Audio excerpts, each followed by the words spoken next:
Chapter 251, Corrosion in Command. It was inevitable. The voice of an original, especially one so furious, was not something a simple mythic rank could ever hope to defend against, so the moment that voice touched them, Red and Anya began to corrode immediately. The space around them turned black, its surface peeling like rotting skin. It was an eerie sight. Space itself flaking, as if it too had flesh that could decay, their bodies mirrored the scene.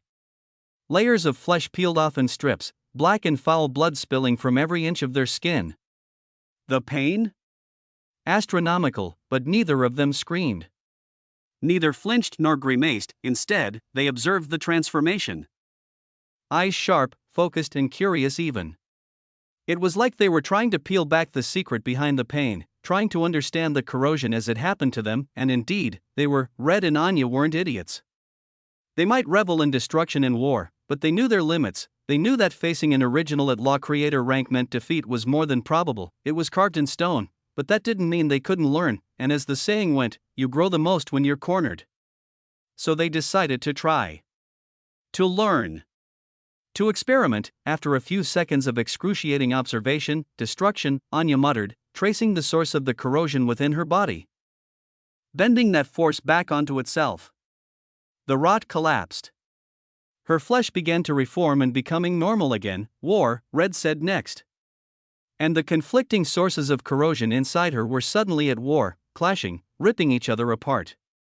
By the time they were done, her body too was reverting, slowly, back to normal. Coincidentally, just as they stabilized, Mortis appeared. His expression was carved with anger, but beneath it, deeper irritation, and that irritation spiked when, unbelievably, he saw one supreme rank and mythic rank in front of him. He could kill them all in a heartbeat and return to what mattered, but even that small detour, that little bit of time wasted traveling here, killing, then heading back, was time he should have spent working toward his actual goals. Instead, You're bold to come at me as mere mythic ranks, Mortis said coldly. His body became enveloped in a corrosive black aura so dense and ancient that time, space, even destiny itself around him began to rot, liquefy, dissolve. Then he moved. One moment he stood before them. The next, he was between them. Without warning, he raised both arms wide, palms facing Red and Anya, and in a voice calm and quiet, almost casual, corrosive pulse, a violent black wave exploded from his hands and slammed directly into their faces before they could react. Then came the brutality. With a backflip, he kicked Anya in the face so hard a deep, sickening crack echoed across the field like death knocking on a door, and in the momentum of that same flip, he spun the opposite way and drove his foot straight into Red's stomach. The impact was so powerful her internal organs twisted, some ruptured, others switched places from the sheer violence. Boom, they slammed into the ground, side by side, the crash splitting the earth beneath them. They tried to speak, to lift their heads, but Anya's face was mangled, horrifically so. Her jaw hung limp, her skull dented, her face disfigured beyond recognition as blood shimmered and spilled down in waves. Red wasn't in better shape. She clutched her stomach like she wanted to dig her fingers inside and tear out the pain itself. Blood gushed from her mouth and nose, coughs racking her broken ribs, breath shallow and erratic. We'll die at this rate. Anya's voice echoed into Red's mind, raw and rattling. Red twitched slightly, then replied with that same wild grin in her mind. I think you'll die first, for sure. The answer made Anya exhale, not relief, not joy, but something. A sliver of calm. She was talented. Dangerous. But she was still young, still learning. And in her corner stood a woman more than a century old. It helped, and so, Anya decided, let's use our domains. We don't stand a chance otherwise. Her body began to regenerate, slowly, painfully. She rose, blood still dripping, skin still torn. Red stood too. Her expression sharpened, her gaze locked on Mortis who now floated above them, looking down like a god peering at foolish mortals trying to touch the stars. You're persistent, I'll give you that, Mortis said, his voice steady, eyes studying them. He could have attacked again while they spoke, thinking he didn't notice. But he did notice. He just didn't care, because now, he was thinking of something else, recruitment. If Mortis had a hobby, it wasn't murder. It was gathering talent, commanders, killers, warriors worthy enough to lead in his name, not out of some noble dream. But because he was lazy, he wanted others who could handle everything without bothering him. He wanted monsters to solve his problems for him, so he offered it, become my commanders. I'll spare you. I'll even reward you. Territories, resources, anything you gain will be yours. I don't care about any of that. Mortis proposed calmly, his voice was sincere, and it was, Mortis never lied. Especially not to weaker beings. He simply had no reason to. Red and Anya blinked once, and then, they smiled, not a small smile. A wide, deep, vicious smile, then in perfect sync, sorry, we can't serve any man but our husband. So we'll have to politely decline your tempting offer, they meant every word. And without another moment wasted, they activated their domain, sanctuary of annihilation. Anya declared, the battlefield vanished, swallowed by a realm of destruction energy so unstable that the air itself began to burst and scream.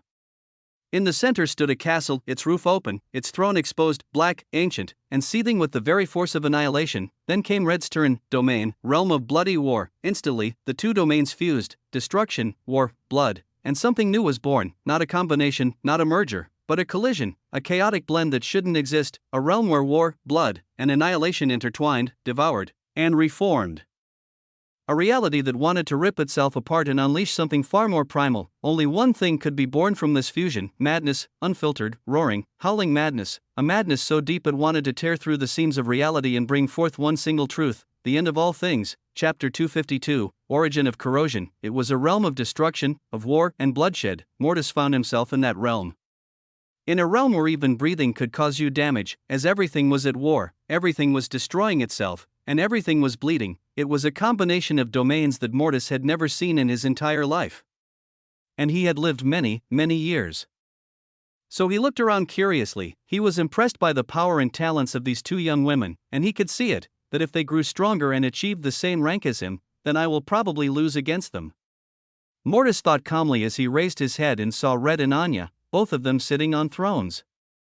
One was made of someone's conceptual power, and just by seeing it, Mortis felt a very particular feeling rise inside of him, the feeling to go to war with himself. But it wasn't alone, as the throne of Anya gave him the same type of feeling, just this time it was to destroy himself. He stayed silent for a while, puzzled about how these young women could influence his mind. Even if he was inside their domain, it was inconceivable, and that's why Mortis finally decided to end this fight. I hate ridiculous surprises. Better finish this quickly and then at the same time kill all the rest of the intruders in my domain. Mortis decided sternly before his face changed and became as hard as steel. I gave the chance to be greater than anything you all can imagine. I gave you the opportunity to look down on thousands of years and to control all of them, but you denied because of what? Mortis started to speak while at the same time walking towards them in a slow and steady manner. The realm responded to him as hands of blood, destruction energy, and war surged toward him, affecting his body and also his mind, and the closer he got to Red and Anya, the more these burdens became intensified, but Mortis barely paid attention to them. He just kept walking. The first two steps didn't make any sound, the third step started to echo through the domain, the fifth step started to make the ground tremble like an earthquake, at the 10th step, the whole domain was shaking, and he still continued, taking steps leisurely but with confidence and strength that destroy worlds. Red and Anya didn't say anything. They simply stood from their thrones before the thrones dissolved and wrapped around their bodies like a second skin. Soon, they each had armor and weapons in their hands. For Anya, it was black armor with red threads weaving around it in a chaotic, erratic, and destructive manner. She held in her hand a spear made entirely of the very concept of destruction. Only by its presence, the surrounding space started to destruct itself. For Red, it was red armor with black threads weaving around in a very orderly and mystical way, creating some characters that looked like a complete language, and it was because Red had created a language for herself, a language she called the language of war. A language for now, only she could talk. In her hand was a big and heavy red greatsword. They stood there, their hands clenching their weapons tightly, the moment Mortis took his 15th step, causing the domain to corrode even further. Red and Anya immediately shot forward at him with speed faster than thought. In one terrifying instant, they were already on him, their hands rising in a killing strike. The domain responded to their will and made Mortis's body so heavy and conflicted with different kinds of power that he became unable to use his power properly for a second. But that second was enough for the two women to strike him 1,000,000 times. Boom boom boom. Mortis was hurled backward at blinding speed, causing the air of the domain to tear itself apart from the sheer force. Red dissolved into a pool of blood on the ground, while Anya took the sky with her wings. She held her spear in a throwing position and, with surgical calculation and precision, she threw it at the place Mortis would soon be. She anticipated his direction, but Mortis was no amateur in battle. Before even reaching that spot, he created a spear made of corrosive shadow and threw it to intercept the incoming spear. Before twisting his body unnaturally to avoid a strike coming from the ground, he looked and saw Red, her bloody form pouring out from the ground. He didn't say anything, just clicked his fingers, and a burst of fire exploded on Red's face. Then a black sword appeared in his hand as he slashed toward Red's neck, intending to kill her in one flawless strike. Tink, Mortis took a step back as his sword was deflected by a thrown spear. Before he even had time to look toward the direction it came from, Anya was already in front of him, her hands shooting forward with blinding speed as she caught Mortis by the neck. Immediately, her arms started to corrode and slowly crumble. But before her arms were completely destroyed, she destroyed them herself. Explosion, boom, Anya detonated her own arms as Mortis was engulfed in a black flame of destruction that seemed to refuse to cease until it erased its target. Anya took a step back, her whole arm and even half of her body destroyed. You could see at that point her organs and intestines visibly. It was a disturbing sight, but Anya's face didn't even falter. Instead, a small maniac smile sat on her lips, her eyes crazed as if, at this point, she didn't care about anything except destruction, even if it was on herself. Red didn't look at her. She moved. While Mortis was about to get out from the flame of destruction, the domain space solidified around him, locking him in place for a moment, just enough time for Red to attack, and attack she did. The sky of the domain split open as a gigantic goddess of war with red hair and war-filled eyes appeared. In her hand was an absurdly large greatsword. She pierced that greatsword into the unmoving Mortis on the ground, causing destruction to occur in this realm beyond measure. Red took Anya in her hands and immediately distanced them from the heavy cloud of blood and destruction dust rising into the sky. After a moment, the dust cleared, allowing the duo to see the scene in front of them. It was Mortis. His clothes were shredded in many parts, his hair disorganized, his body looking like that of a beggar, especially with the gaping hole in his stomach and the black blood gushing out from his mouth. He looked at Red and Anya calmly, then he sighed, "Fine." Those simple words made Red and Anya's bodies instinctively shudder with primal fear, but the next words were worse. So much worse that their hearts dropped. Double domain activation, the origin of corrosion. The Abode of Shadow's Son, all hell broke loose. Chapter 253. The Fear, a double domain. What a monstrous and unfair thing to have in a universe where domains are practically territories where your power is amplified to a whole new level, all while suppressing your enemies. Now imagine stacking two domains like that onto one enemy. Red and Anya had done it before, but they were two people. And no matter how synchronized they were, their fusion would never be seamless. But Mortis had two domains of his own. One was the unique skill granted to him by Shadow. The other, the one he obtained himself after stepping into the supreme rank, and right now Mortis, in front of a supreme rank being and a mythic one, had activated both of his domains simultaneously. As a law creator rank, he was going in hard on these lower ranks, because they had earned Mortis's acknowledgement. They had proved they could be a threat, and there was one thing: Mortis never played around with threats, because he was too lazy to care once things got out of hand.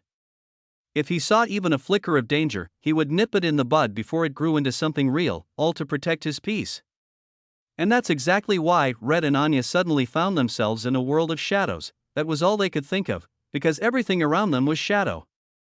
The air was shadow. The space was shadow. The ground, even the most elusive affinities, time, space, fate, destiny, they all seemed to be made of shadow. Deep, ancient, terrifying shadow, the kind you wouldn't want to glimpse even under sunlight. The kind you'd run from, screaming. And as they looked around, trying to understand, trying to find an exit, they realized their bodies were starting to corrode. A frown instantly formed on both their faces as they remembered Noah's words: everything Mortis corrodes in his domain, he gains a part of it. Anya muttered, her voice shaking just a bit, "Oh? Who told you about my unique skill?" Mortis's voice echoed through the domain, and suddenly, like a curtain being pulled open, the shadows parted to reveal Mortis, sitting calmly on a throne made of condensed darkness. He was now fully healed, his appearance pristine. He looked at Anya with mild curiosity, wondering where she could have learned something so confidential that only his sisters and the progenitors knew of that unique skill. So, how? Anya didn't answer. She didn't even have the breath to try. She was doing everything she could just to keep the corrosion at bay, but Red was suffering. She was only at the supreme rank, and being inside this domain was like being trapped inside her worst nightmare. She was being corroded at an unbelievable pace, and soon she would be completely devoured. Even her soul burned away into nothing. That thought sent a shock through her entire being. The possibility of dying was real. Too real, she could feel it. She was going to die, and her war affinity, it didn't whisper this time, didn't show her a way to win. Because there was no way to win against a law creator as a supreme rank, and worst of all, Mortis hadn't even used his authority yet. He hadn't invoked his law, only his domains, and already, they were crumbling like castles of sand. Like nothing but gifted power given too quickly to beings with weak foundations, Red and Anya kept thinking about their odds, about the gap between them, all while fighting off the corrosion. Mortis tilted his head. Answer. Or you'll die in the next second, he said coldly, his patience thinning, and as soon as he spoke, the domain responded to his emotions, growing more violent, more ravenous. The corrosion deepened. Anya tried to destroy it with her affinity power, but it barely worked. She had already lost her right arm and half of her face. Red's condition didn't even need to be described. She tried to infect the corrosion with war itself, to turn it, consume it, but her war concept was too low. Far too low. Only the upper half of her body remained now, and even that was crumbling fast. They gritted their teeth, bloodshot eyes locked onto Mortis, who looked back at them without emotion. Who told us, ha? Anya finally rasped, her lips peeling away painfully, every word like tearing skin, but still, she spoke. What do you think? Mortis, she asked, does anyone come to mind? Red added, still grinning, even if you looked close enough, you could see it, the fear in her eyes, not just hers, Anya too. They were afraid, not of death itself, but of what they'd lose if they died, and that's how it always was. The more you held dear in this world, the more reluctant you'd be at the end. Red and Anya didn't want to leave behind their husband, their sisters, their people, their family. They didn't want to leave all that behind, and so, fear crept in. But fear didn't stop them from acting. Fear didn't make them break. Didn't make them beg, not because they were fearless. Yes, they were courageous, but more than that, they were the wives of Noah Weaverheart, the Absolute. Could you even imagine the wives of the Absolute bowing down to another? Crying for mercy? Nah. They couldn't, and they wouldn't, so, even when only their heads remained, eaten by corrosion inch by inch, they didn't cry, they taunted. Who? Think more, Mortis. Anya whispered louder now, trying to drown the fear that gripped her. Who could have told us in this whole damned universe? Who?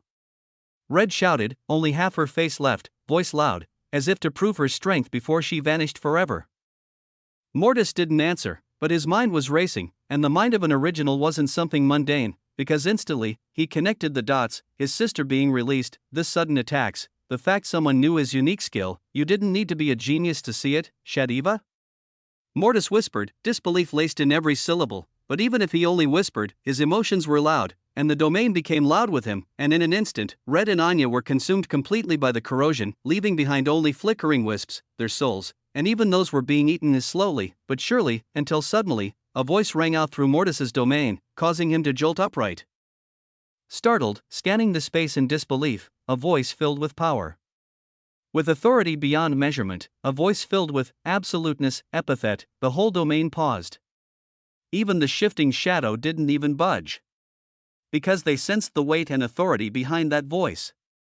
They sensed that they were not supposed to move when this words rang out. Then, Anya, my dear cute destroyer, your name shall be the undying entropy. Red, my dear war lover, your name shall be the never-ending warmonger. And then, the records chimed. Chapter 254. How devious of you, Noah. It was phenomenal, to be honest. Noah had thought of multiple ways to save his wives if they ever found themselves in a situation where they might die. He'd thought long and hard. But in the end, he chose something unique, something that just came into his mind one day while he was taking a stroll, the idea to install a name inside each of their souls, one that would activate in their most defining moment. He embedded a name within each of them and created conditions for when and why they would receive it. For Red and Anya, knowing who they were and knowing they would face Mortis, the condition he set was simple: when their bodies are completely corroded, and that's why, when only their souls were left, they received the title. But truly, Noah was devious, by giving them their titles at that specific moment, in a moment where they had done something worthy, like surviving against a law creator rank long enough. Even enduring the fusion of two domains, not only did the title increase their status, it also helped them bridge the gap the records needed to bestow such a title. In simple terms, Noah forced the records to give titles to his wives, and the records, how devious of you, Noah, the words echoed through both domains, making Mortis blink in disbelief. What the fuck, he muttered, his mind struggling to keep up with the cascade of events, but the records didn't care about him. They weren't here for him, They were here because their favorite had played them and forced them to act, but also, how wonderful, Noah, they were impressed. They were proud. And once they'd expressed that pride, they began their duty. Anya Veilgrim, Elisiari of Destruction, you have received a title, the Undying Entropy. Description, you will not die as long as there is destruction occurring around you, destruction of any kind. Within the range of your perception, you grow stronger the more destruction you cause and the more destruction surrounds you. Continue to grow and evolve. This title gifted by the record's favorite, this time, the voice was heard only by Anya, and instantly, the corrosion of her soul stopped. Her body began reforming at an impossible pace. Now, Red Bloodheart Veilgrim, Elisiari of War, you have received a new title. Title, the Never-Ending Warmonger. Description, you will not die as long as there is war in any shape or form taking place around you. Within the reach of your perception, you grow stronger the more war is fought and the more you cause. Continue to grow and evolve. This title gifted by the record's favorite. And again, the same process repeated. Red's body started to rematerialize, reconstructed in pure silence and absolute grace. In less than a second, both of them were back. Completely restored, without a single wound, without a trace of corrosion on their skin, they stood still, stunned. Until memories began to bloom within their minds, a memory of Noah visiting them in the quiet of night. When they were asleep, and placing the names and titles inside their souls before vanishing, they slowly turned their heads to look at each other, and smiled. He's truly devious, he even manipulated our memories so we'd only remember after receiving it, Anya said, calmly drawing out her spear of destruction, turning toward Mortis who still hadn't processed what the hell had just happened. Red smirked. That's our husband. He's devious, wonderful, and... Her smile twisted into one of obsession and deep affection, loving, because truly, she had no words to describe the weight of what she was feeling right now, because now, they could feel it, dying? Would be almost impossible in this war. There was war everywhere, and where there's war, there's destruction, and where there's destruction, they lived. But because of Mortis's domain, they hadn't been able to sense it fully, which is why, while Mortis was still catching up, still reeling, they struck. Anya used her authority, reality destruction. Red followed immediately, using the authority she gained upon stepping into the supreme rank, never-ending war of blood. The moment those words were whispered into the domain, while Mortis was unfocused, his double domains cracked, then, they shattered, the shadows began to ripple, twisting as if they didn't know what to do, they were lost, in one frightening instant. The entire double domain collapsed under the weight of two authorities. Anya and Red reappeared in the shadow realm, and the moment their perception expanded, they felt it, destruction, war, everywhere, and in real time, they felt themselves growing stronger, and harder to kill. A smile broke across both their faces. Meanwhile, Mortis had finally pulled himself together. He now knew that his sister was involved. And there was a mysterious being named Noah at the center of all this. He didn't know much, but he knew enough, and now, he was done playing nice. Domains are obtained by completing the journey to supreme rank, built upon the final form of your SSS rank domain. And at supreme rank, you also gain an authority, from mythic to world dominator. What changes is your depth of power and how well you can integrate that authority, how deeply you can align with your world, how much feedback you receive from the world itself. But at law creator rank, you gain a law. If domains are the spaces where your power thrives, and authorities are divine permissions granted by the records, then a law is something else. It is a fundamental rule you inscribe into the universe. When you create a law, and when the universe accepts and integrates that law, you become part of the cosmos, you gain influence, power, reach on a scale others can't even imagine.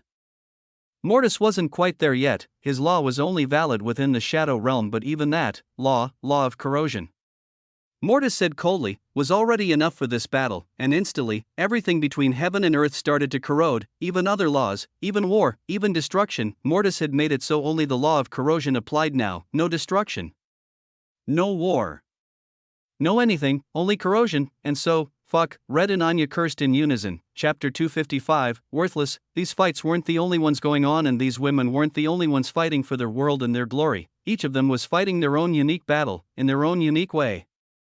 Just like how Zara, Alice, and Neko were, at this very moment, face to face with one of Mortis's commanders. He was a short man with a big beard, plain black hair, normal black eyes, and on his back was a massive warhammer that clearly didn't match what a man of his size should be able to carry. But the women knew better than to believe what their eyes saw, because sight can be fooled very easily. But there is always one particular person in any trio that just can't shut up when it's time to shut up. Haha, Zara, Neko, look at this little guy trying to act cool.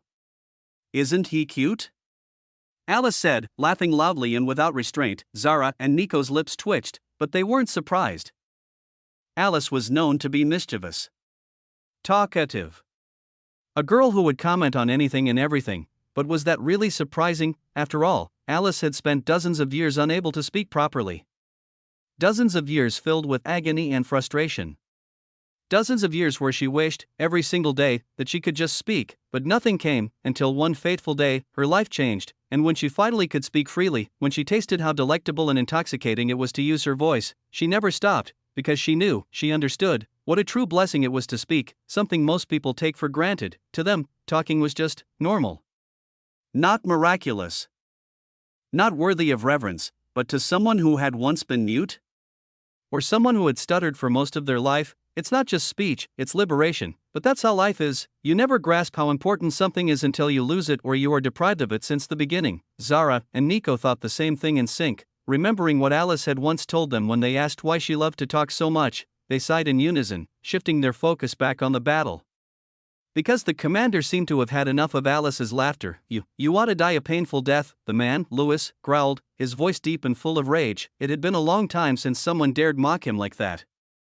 Seeing it now, he couldn't hold back. Without wasting a second, Lewis drew his warhammer and struck at Alice with terrifying speed, aiming straight for her skull, intending to crush it. Alice kept laughing, right up until the warhammer was an inch from her face. Then, a sudden burst of black flame spiraled in front of her, engulfing the warhammer entirely.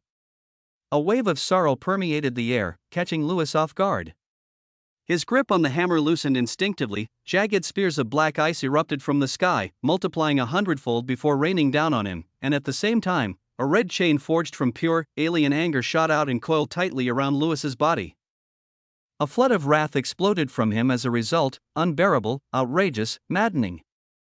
He rampaged, his eyes going red. That's when Alice acted. She calmly stepped forward, reached out, and placed her delicate hand on his face. Snap! Lewis's eyes widened, and this time, they turned completely normal. The rage was gone. It was an act, Alice realized, her eyes narrowing just as Lewis's hand lashed out with terrifying speed, aiming to strangle her on the spot. But she was ready. Stop! Alice commanded, and for 1 nanosecond, Lewis halted, confused. She used that brief pause to break free and distance herself instantly. The others didn't let that window go to waste. Neko appeared in a burst of black flame before the still staggered Lewis. In her right hand, she conjured a sword, entirely black and shrouded in a fog-like vapor, and thrust it straight at him, or at least, she tried. Clank! The blade was deflected by the dense black onyx armor hidden under his clothes, but Neko didn't get discouraged. With her other hand, she released a burst of condensed black frost mixed with the same black flame and detonated it directly in Lewis's face. Boom! A deafening explosion ripped through the surroundings. Lewis was engulfed in fire and frost, his armor beginning to freeze and burn simultaneously in ways he had never imagined. But it wasn't just him. The very space around him darkened, cracks spreading across its surface like spider webs, as if the dimension itself would shatter at the slightest touch, and in other spots, the space began to burn. Literally, molten trails formed, dripping like fire from the very fabric of reality. Space was burning. It was a scene of chaos and wonder. But it still wasn't over. Zara hadn't moved, Alice hadn't either, and now, they did. The two moved in unison. They had known each other for a long time, and after becoming Noah's women, they had grown even closer, so much that they'd developed a unique combo technique between them, a technique combining the power of word and emotion. So while Lewis was still being scorched and frozen by Neko, they began. Zara raised her hand, palm open to the sky. Instantly, power started to manifest in orbit around her fingers. It was the concentration of every negative emotion she had ever felt, each one amplified to its peak. She compressed them all into one artifact, a voice speaker. It shimmered with chaotic colors, each one flickering with such intensity that even looking at it could shatter the mind of any SS rank or lower.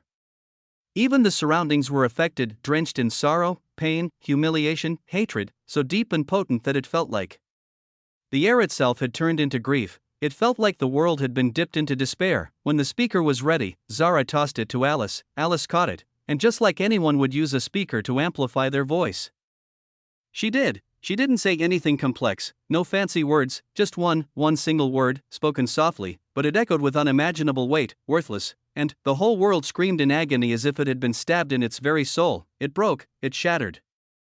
Chapter 256, Worthless, 2, Worthless. It was a simple word, but one that could break the hardest man alive. If the right conditions were met, it was a word that could make you feel all the negative emotions in existence. You'd feel pain, jealousy, envy, anger, hatred, all boiling at the fact that you were, truly and utterly, worthless. You would be angry at yourself, but even more than that, you would be angry at the world. Because at the end of the day, it was never you who chose the standards that decided what made someone worth something, it was the world. It was the world that imposed those standards on you. And so, when Alice spoke that word, it wasn't just Lewis who felt its weight. Even the world itself began to weep. The atmosphere thickened instantly, heavy and oppressive. The sky of the Shadow Realm was already dark, but now it wasn't just dark, it was gloomy, like the entire realm was succumbing to emotion, like it too was collapsing beneath the weight of worthlessness. Space shimmered unnaturally. The weeping didn't stop there, time itself paused, almost as if it needed a moment of reflection, to sit with its own failure, to grieve the weight of its own uselessness. The trees, the rocks, even the grass, everything was affected, everything, and that's when it began. Rain, a sudden, heavy downpour crashed down across the realm. The kind of rain that wasn't just water but emotion itself. Rain that spoke of everything stuck in a throat, unsaid. Rain that blurred invisible eyes, soaked invisible grief. But all of this was just background noise, because Alice hadn't cast that word to strike the realm, she had spoken it, to break Lewis. So now, a question must be asked: if the realm was like this, what about Lewis? He was on his knees, clothes torn, his body half burned and frozen by Neko. Charred skin and blackened cracks marked his flesh. His hands dug so tightly into his skull you could see the fingertips beginning to sink into his scalp. His eyes were wide, but no longer black. They were red, trembling violently, like a leaf caught in a hurricane. Fear was etched into every part of his face. His body shook uncontrollably, so violently it looked like he was phasing in and out of existence. He was completely, utterly, afraid. Neko, Alice, and Zara looked on in silence, indifferent, not an ounce of pity. No compassion. No mercy. No empathy, just nothing. They weren't here to be merciful, they were here to make this realm cry, to make it bleed. Because this realm had done something vile to one of them, and it didn't matter who had pulled the strings, everything would suffer for it. Unjust? Cruel? Unfair, yes. Do they care? Absolutely not. And so, with faces that showed nothing but cold indifference, they walked forward. Their wings spread behind them as they moved calmly through the sky. Each wing was unique. Each horn was different. Alice's wings and horns looked like they were made of leaves and trees, soft and oddly sacred. Neko's, in contrast, were made of pure frostfire, black flames coiled in jagged, frozen edges. But Zara's wings and horns looked like concepts made physical, constantly shifting between shades, reflecting the very emotion pulsing inside her. And right now, they were pale gray. Lifeless, a color that could make even the strongest sink into despair just by being near it. They stopped when they reached a certain distance from Lewis. And then they heard it. The whispers. Lewis was mumbling under his breath, a chant repeated again and again, barely audible, but filled with desperation. I am worthy, mother, father. I am worthy, I changed. I changed. I am worthy of your love. I am worthy of you, please, forgive me. Then he paused.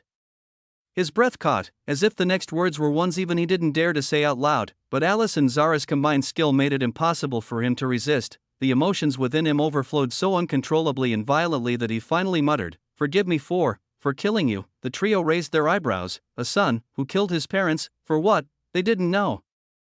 They didn't ask. They didn't care. What mattered now was simple. They knew what emotion to amplify to break this man completely. Because world dominator rank or not, if your mind is weak, if your ego is fragile, if you've built your identity on lies, if you're a hollow shell refusing to face your own truth, then you are nothing, you are worthless. Because how can you fight in life, how can you win, if deep inside you've already lost? You can't. And Lewis was the proof. He was world dominator. Rank, but here he was, reduced to a begging child, weeping for affection. All because 3 women refused to show him mercy and because his own soul was built on cracks, and they weren't done. Neko raised her hand and used her frostfire, not to harm, but to numb. She muted every good and positive emotion inside Lewis.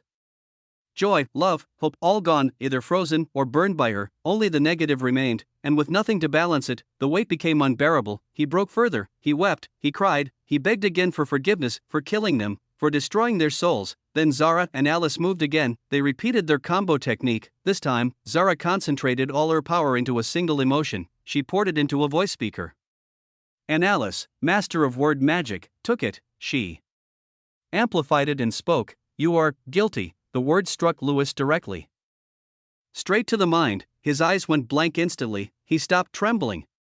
He stopped muttering, he stopped crying, his body froze, not even breathing, dead inside, because his mind, his fragile, broken mind had finally shut down. Lewis, a world dominator rank, had died, not by sword, not by fire, but by guilt, by emotion, by the weight of unresolved feelings that festered, corroded, and consumed him from within. Isn't that how it is? Isn't that what happens across the worlds? People dying, not by violence, but by the crushing weight of emptiness, by pain, by hatred, by sadness, by guilt they never resolved, by wounds they would never let go of, or worse, never could let go of. And what a shame, because if even a world dominator rank could fall like this, what about the mundane? That is why the power of words, and the power of emotion, are so terrifying, because words can mend, words can break, words can shatter or uplift, they can trap you in depression or make you believe you're worthless, or they can make you believe you are the best of the world. And wherever there are words, there are emotions, because no word is empty.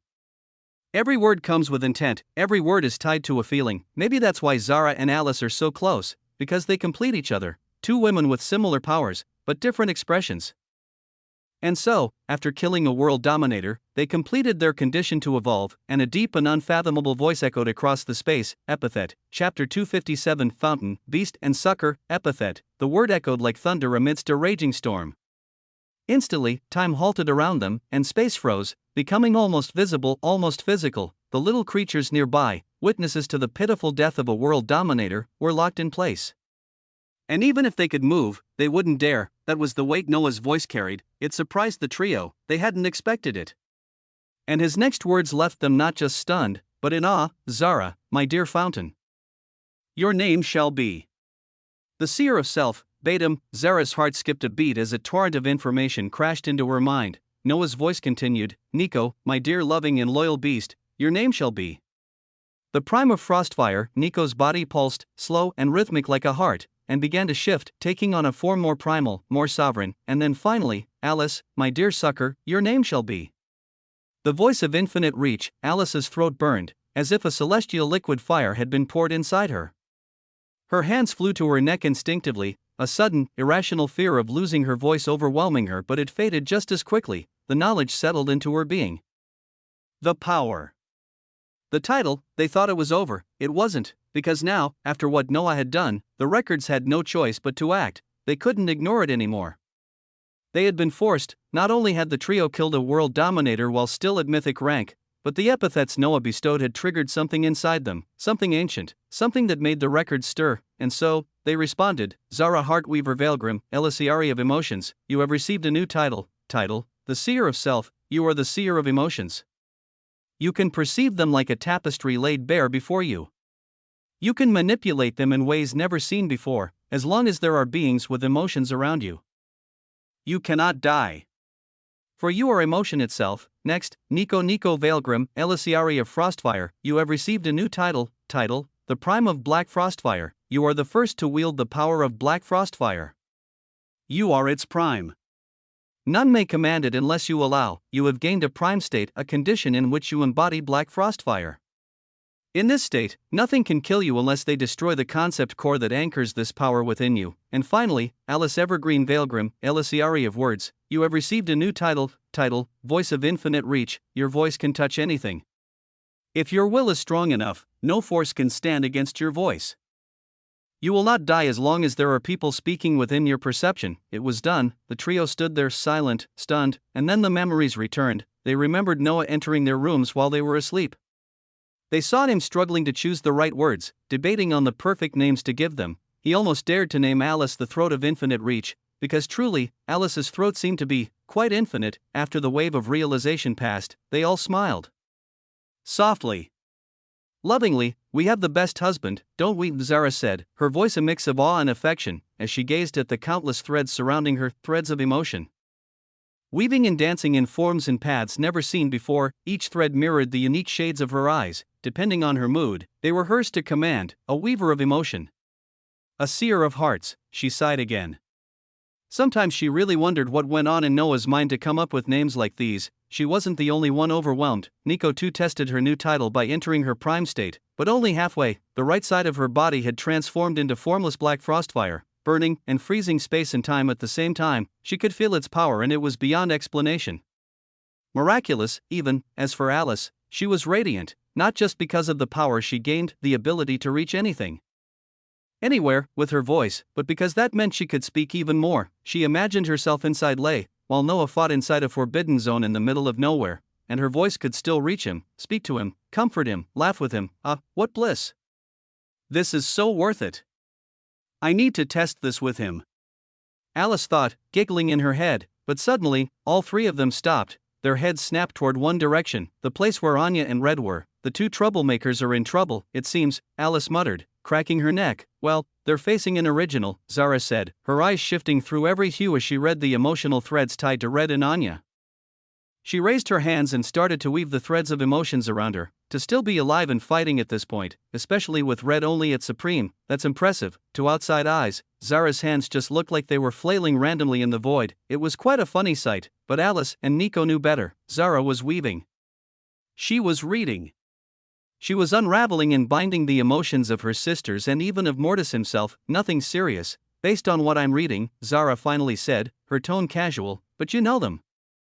They are crazy bitches. We better move fast. Her body erupted in a fury of lights, colors dancing like stars across the void. Before she vanished, Neko followed, her entire form morphing into pure black frostfire, shaped like a half snowflake, half flame before disappearing. Only Alice remained. She smiled gently. Make away, she said politely, and space listened. A creaking, tearing sound echoed all around like the groan of an ancient train, the worn wheels of a farmer's old cart, or the ripping of flesh after a torn muscle. It was unpleasant, but to Alice, it was beautiful, because to her, it was space answering to her words, and she heard it clearly. By your orders. Holder of Voices, Chapter 258, Seekers. In another part of the Shadow Realm, Emily, Sophie, and Illyra stood face to face with another of Mortis' commanders. This time, it was a woman with bright red hair and matching eyes. She was of average height, but her assets were anything but average. Her body was curvy, striking, perfectly proportional in a way that made her presence almost too vivid to ignore. She floated in the air, looking down at the three mythic rank beings standing in front of her. And yet, rather than fear, caution, or even hostility, there was something else that flickered in her gaze: curiosity. What is your origin? What type of race are you? The commander, Laurie, asked, her tone low but soaked in intrigue. Before any of them could answer, she added, if you tell me sincerely, I will let you all go without fighting. But only if the information is correct. A thick black book appeared in her hand, its cover a strange mix of different races drawn in a style both harmonious and unsettlingly vivid. In her other hand, something that looked like a pen, though entirely formed from shadows, coalesced into being. Then, a simple black chair manifested in the air beneath her. A floating table followed, adorned with food and pastries that steamed ever so slightly, their scent oddly calming. She crossed her legs and looked at the trio again. Now you, she paused, head tilting to the side as if she'd just remembered something important. Her eyes squinted, thoughtful, before a flicker of understanding passed through her face. A pair of gold-rimmed glasses materialized gently onto her nose, and she adjusted them with elegant ease before smiling warmly. Excuse me, now you may talk, Laurie said, her left hand holding the shadow pen like a professor ready for notes. The scene stunned all of them. Whether it was Emily, Sophie, or Illyra, none of them had expected this. They were prepared for a brutal, uncertain battle against one of Mortis' commanders, a fight that would have likely cost them dearly, yet instead, they were met with someone clearly obsessed with races, genetics, and evolutionary history. But soon, Illyra and Emily both smiled. Without needing a word, each conjured a chair of their own. For Illyra, it looked like a wisp molded into the vague silhouette of a seat, something that seemed impossible to support any weight, but appearances lied, and Illyra sat down on it easily, gracefully. For Emily, well, her chair surprised even Laurie. Emily's affinity had always been lightning, much like her daughter's, but if she wished to be the beginning of a new branch of Elisiari, she would need more than just that affinity. She would need something new. Either a whole new affinity or her affinity being altered, and that's where Noah proved, once again, that he was far more than a simp back on Earth. He told Emily about plasma. About lightning.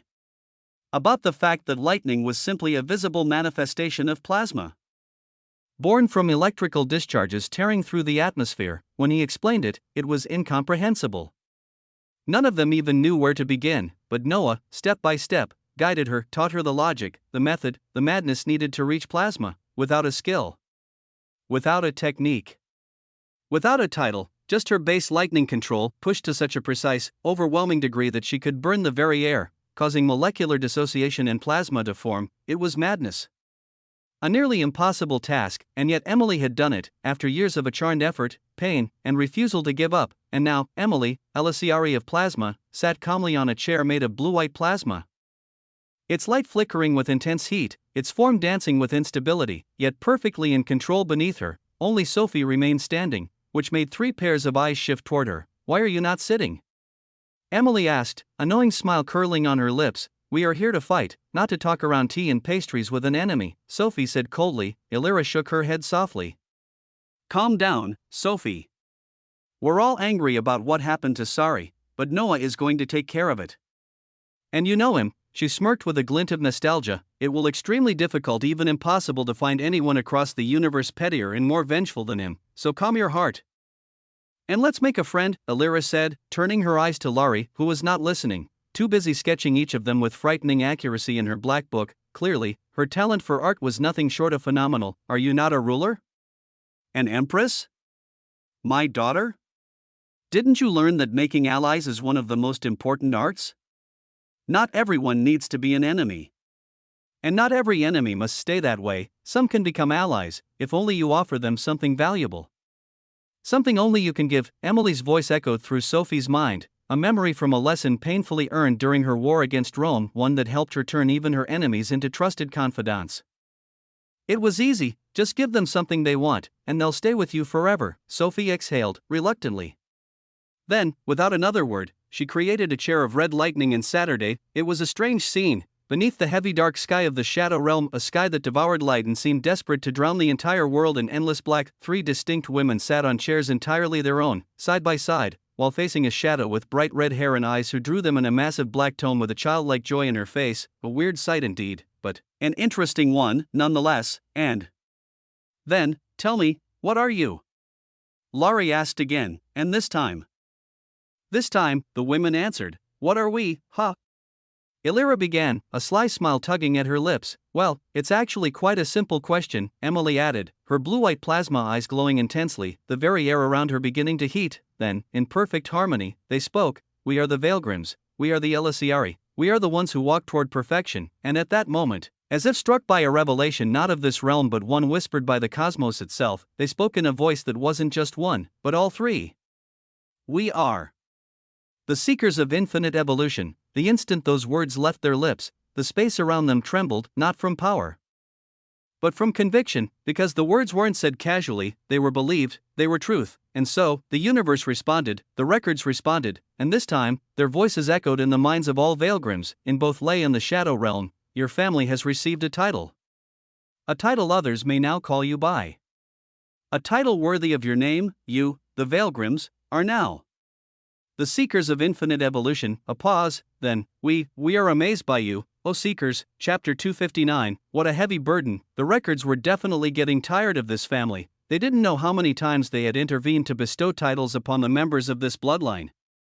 And now, it wasn't even just a member anymore, it was the family itself. They had just given a title to an entire family, something that rarely occurred across the universe, because it was infinitely harder to be deemed worthy of a title as a collective than it ever was as a single individual. But the Veilgrims had done it, and truthfully, the records weren't even surprised by the fact. No, they were amazed by the title they had received, Seekers of Infinite Evolution. What a glorious title it was, a title that meant they would always pursue a way to evolve, a way to break past their limits, a way to walk the path towards that forbidden, unreachable, insane concept, perfection.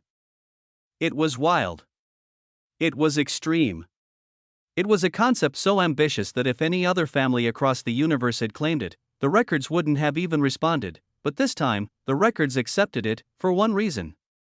Or more accurately, for one person, Noah Weaverheart, the creator, the progenitor. They knew that he could evolve endlessly, and if he could evolve, then so could his bloodline, so could his race, and if that happened, the entire family would be dragged forward, pushed upward, and forced to adapt and grow by the mere gravity of his existence. Truly, what a man he was. And now, the records transmitted the title's description to every single Veilgrim.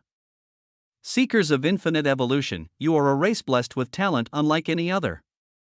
You find ways to evolve past your current self more easily. And your limit shall be decided by your progenitor, who has no limit. That was all. That's what the Veilgrims received as a response, but even that was already absurd, already a cheat of cosmic proportions. because now, if they tried hard enough, if they pushed themselves, if they clawed toward growth, they would evolve, and Noah would harvest all of it. He was the progenitor, the ruler of Lay, the creator of their path. And everything his people gained would eventually return to him, so in essence, the records had just given Noah another path to become even more ridiculous. And that fact, my love is becoming a little bit too ridiculous, don't you think? Elizabeth said softly as she floated calmly in the sky, Yuki and Aphasia beside her, hovering just the same. He's always been ridiculous, Yuki replied calmly, her sword flickering, shifting shape and form every nanosecond like a heartbeat made of blades. Well, that's true. He was ridiculous enough to gift me a bracelet that helped with shadow spirits when he was only 15, Aphasia added, her gaze drifting off to a distant memory. The moment she first had a true, sincere interaction with Noah, each of them was lost in her own thoughts, but that didn't mean they weren't stunned by the title they had just received. Don't you find it heavy? Aphasia asked suddenly, her wings and horn flickered, morphing into infinite hues, colors, and shapes born from countless types of spirits.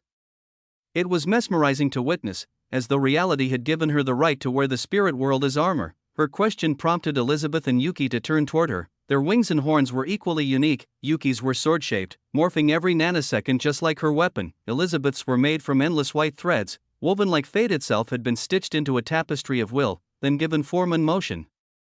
What's heavy? Elizabeth asked, though she already knew the answer. The name, the Veilgrims. Aphasia murmured, her voice lower, her tone solemn. This name is becoming something so utterly nonsensical, so obscene, that sometimes I wonder, can we bear the weight of the title? Can we truly carry the responsibility it brings? Are we even worthy of all this? Because sometimes I ask myself, if it weren't for Noah, would I even be here? Would I have reached the mythic rank? Her expression grew heavy. But you wouldn't have. Hell, I doubt you'd have even reached the supreme rank, Elizabeth replied bluntly, her tone cold, her face unreadable. Aphasia and Yuki's lips twitched, but they weren't surprised. Elizabeth had always been like this, direct, brutal. The kind of woman who never sugarcoated her words. But you're not the only one, she continued. Most of us wouldn't have reached this level without Noah's help, but does it matter? She tilted her head. Noah doesn't care. None of us care.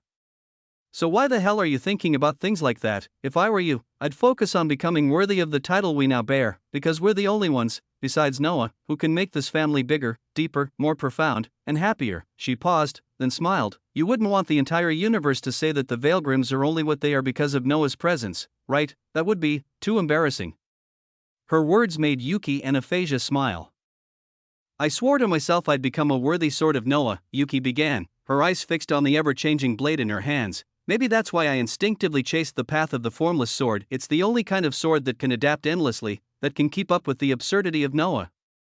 But even now, I'm still falling short, aren't I? What about pushing past your limit today? Elizabeth said, smirking darkly. Didn't you hear Noah's story about those swordsmen who broke their limits in battle when life and death were no longer guaranteed? Her tone grew darker, filled with something wicked, giddy, excited. And what a coincidence, Aphasia added, her own smirk growing. We just happened to have the perfect opponent. Yuki's lips twitched, hard, they all turned. In the distance, chaos, surrounding a single entity was an infinite number of white threads that sliced through space and time itself, breaking the very fate of that region, and alongside those threads, an infinite number of formless swords, shifting shapes and styles and slashing in ways the sky itself couldn't endure, each strike shattering the heavens piece by piece, and with them an infinite number of spirits, altering the battlefield with every breath. In one moment, it was a frozen land, in the next, a pit of death and rot, and in the center of it all, a shadow, another of Mortis' commanders. A massive saber-toothed tiger made of living darkness, its fangs long enough to pierce through the very fabric of reality itself. Its fur was so black that even light fled from it. Its presence dimmed the world around it. And its eyes were pure black, bottomless pits of malevolence. It was trapped, for now. But even as it remained caught in all their combined powers, they knew it wouldn't last long, because this beast was analyzing everything. Its intelligence was unnatural, cosmic, and it was only a matter of time before it broke free. So, why don't you fight him? Elizabeth said, her tone cheerful. We'll support you from behind, Aphasia added casually, then, without warning. They both cancelled their powers. The commander burst free immediately, and the moment it did, reality itself trembled. The air warped like boiling water. The sky twisted. Space screamed, and at this, fucking bitches. Yuki cursed, stepping forward and taking her stance. Chapter 260, Sword of the Blasphemer. Yuki couldn't help but curse those two bitches. Sure, she had said she wanted to be a worthy sword of Noah, but was that a good reason to let her fight alone against a world dominator rank? Well, fuck, Yuki slammed into the ground with such force that a crater wide enough to host dragons opened beneath her. She coughed blood, and for a moment, even struggled to breathe properly, but instantly, her instincts screamed death. She snapped her eyes open and saw, just an inch from her face, the terrifying black claw of the beast gleaming with an eerie light. Instantly, her sword-shaped pupils glowed madly, erupting with an intense light followed by the intent of severing, aimed directly at the beast's claws. Well, at least she tried, because she only managed to leave a dent, but that was enough. Enough to give her the split second to propel herself back, but the beast wasn't ordinary. It immediately caught her right leg and slammed her again into the ground with rattling force. BAM. BAAM. BAAM. Again, and again, and again, a thick cloud of dust erupted from the ground, hiding everything from normal eyes, but Elizabeth and Aphasia could see perfectly, and they watched how heavily Yuki was bleeding. Not gonna help? Aphasia asked. Not yet, Elizabeth replied curtly, her thread-like eyes glowing and shifting madly. Yuki wanted to evolve and be worthy, right? Then she would make her evolve, and so, they watched. Yuki, meanwhile, was living a nightmare. Her body was being used in such a way she never thought possible. Her bones cracked, shattered, and broke in ways she couldn't even imagine, but amidst all of that, her mind was as calm as still water. Nothing could disturb her mind. Because before she achieved the formless sword, she had already mastered the domain of her own mind, and that was nothing to scoff at. So, she analyzed. She knew, needless to say, that those two bitches would save her if things got truly fatal. Yes, she knew she wouldn't die, but how embarrassing would it be, after all her big words, if she couldn't even hold her own, a mythic winning against a world dominator rank? It should be impossible to win. And yet, sorry killed a divine while being a damn mortal, and I, a divine, can't kill one? Bullshit. Yuki's voice echoed as instantly the space around the beast's grip on her leg was completely severed to the point there was only void. The void that swallowed the beast's hand, giving her finally the chance to escape. She appeared a couple of meters back, her breathing ragged, her sword materialized in her hand, shifting into a green blade with vines and faintly glowing like threads inside, and instantly, Yuki's body began to heal at an incredible rate. Soon, she stood without a single wound, her body, pristine. She breathed a sigh of relief, only for her sword to shift again, turning into a deep black longsword just in time to block the beast's incoming strike. Her hand shook madly as she staggered back a few steps. Yuki frowned heavily as she felt her hands going numb. The beast was stronger than her in every way.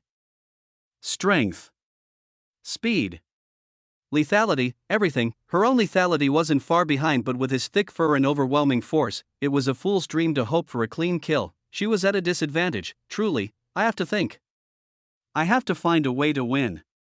Yuki's thoughts raced as she blocked, dodged, and parried the beast's heavy blows. Her body broke with every hit, but she healed just as fast, and all the while, she thought of a way out of this situation. Sometimes, a blow that would have ended her was suddenly redirected by mysterious threads, striking her just hard enough to keep her alive, and at one particular time, a strange spirit would emerge, altering the strike's path so that it landed in one particular place on her head, right behind her forehead, a spot that should have been fatal, but Yuki was strong enough to survive it, and even more, to reap the benefit, because that spot, that exact location, was the prefrontal cortex, the CEO of thought, the part of the brain responsible for planning, creativity, decision-making, higher cognition itself. And when she was struck there, it was like a whole new world cracked open before her eyes, a world of infinite possibilities, a world of infinite evolution. Instantly, Yuki's sword-shaped pupils shifted, they turned illusory and disappeared. Her eyes now looked normal like any mundane girl's, but inside her head, something was forming. After all, for something new to be born, something better to be born, then something must be destroyed, and usually it's the precedent version of what you want to evolve, and so, sword. I am a sword, only a sword. I am here to kill, only to kill. My lethality should be unmatched. My possibilities endless, the thoughts swirled. Multitudes of them, countless ways to survive, to kill, to move forward, and the best way, the only way out of this, forget defense, focus only on one thing, kill, slaughter, absolute lethality. At that moment, her mind expanded, her will was heard, and the one force, the one concept, that had always favored her, always whispered to her like a proud parent, now acted. Sword is guiding you, sword is showing you the way. Time stopped. Space stilled, the world held its breath. Elizabeth and Aphasia smiled knowingly. Then, Yuki's voice echoed through the stillness. It was odd, like two swords were being ground together, screeching with divine resonance, and yet, it wasn't eerie. It wasn't unpleasant, it was heavenly, as if some otter goddess was singing a lullaby for every living being under the sky, a voice so sweet, so powerful, so utterly beautiful, that even Elizabeth and Aphasia shivered with joy. My sword is, sword of the blasphemer. The words echoed through the air, so brutally at odds with the sweetness of the voice that spoke them. And yet, those words made the entire Shadow Realm tremble. Then, the Shadow Realm was severed in half. Chapter 261, Sword of the Blasphemer. 2. The Sword of the Blasphemer. What a profane name, a name so utterly wrong, so cursed in its implications, and yet, Yuki couldn't think of anything more fitting when she thought of Noah, because abomination was no longer enough to describe him, no longer sufficient to encapsulate the sheer obscenity of his existence, so she chose to call him a blasphemer. Because Noah was a being who spat in the face of reality itself, who defied what is, rejected what must be, and dared to remake the world according to his own law. He rebelled, consciously or unconsciously, against the very structure of existence, against the rules that all others were born to submit to.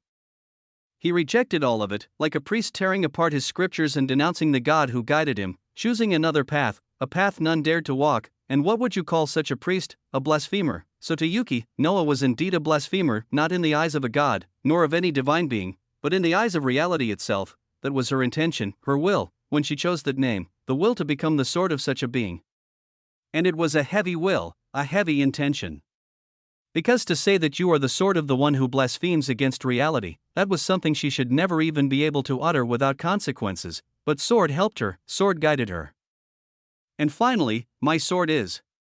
Sword of the blasphemer. Yuki's voice echoed through the still world with a gravity and authority that defied comprehension. It was like a divine being delivering a command to a mortal, and the mortal having no choice but to obey, and that's exactly what reality did. It obeyed Yuki's words, because Yuki was worthy.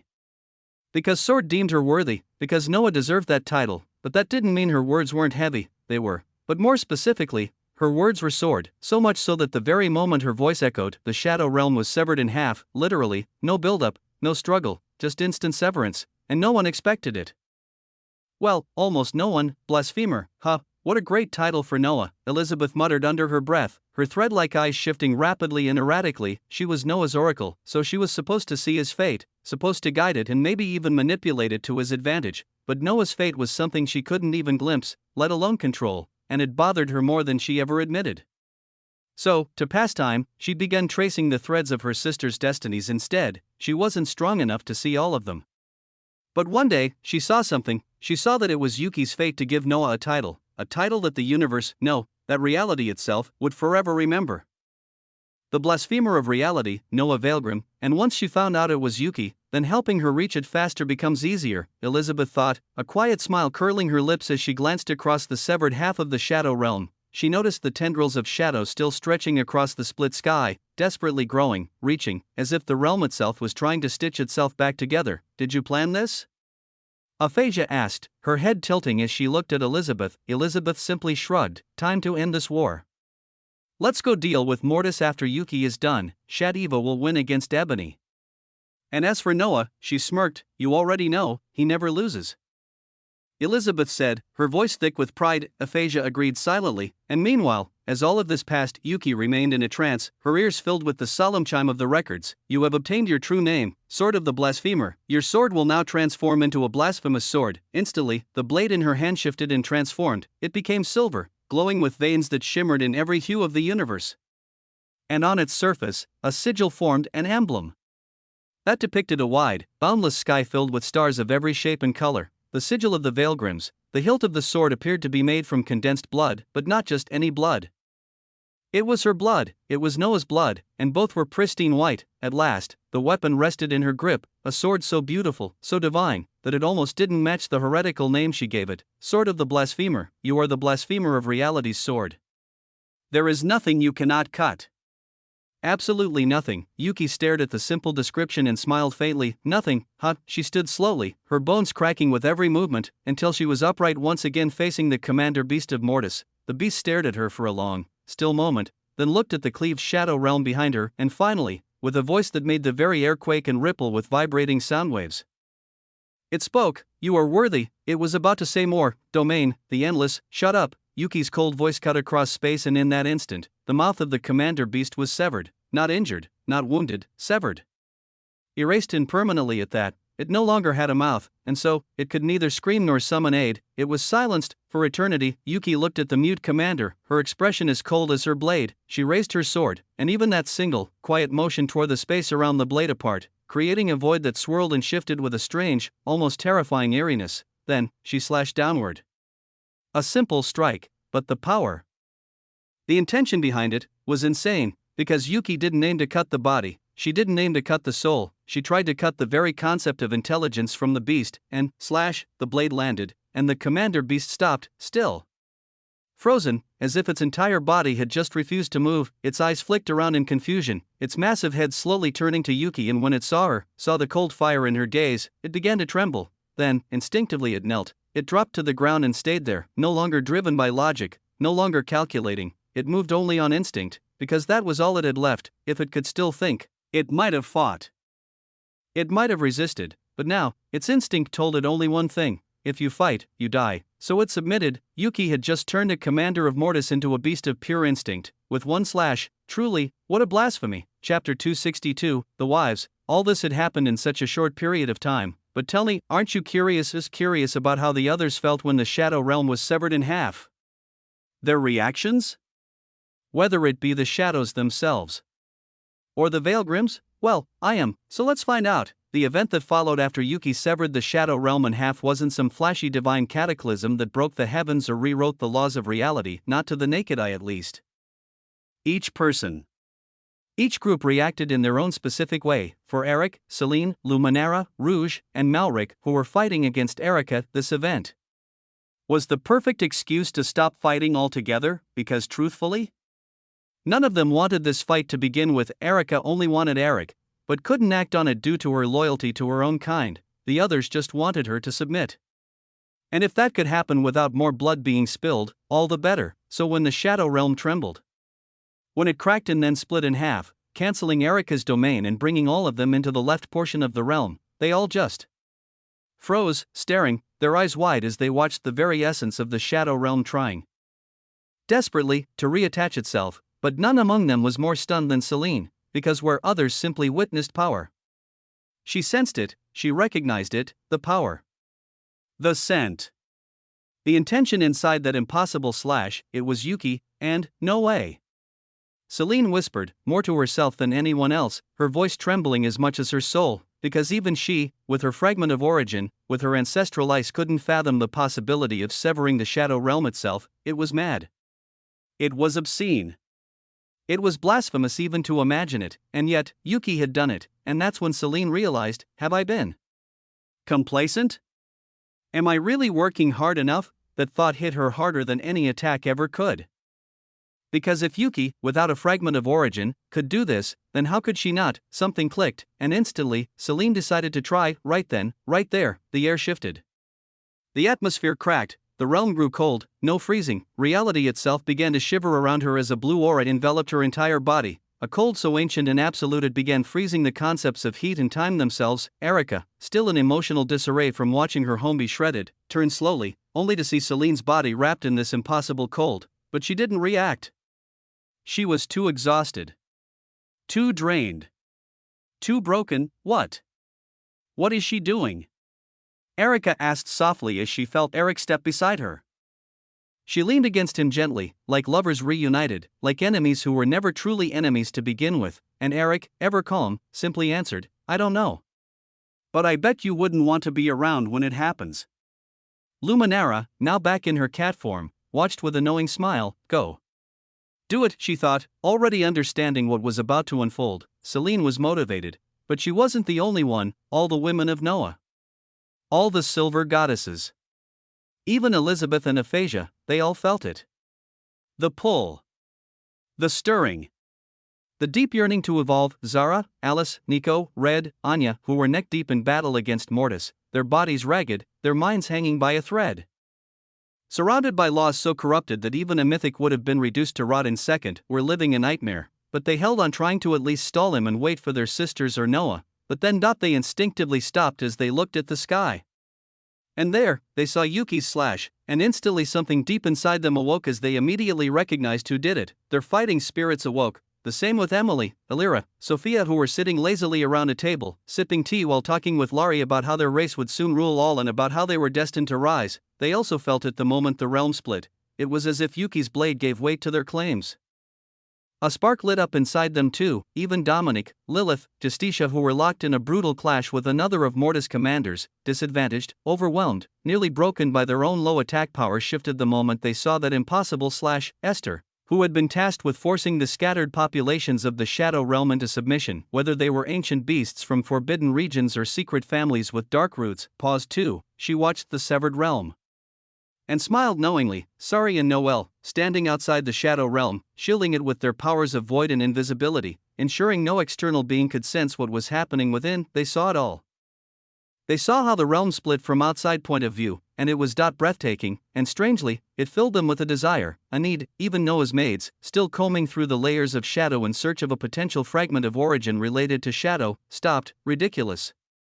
Nephi's muttered as the others agreed with her words, but I want to do the same too, Leona said suddenly, her beastly eyes gleaming with unfiltered hunger. Same with Sonomi, Morgan, Katie. They all felt it too, something instinctive, something ancient, something pure rising inside of them, a call, a whisper. Even Crystal, mother of Elijah, Elisiari of Mind, who had been in Lay, teleported directly into the Shadow Realm, not to fight, but to witness and to participate in this event, because something inside all of them was telling them the same thing: try, seek, dig deep. Find the way, because if they seek, then they would find, because they were the Veilgrims, the seekers of infinite evolution, and so, without hesitation, they all tried. They dug into their minds, into their souls, into their concept cores, into everything that made them who they were, and one by one, they found the way, as if fate, or reality, or something far beyond was guiding them. And the moment they activated the skill born from that spark, their voices echoed across the Shadow Realm, like the divine chords of a symphony meant to seduce reality itself. And just then, no! A voice screamed, not a person, not a beast, but the very will of the Shadow Realm, a scream so deep and primal it pierced through layers of existence. A scream of pure agony, raw hatred, helpless despair, and then it was immediately torn apart, in every direction imaginable, by the Silver Goddesses, by the Veilgrims, by the wives of the blasphemer of reality. Chapter 263, Laughter. It was truly an amazing, but frightening, scene, because all the women were eerily in sync, like they were not multiple persons, but just one being activating a skill. Their voices echoed throughout the entire Shadow Realm, clearly, as if reality itself wanted them to be heard, to be seen. Each of the skills they had just awakened were unique, tailor-made for them, a skill that would be their signature ability in the outside world, the same way the Sword of Blasphemy would be for Yuki. There were, Ice Age of Eternal Winter, Celine said. Her voice echoed through the whole realm as instantly, all began to freeze. Space, time, concepts, ideas, living beings or non-living beings alike, everything just froze, trapped in an eternal winter that would remind one of the Ice Age before humanity's evolution. The pit of eternal despair, Zara said, her voice making the entire realm start to tremble, to shake, and something that looked like tears appeared in the air itself. Space began to rain as if weeping in grief, in despair, as the atmosphere turned heavy, oppressive, like a person, or maybe an entire world, had just died. First word, let it be agony, Alice followed, and instantly the realm's state grew worse. Cracks began to spread like spiderwebs, the sound of reality breaking echoing all around them. Each of them muttered their skill, and the effects on the Shadow Realm were devastating. They made the realm shake, freeze, weep in despair from emotional trauma, cry out in agony because of a simple spoken word, become lost as its population's fate was stripped away, lose all spiritual control as one goddess claimed every shadow soul as hers, hallucinate under the influence of two dangerous former succubi, feel judged by the universe itself as a cosmic scale appeared in its core, weighing its sins, before being torn apart by a terrifying monster or struck down by its own stars. The pain was endless and came from countless sources, and all of it happened at the same time, layered over one another, breaking it from all angles, so much so that the Shadow Realm, a realm that had reached the level of a prime world, cried out in pain. And the entire realm exploded. From the overload of powers, Sari and Noel using their skills to make sure none of it could be felt outside, but in their point of view, the realm was both slowly being destroyed and miraculously healing at the same time. What a tenacious realm, Sari muttered with a mocking smile, It's a prime world, just one step away from a divine realm. It's not that easy to destroy, but. Noel began, pausing slightly before smiling. I bet this is enough. He can do the rest. Sorry didn't need to ask who she was talking about, because there was no other he except him. Yes, largely enough, she responded, and indeed, it was, in the domain of Sylphra, or more accurately, what used to be her domain, as now everything had been destroyed by the battle between her and Noah. Noah stood in the air, his clothes torn apart, his body bleeding in several places, white pristine blood dripping down, making the sight eerie, surreal. But on his face, a smile crept to his lips as he looked at the notification panel in front of him. You have received a title chosen by your wife, Yuki Veilgrim, the blasphemer of reality. Noah watched the message with a strange interest, as he heard the cries of his women and the scream of the will of the Shadow Realm, followed by its destruction. A cry that made every shadow and even every original tremble in deep, soul-rattling pain, as if their very parent was screaming, begging for help. What is this? A voice asked, and Noah turned his gaze to look at Sylphra. She was on the ground, her body pierced by 5 multicolored spears that seemed to hurt more than she could admit. Her face, no, her entire body was bloodied, deep wounds revealing even her bones. She was the last one left. All her puppets had been destroyed by Noah, and still, she couldn't believe it. What kind of domain and authority are these? How is this even possible? Sylphra couldn't help but ask, but even then, a flicker of hope rose inside her. Maybe he can help us. That's what she thought, but that thought was immediately buried deep inside her when she remembered that they were enemies, and remembered the cry of her home. A deep pain surged inside her, followed by instinctive fury. What did you do to our home? She screamed, struggling, trying to twist her body free from the spears. But, it's useless. These spears are the condensation of my domain coupled with authority. You cannot escape, Noah said calmly, before smiling. As for what did we do? Well, it seems the girls went a little bit too hard. Then suddenly, ha ha ha ha, a deep, resounding laugh echoed through the broken and slowly healing Shadow Realm. It was Noah, genuinely laughing. He was amused, happy, and surprised by the sheer destructive power of his wives. It was maddening to witness how far they had come. A deep pride bloomed inside his chest as a loving smile danced on his lips. Truly, I have the best women ever, Noah said, unable to hold back. He was lucky to have them. These women who made his journey to the top not lonely, these women who made the birth of their family possible, these women who loved him deeply, and without asking for anything in return. He raised his head toward the sky, a smile tugging at his lips, a storm of emotions raging inside his heart. He was grateful beyond words, he was in love, beyond logic. He smiled again, then softly raised his hand toward the sky. The place he stood was the exact location where the brothel of the damned once stood. And so, he raised his hand and manipulated time, rewinding the flow, not too far back, just enough to find the moment of truth. Noah didn't rewind time to see the moment Sari was raped. Because if he did, he feared he would lose control. He feared he would go mad and do the unthinkable, so instead, he rewound time to the moment where Sari killed Bari. Space changed and time was bent into his hand. Then the scenery began rechange like a flickering film as Noah rewinded time to the moment Sari killed Bari by eating her heart, and then, come here, filthy soul, Noah said. His voice was soft, but the coldness and the authority behind it made the very reality around him to bend. Immediately the soul of Bari immediately appeared in his hand. The soul was disoriented. She looked around, confused. Weren't I in the soul realm? Why am I here? Bari asked, puzzled. She raised her head and saw the lifeless, white, runic eyes of Noah looking down on her. She shuddered. Pure fright overtook her. She tried to flee instinctively, but her soul body was no longer in her control. Noah smiled emptily. I'm going to enjoy torturing you, I swear.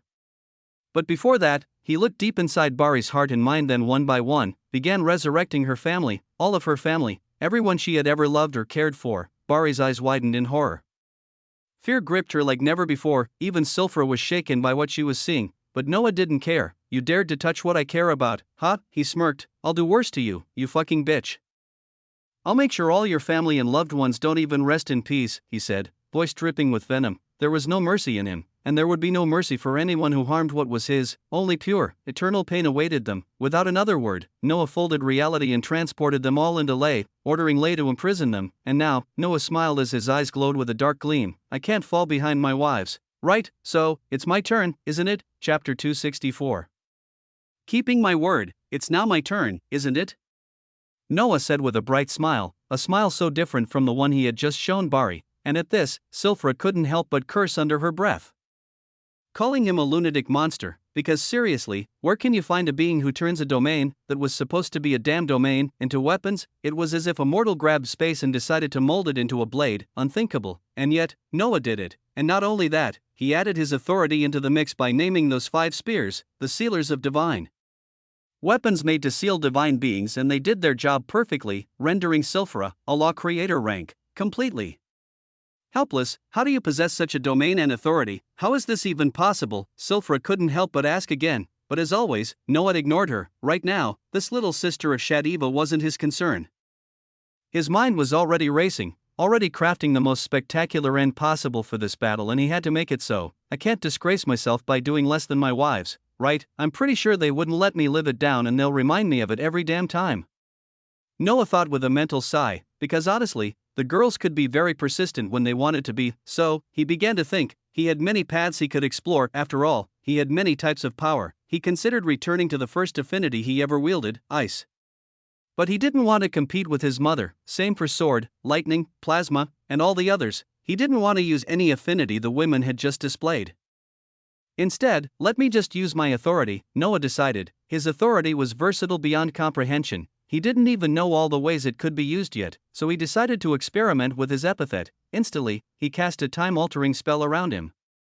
A spell that slowed time so that one day for him would equal only 1 hour in the outside world. Alongside it, he drank a potion he'd specifically crafted for moments like this, the Enlightenment Potion. The moment it entered his system, it felt like his mind expanded beyond limit and the cosmos itself poured into his head, stripping itself bare, offering up its mysteries like a lover who had waited all day to be fucked at night. In that state, his thoughts became sharper, clearer, more focused. This helped him dismantle his authority, analyze it, break it apart, and reassemble it into something far more potent. Titles, names, anything can be named. And if anything can be named, then anything can be a name. And if I can name anything, then I can even name a realm, meaning, I can name the Shadow Realm. Noah's thoughts surged, spiraling as he came to that dangerous, brilliant conclusion, and that's when the Enlightenment Potion truly showed its value, because now he had to choose a name, a real name, one that suited this realm, one that matched its future, death? Or something else, that Noah had decided long ago. After all, didn't I promise to make my first shadow a queen, just like Shadiva? Noah thought with a quiet smile. He hadn't forgotten. He never would, so he might as well finish all of this while keeping his word, and the moment he made that decision, a name appeared inside his mind. Simple. So simple, in fact. But the weight, the sincerity, the authority behind it were anything but simple. He opened his mouth, and the realm quieted. It gave him the fleur la parole, as our French friends would say, and so Noah mockingly accepted the realm's courtesy, even though, truly, it didn't have a choice. Epithet. Noah's voice echoed through the entire shadow realm, reaching everything and everyone inside, his women, the commanders, the shadow soldiers, the mundane, the beasts. Even the Shadow Realm itself, its will, was paying close attention to his words. Shadow Realm, your name shall be. Esther's throne of devoted silence, silence. The whole realm plunged into a silence so deep, you could hear the ragged, wheezing breaths of the realm itself, showing how strained it was. It was a silence of disbelief, of shock. Not one of the girls expected this, not even Esther herself. She knew Noah would keep his promise, but not like this. She stood there, gazing at the sky, her eyes starting to glisten with tears, but Noah wasn't done. His voice continued to ripple through the void, like thunder disguised in velvet. You are more than worthy. You've been with me since the beginning, you've seen me at my worst and at my best, as my ever-watching shadow. You were there when I was nothing. When, to the rest of the world, I was just the spoiled child of the Duchess of Eternal Cold. You and Neko were with me. The girls all smiled, and the most emotional among them began to tear up. You watched me in silence, in devotion, and in love, so you deserve this realm. You deserve all of it. And from now on, you are the formless queen of shadow. These words echoed through her soul, etched deep inside her being, as Noah named her. And this name, you have received your true name, formless queen of shadow. Congratulations, Esther Vailgrim. This name, given by Noah, became her true name, and Esther could not have been happier. She felt something settle inside of her, a shift, a crown gently placed upon her soul, and at the same time, a new connection began to form, a connection between her and Esther's thoughts stopped as she looked down, looked around. The entire shadow realm was trembling, trembling violently, and starting to fracture. It was trying, desperately, to reject the name. Noah had given it. Noah sensed it and frowned. Prime World's wills really are on another level, he thought as he watched the realm slowly destroying itself out of sheer refusal, and that wasn't something Noah could never accept. Not after giving such a long-ass speech, no way in hell. He thought with cold determination before raising his hand and tearing space open in front of him, and not delicately, he ripped it open the same way two women would tear at each other's hair in a brutal fight, rough. Direct. No grace, he stepped into the rupture, and instantly found himself in a different place, a place that screamed shadow. Everything here was shadow, swirling and shifting. But if you looked closely, you'd see it wasn't just one kind of shadow, it was every type of shadow, mixed together, forming something entirely new, something Noah had never seen before. Never even imagined. It was breathtaking, but he was in a rush. He scanned the space and finally his eyes landed on her, a beautiful woman, her body composed of all the different shadows around her, but her form was curled inward, trembling, as if consumed by immense pain. She looked up at Noah, eyes burning with hatred and fury. He smiled. "Don't look at me like that, beautiful lady.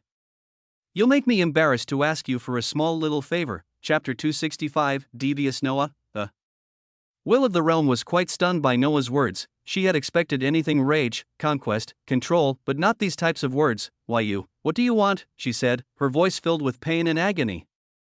A pain she had never thought possible to even feel, a pain so immense and rooted that it couldn't even be described. She was fighting against her own existence to reject the title Noah gave her. It was like fighting a close part of herself in a battle where the only outcome was the death of one half, and needless to say, she would suffer either way. But she preferred that kind of suffering over being shackled beneath a girl not even 100 years old. Never, so she gritted her teeth. Ready to blow herself up if she failed to stop this process, Noah watched her expression with a subtle smile on his lips. He could see it. This will was ready to die rather than accept the name. The rule, the dominion, and truthfully, he couldn't have that, so he took a step forward and instantly found himself an inch away from her. She flinched instinctively, her deep shadowy eyes trembling in surprise and even fear as she tried to create distance between them. Noah's hand shot out like a celestial whip, catching hers, but she immediately dissolved into shadow and slipped from his grasp. He smiled again, unbothered, raising his gaze upward, high to the right, and found her there. Panting, her breathing ragged, her body soaked in sweat like a mundane girl who had just run a 10-kilometer marathon without rest, power, or grace. It was pitiful, a prime world's will. "Reduced to this, you're making things difficult for yourself," Noah said calmly, his voice low and smooth. "Accept peacefully to be under my wife's dominion, and you'll reach a height never thought possible. To make someone hostile become a willing ally, especially when you needed them, wasn't always about emotion, it was about interest. Propose something they gain from, appeal to what they value. That was how life worked. Most beings worked by interest, not emotion. Touch their interest, and they might become your closest ally, or your worst enemy.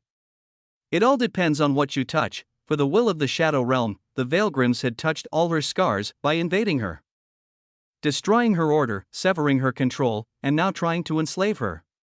By all counts, she was justified in choosing death, but what if she had something to gain? Something she couldn't get by herself?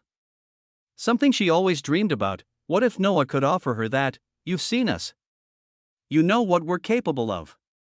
Even your law creator rank couldn't stop us," Noah said, his voice casual, but every word deliberate, "and especially, you've seen my power. Tell me, where in this universe can you find another being like me?" He didn't wait for an answer. He didn't need to. "No one," his smile widened, "no one is like me. And no one is like us, though we'll listen quietly now." Her interest piqued, "So choose wisely. You have a chance to be part of this family, peacefully. You have the chance to become one of the Veilgrims, seekers of infinite evolution, so don't be a fool. Don't let pride or anger blind you, because if I'm forced to make you submit," his voice dropped. His runic white eyes started to glow with a lifeless, eerie light. No joy, no warmth, no softness, a stark contrast to the Noah from just seconds ago. It made her shiver. "If I have to force you, you won't like the outcome, so, for the last time, accept this title gracefully, and take one step closer to becoming a divine realm." The moment the words left his mouth, she trembled. The words divine realm echoed through her entire existence like a forgotten promise. Her eyes widened, and before she could stop herself, her voice, fragile, full of wonder and disbelief, escaped. "Divine realm? You can make me a divine realm." Her tone was like that of a punished child who had just been promised a pastry, and that's exactly what Noah did. He offered her what Noah could resist, the dream, the unreachable evolution every prime world or even lower ranked world craved to transcend. To become divine, she had never expected to reach it. The distance was too wide. Too deep. A chasm she couldn't cross alone, but now, as she looked at Noah, as she truly looked at this man who could twist fate, name realms, she calmed down. She still struggled, still resisted the bond, but less than before, she looked at Noah. Are you sincere? Will you keep your word? She asked, her voice trembling, her body racked in pain. Noah nodded slowly. I always keep my word. She hesitated. She hesitated long and hard, but when she looked at herself, felt the damage tearing her apart, knew her destruction was only moments away, she made her choice. She laughed softly, a hollow, bitter laugh, one full of irony and defeat. Weakness is truly a sin in this universe, she thought with a pitiful sight. I accept, and the moment she said it, click, a sound echoed through the soul of the realm as the bond was formed. A solid, absolute connection between her and Esther, see?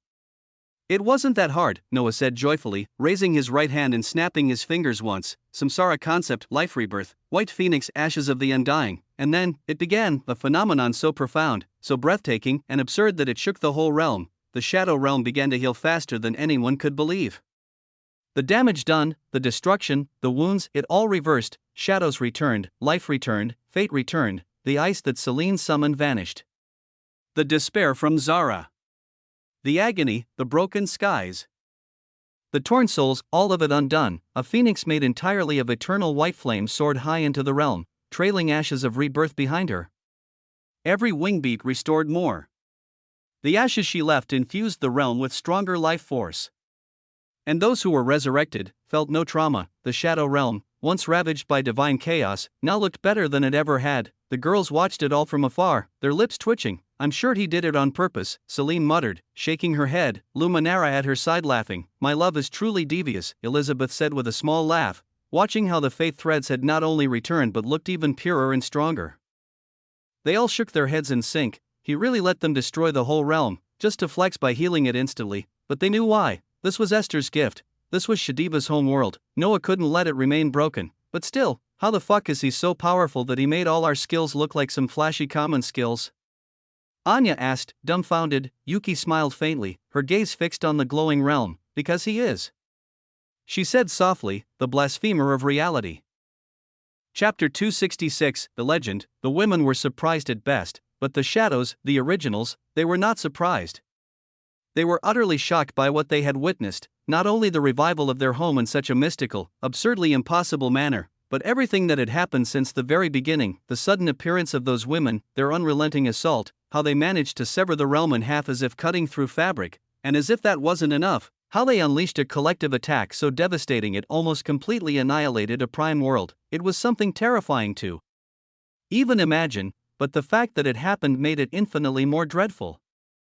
More real, more haunting. Mortis stood there, surrounded by Anya, Red, Neko, Alice, Zara, Elizabeth, Yuki, and Aphasia. They were 8 against 1, and even Mortis, with all his pride and power, couldn't be sure of victory, especially not against them, especially not now, not after they had obtained a new skill, one that went beyond logic. But even so, he didn't particularly care about victory at this moment, because right now, all that consumed his thoughts was understanding just what the fuck was happening, and how exactly his sister was tied to all this madness. So he simply stood there, eyes blank and heavy with disbelief, as he took in the realm's renewed vitality, as he looked up into the sky and saw the white phoenix flying above, its celestial white flame so pure it seemed capable of purifying the most vile of sins and resurrecting entire armies with a single cry.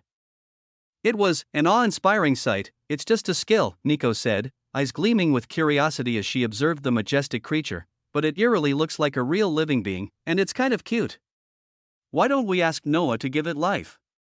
He could just capture a soul, purify it until it's blank, and put it inside, Alice added, her voice brimming with excitement, already imagining the possibilities. But what would its role be?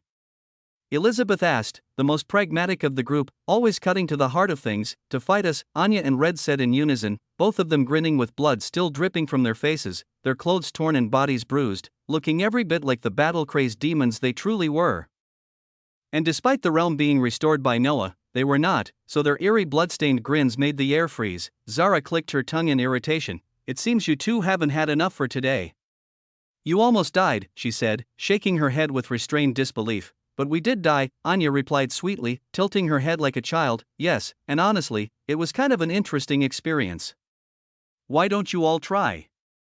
You might like it, Red added with a completely serious expression, like she was suggesting they take a relaxing vacation instead of talking about dying. The other girls stared at them in silence for a moment, then turned back toward each other with a collective decision. Let's ignore these crazy bitches. As for the White Phoenix, we could make it a guardian or something, it would be fitting. We need something that represents us, don't we? A beast, a symbol, something that embodies us the way the world tree represents the elves, Aphasia said, her voice calm and serious as she leaned into the idea of myth, of legacy. Her words struck a chord. The girls all began discussing what kind of creature, what kind of mythic construct, would suit them best, talking animatedly, throwing ideas and laughter around as if Mortis wasn't even there, and Mortis just stood there, still. Confused, ignored, he listened to their words, but couldn't grasp the meaning, couldn't process what they were saying.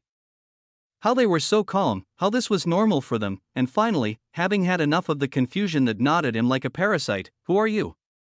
And what is my sister to you? Why did you fight us? Who restored the realm? Just, what the fuck is going on? He fired all his questions at once, his voice cracking at the end from sheer desperation, from the overwhelming pressure of not understanding anything anymore. The women stopped, they turned to him, their eyes meeting his, and for a moment the air shifted until Yuki decided to answer. We are the Veilgrims.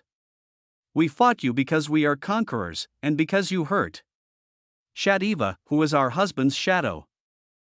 Without forgetting Sari's incident, and as for who restored the realm, she smiled, and so did all the other women with her. It was our husband, Noah Weaverheart, the record's favorite. But it wasn't only Mortis asking questions, Ebony asked the same, and for her, the answers were more than important, they were everything. Answer me, she demanded, her voice trembling with agony as her body hung broken and bloodied, chained by black chains that oozed with power.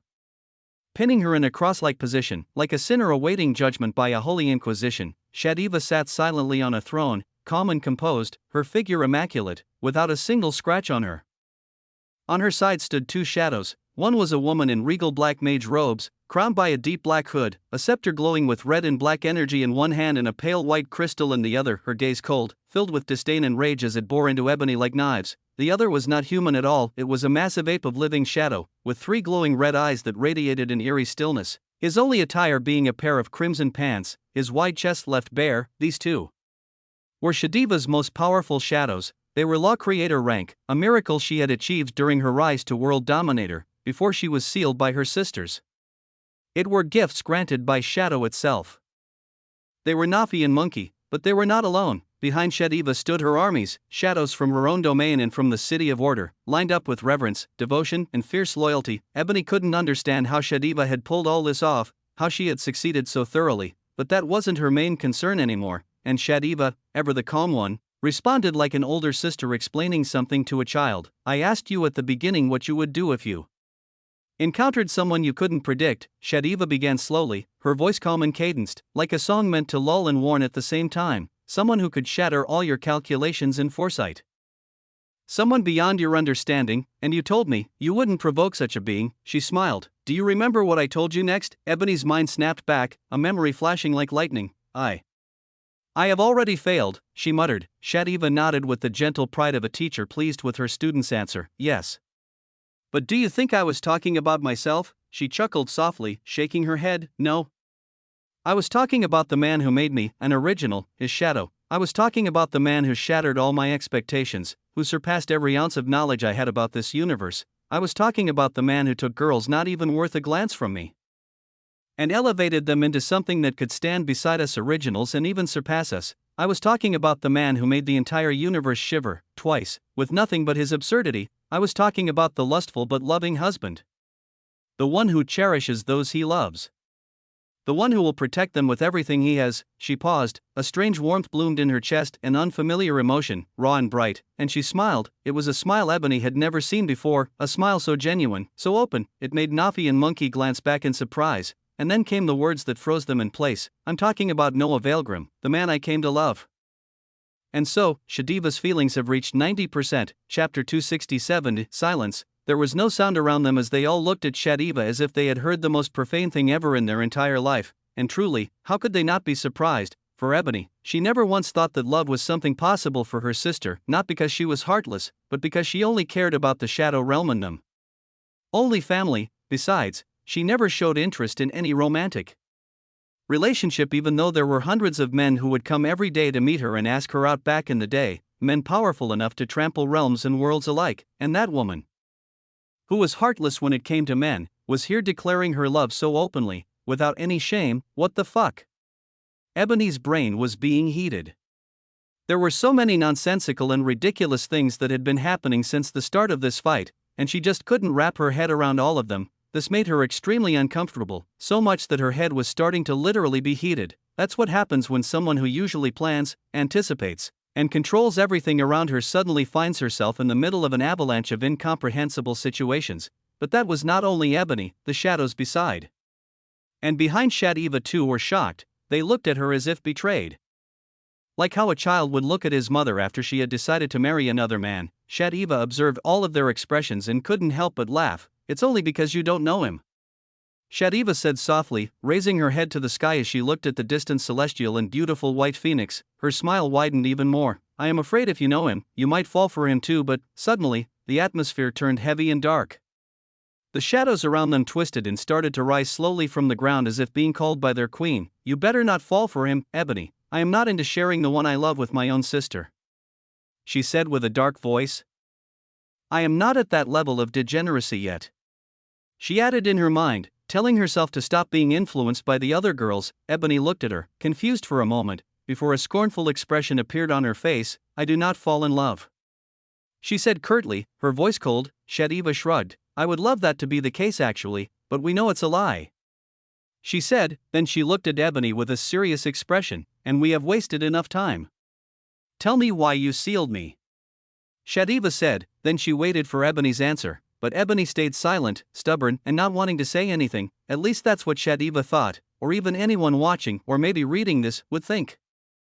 But that's not the case actually. No matter how annoying and controlling Ebony was, she loved her siblings. And she loved even more Shadiva, who had protected them when they were nothing and weak. That's exactly why she didn't want to tell her, because telling her meant involving her. And if she was involved, then those beings will know that she was no longer sealed and they will come for them, and needless to say, they will all die if they do. So the best option, for her, was to not tell anything and make her go back to where she came from and stay undetected. But Shadiva wouldn't accept that today. Fine. I am not in a hurry, we will have this discussion once we are back in our world. Noah, or even any of the girls will make you speak, Shadiva decided. Do you think they can make me talk if I don't want to? Ebony sneered. Shadiva just smiled, planning to either ask Zara for help or Alice, maybe to Elizabeth or even Yuki. Many options to torture, no, to interrogate her sister. I am being influenced by them a little bit too much, Shadiva complained. But her face bore a small satisfied and anticipated smile. She couldn't wait to see them all again, especially Noah. You player, you will have one more woman in your harem. She shook her head, because even if she knew all that, she couldn't stop herself, or simply, she didn't want to. I cannot wait. We, too, cannot wait. So, can I know why you were sitting so far from me? Noah asked as he tilted his head, amused by the will of this realm's reaction. Even after everything was solved, she still seemed to instinctively fear Noah. I feel more at ease with this distance, she said as she sat on a chair made of shadows almost a kilometer from Noah. Noah's lips twitched, but he didn't say anything on this matter. What's your name? He asked as he crossed his legs atop each other and put his head in his right palm. His throne was white, a stark contrast with all the shadows and darkness around him. And that's what made it more remarkable. Nixie. The will Nixie said simply. Noah nodded. I have a question for you, if you do not mind, Nixie. Noah started then, without even waiting for Nixie's response, he continued. I would love to know if you have any knowledge about origin and their emplacements. The moment this question was asked, Nixie's body immediately went rigid for a moment before she forcefully controlled herself. But, well, seems like you know. Noah's voice rang out as he looked at Nixie with a smirk. She cursed under her breath. I do, she answered, reluctantly. Then tell me the type of origin it is and its location. She didn't respond immediately, as if resisting the urge to respond, but couldn't as she was obliged. She could no longer disobey Esther, let alone Noah, who made her into this situation. So with a bitter voice, there are two origins. The origin of shadow and the origin of formlessness. She stopped briefly then. Their location is here, in the shadow realm, inside one of the forbidden zones. And at her response, how convenient, Noah muttered with a slight smirk. Chapter 268, a little discussion. Noah was pleasantly surprised to find out that there were two origins hiding here, and coincidentally, or maybe not, one of them was the origin Esther needed to finally complete her transformation. He smiled. What a delightful surprise. So tell me, what type of forbidden zone is that? He asked, eager to go there and retrieve these two origins to finally complete his conquest inside this realm. But Nixie just looked at him in a very weird manner. Do you truly want to know? She asked. Her face now bore a slight subtle smile. Something that didn't happen since the start of their conversation. Seeing this, Noah immediately knew something was going on. But still, I do want to know, he said, his voice quiet and filled with unspoken confidence. Fine. Nixie agreed. I call it a forbidden zone, but it's not quite accurate. It's a pocket space that exists inside the Shadow Realm but at the same time is independent of the Shadow Realm. It's a space no one, even the originals, have ever set foot in. At her words, Noah started to feel that something annoying was going to happen. And why is that? He asked, his expression now slightly serious. You cannot enter there without the permission of Shadow and... Nixie paused a little. Then, no one ever had its permission to step foot in it, she said simply. Noah stayed silent. Shadow, sword, lightning. It's not the first time he had heard those names being uttered in a very special and unique way. Yuki once told him that it was sword that guided her toward the formless sword concept. Sophie also told him she was acknowledged by lightning as its daughter. And even Shadiva said she was the first daughter of Shadow. All of this told him that in one way or another, these concepts were alive, but the question Noah always asked himself was how? And what exactly are they? Are they the very personifications of their corresponding affinities? Or their origin? Then if they are the origin, what's the matter with those origin stones? Once again, he was lacking information about a part of the universe. But it was fine, because this was a very good opportunity to learn more about them. He looked again at Nixie and focused his white runic gaze on her. The shadow you're talking about looks pretty sentient to me, right? He asked. It is. Nixie responded simply. He smiled. Then wouldn't it accept to meet the person who freed its first daughter? I mean, it has to show some appreciation, right? As a good parent, as he said those words, he stood up from his chair and looked at the sky. I have a title that makes me close to Shadow, but we never know. Let's be as thorough as possible. He thought, since the matter with Sari, he had learned his lesson.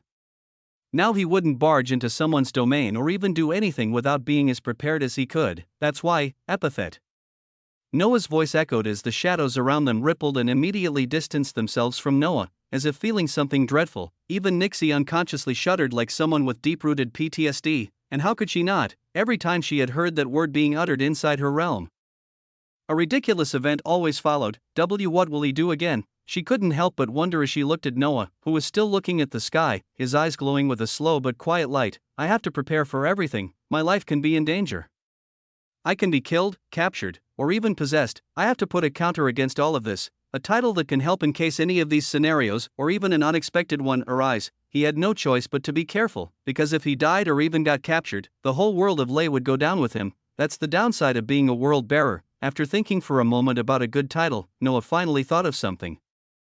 It was something very daring, but he decided to just try. I shall be named the one protected by the records. The whole space shuddered with unbelievable power, so much that the realm of Nixie was slowly collapsing into itself. The shadows around them started to shatter as if they were physical matter. Each one of them seemed to try to escape, but it was useless, as everywhere was affected. Time seemed to be twisted in a strange way as Noah couldn't even feel the very concept of time around him. It looked like it completely disappeared. But it was not, it was just that time seemed so afraid that it had lowered its presence to absolute zero. Something space should have done, but it was the stubborn type.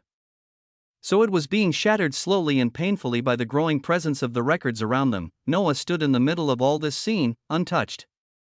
Everyone and everything were either being shattered, or trying to escape, or just hiding, but only he didn't budge, and nothing happened to him. He looked at the sky silently. He knew he had dared something very outrageous, but it didn't hurt to just try, right?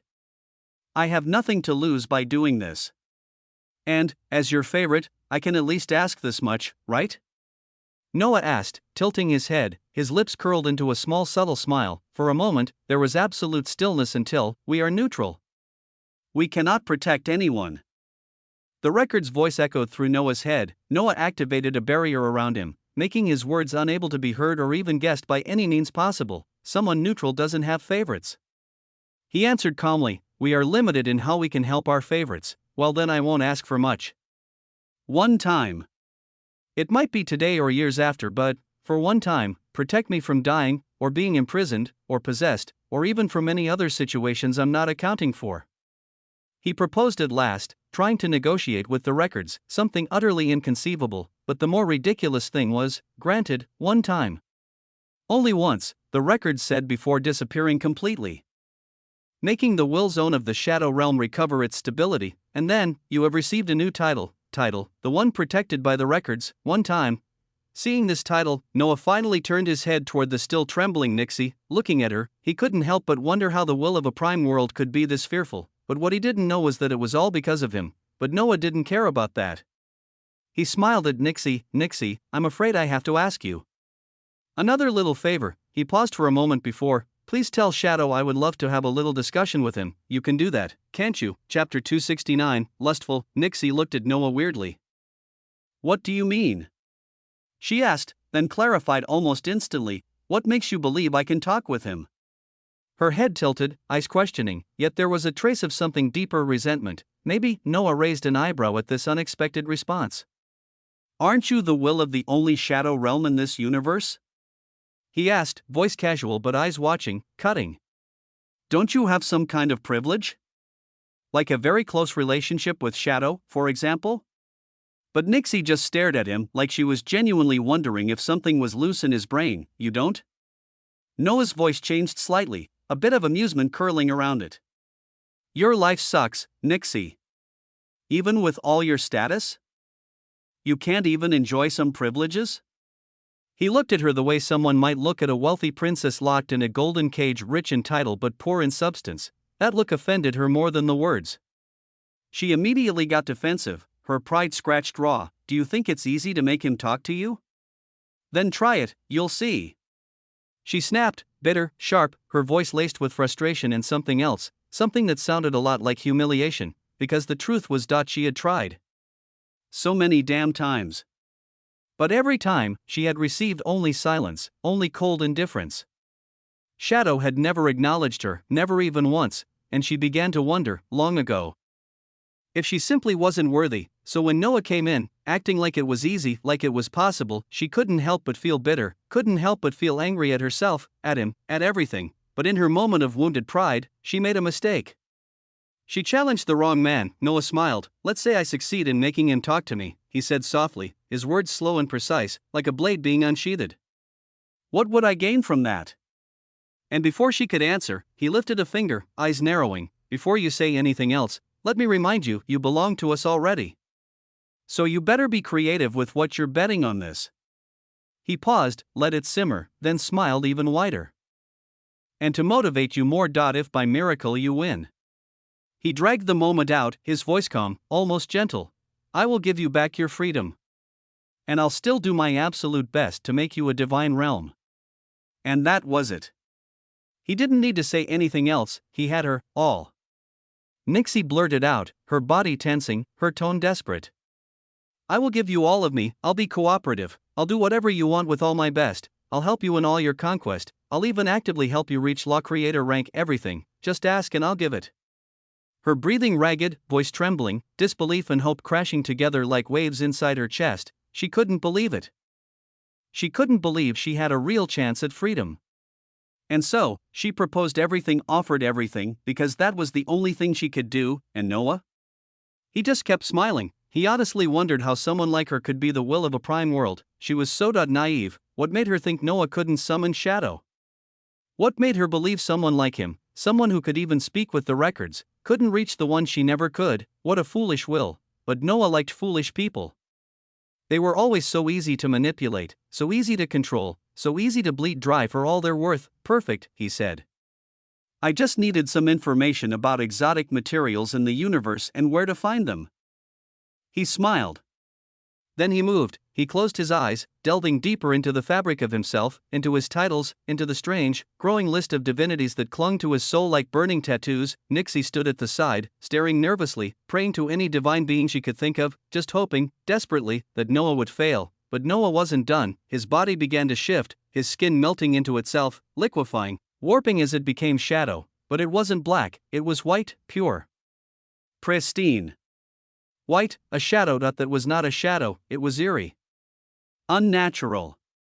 Almost offensive to the laws of existence, but at the same time, it was mesmerizing, because never before had such a thing been seen. Never before had a shadow like this existed, and when you become something like that, something that breaks all rules, then the world either rejects you violently or bows in worship. Guess which one Noah received? Worship. Every shadow in the realm shot toward him with speeds beyond comprehension, flooding the area like rivers of black water pulled by divine gravity. They surrounded him, formed a circle, but none dared touch him. Not a single one. They trembled in reverence, even Nixie, she was made of shadow herself. And yet her knees shook. She clenched her fists, resisting the strange, humiliating urge to approach him and taste his skin, to beg for a taste of the divine white seed that seemed to call her soul toward it like a siren. Yes, lustful, that was the word. What a lustful will. But Noah didn't do this for them, he did it to call forth something bigger, something greater, shadow, and yet nothing. Shadow didn't respond, even if Noah could feel something watching him, something ancient, something unfamiliar. It didn't move. It didn't speak.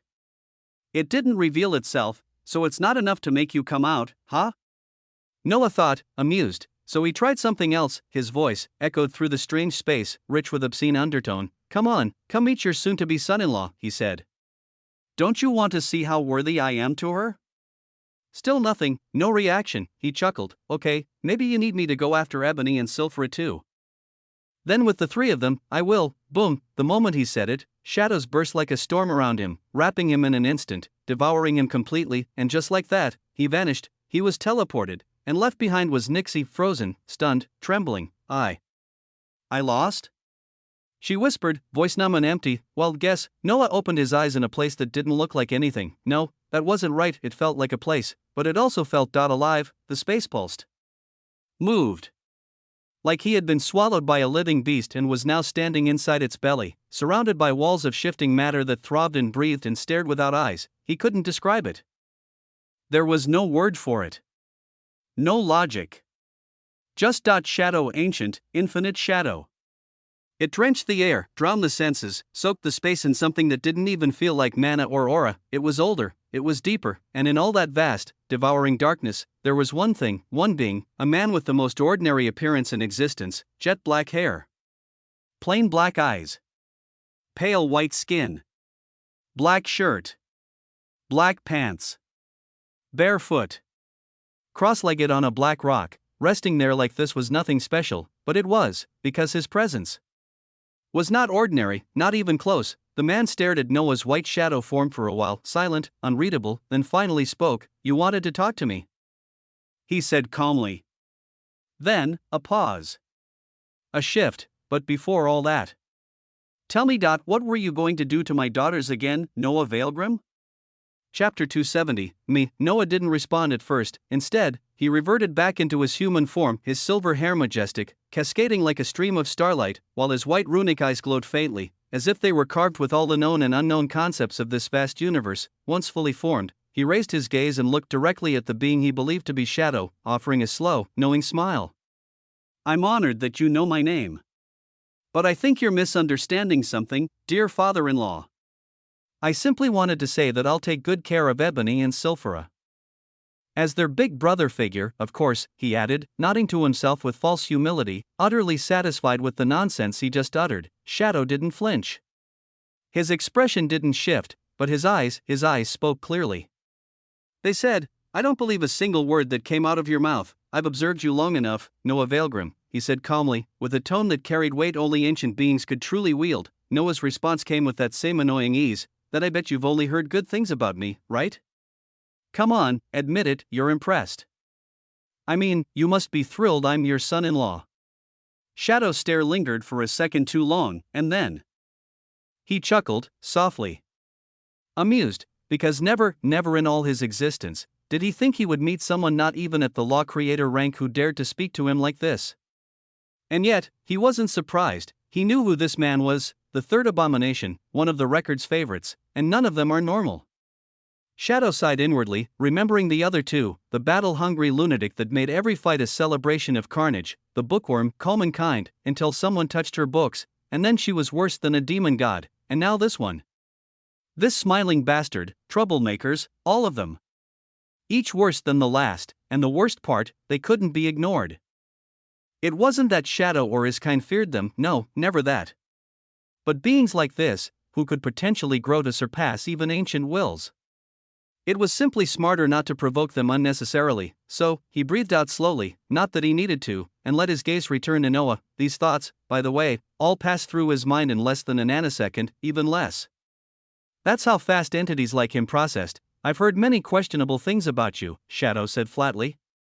Especially the fact you enjoy collecting women and practice incest. Noah immediately recoiled in exaggerated offense, his eyes wide, finger raised like a righteous preacher. Me? That's slander. I assure you, I never sought incest. They found me. How is that my fault? He sounded genuinely hurt. Shadow didn't blink, he just watched him for a long, quiet moment before sighing. Enough of this useless chat. Tell me what you really want, he said, and instantly, the air around them shifted, the light tone vanishing like smoke and wind, replaced by something denser, heavier, more serious. Noah tilted his head slightly. I didn't know talking about your daughter's future. No, let me rephrase, possible romantic relations was considered a useless chat, but oh well.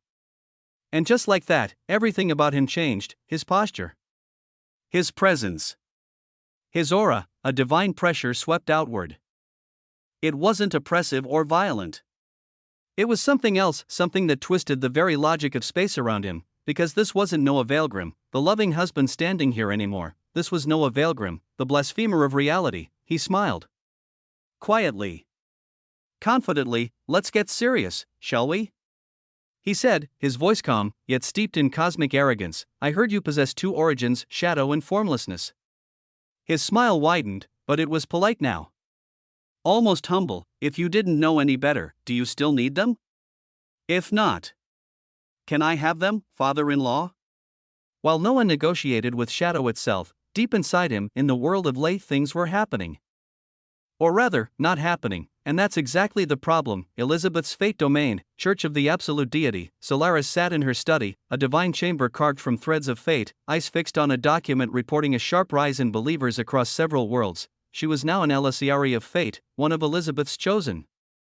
And with that role came changes, her hair now a cascade of silver strands, though her golden eyes remained unchanged, still burning with the same fiery dignity. She continued her work for a while before stopping, not from fatigue, but simply because she didn't want to go on. She looked up, and in front of her, engraved into a divine stone that glowed with every shade of creation, was his image, Noah, a statue not of marble, nor crystal, but a stone that existed only within Lay. They called it the Stone of the Absolute. Lay herself named it, claiming no other material could withstand the weight of Noah's image, a bizarre justification, but a true one. Only this stone could reflect him without cracking. Still, Solaris didn't care about the stone, she cared about the man it captured. Did I make a mistake?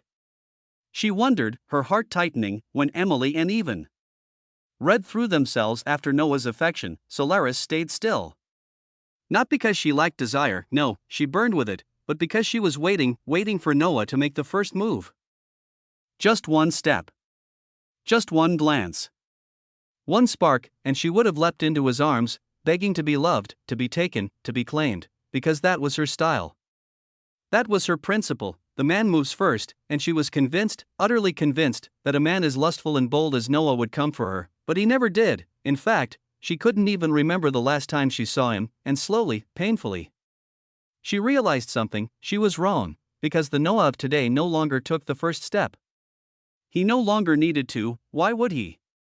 Women came to him like moths to a divine flame. One by one. Every new one, stepping first, but Solaris? She was part of the old guard, a woman of pride.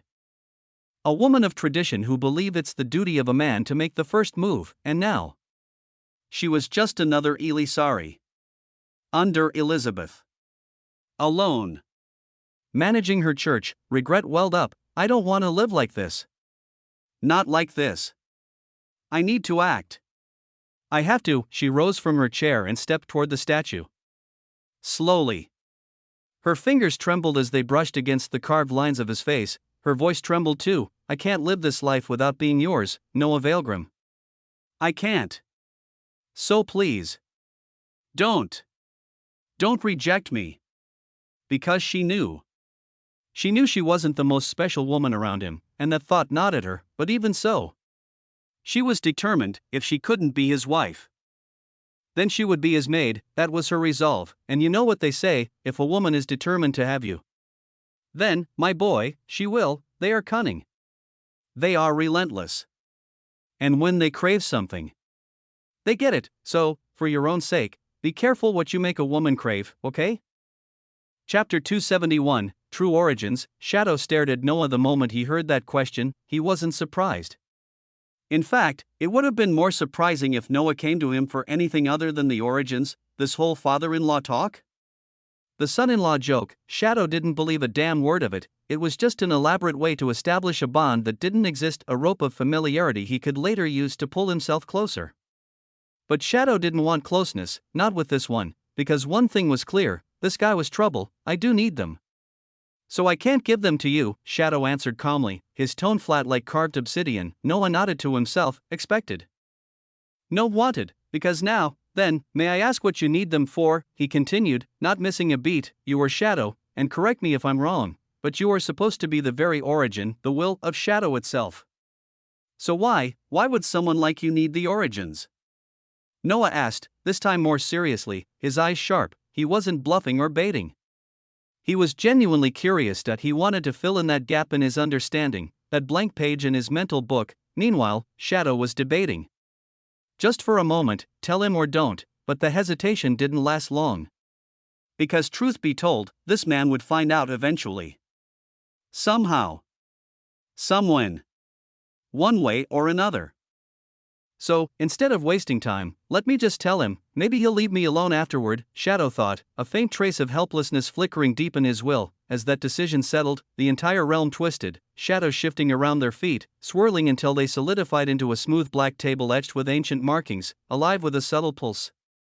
A chair emerged on the other side of it, made of the same shadow stuff, elegant and weightless. 2 teacups rose from the table's surface, the divine aroma wafting from them rich and overwhelming. A scent that could bring gods to their knees just for a taste. Once the setting was complete, Shadow raised his gaze to meet Noah's, who had watched the entire process unfold with a small, almost intrigued smile tugging at the corners of his lips. Noah didn't wait for a formal invitation.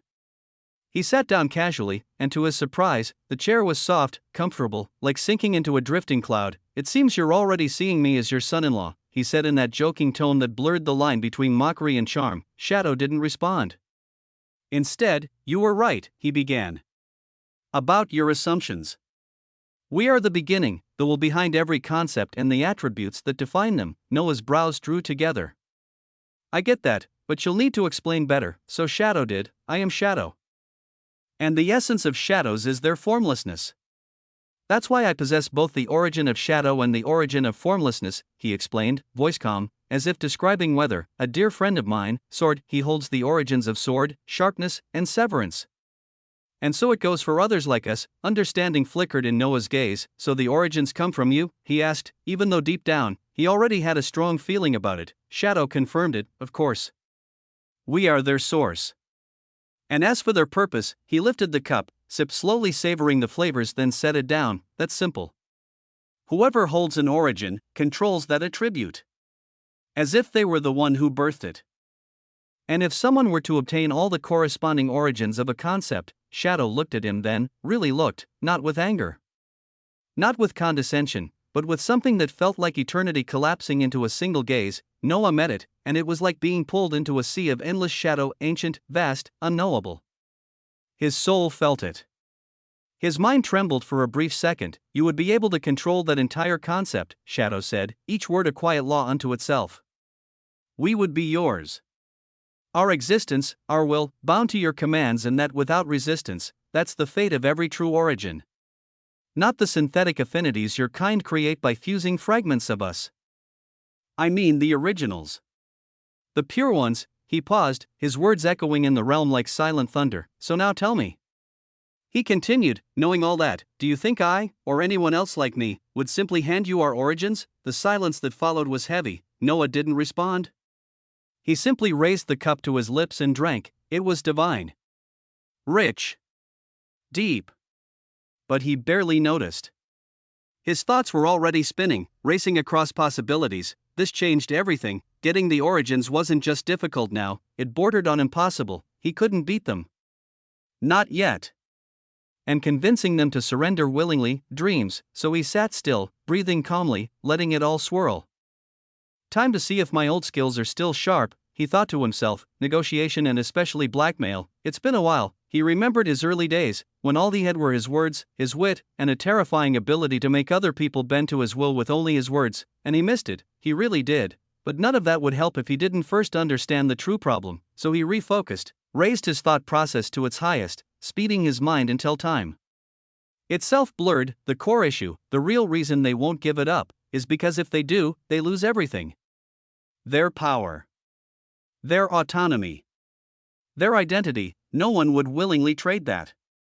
No being who once ruled would choose servitude. But then, what if I didn't take it? What if I shared it? What if I found a way to let them keep their will and still grant me access to that power, shared control? A bridge, not a chain. It wasn't perfect. But it was something, and when you don't have strength, you use possibility. Still, he wasn't sure, so he asked the one constant in his life? The one thing that never failed him, system, pretty please, he called softly in his mind, voice sugar-sweet with guilt. Yes, that bastard only remembered it when he needed a power-up, and yet, the system, ever loyal, ever watching, answered without a single trace of complaint. Your idea is possible, Chapter 272, my dear system, it's possible, but it's very tricky, host, and even if you succeed in sharing the power, it won't be at the same level, meaning? Noah asked. The origins are basically the source of their power. If you take them and give them to your wives, then they will become the source of power of your wives, but since they are the personifications of these concepts, they won't die. They will still exist, but if they want to use their power, they will have no choice but to bow down to your wives. That, too, can be resolved. You just need to make your wives give back authority over the power they hold. It'll be like a god and its angel, same power. But the angel cannot use it to harm the god who granted it. Noah frowned slightly. He was happy to know there was a way to make them remain free, but not only would their power be less than before, it would also mean they'd be under the rule of girls who were barely past a few hundred years old. Yes, that's something most of these ancient beings wouldn't even consider for a second.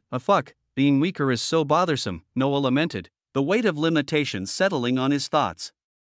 For a moment, but the system, as always, interrupted with perfect timing. This power can grow. If one of your wives holds control over a concept, they can evolve it further. They are not shackled like these wills who only know one thing, one concept, one domain, and nothing else. But host, you must already understand that to evolve past certain barriers, certain thresholds, they need the combination of multiple other concepts as knowledge, as reference, as scaffolding to push their own concept further. Wills cannot do that.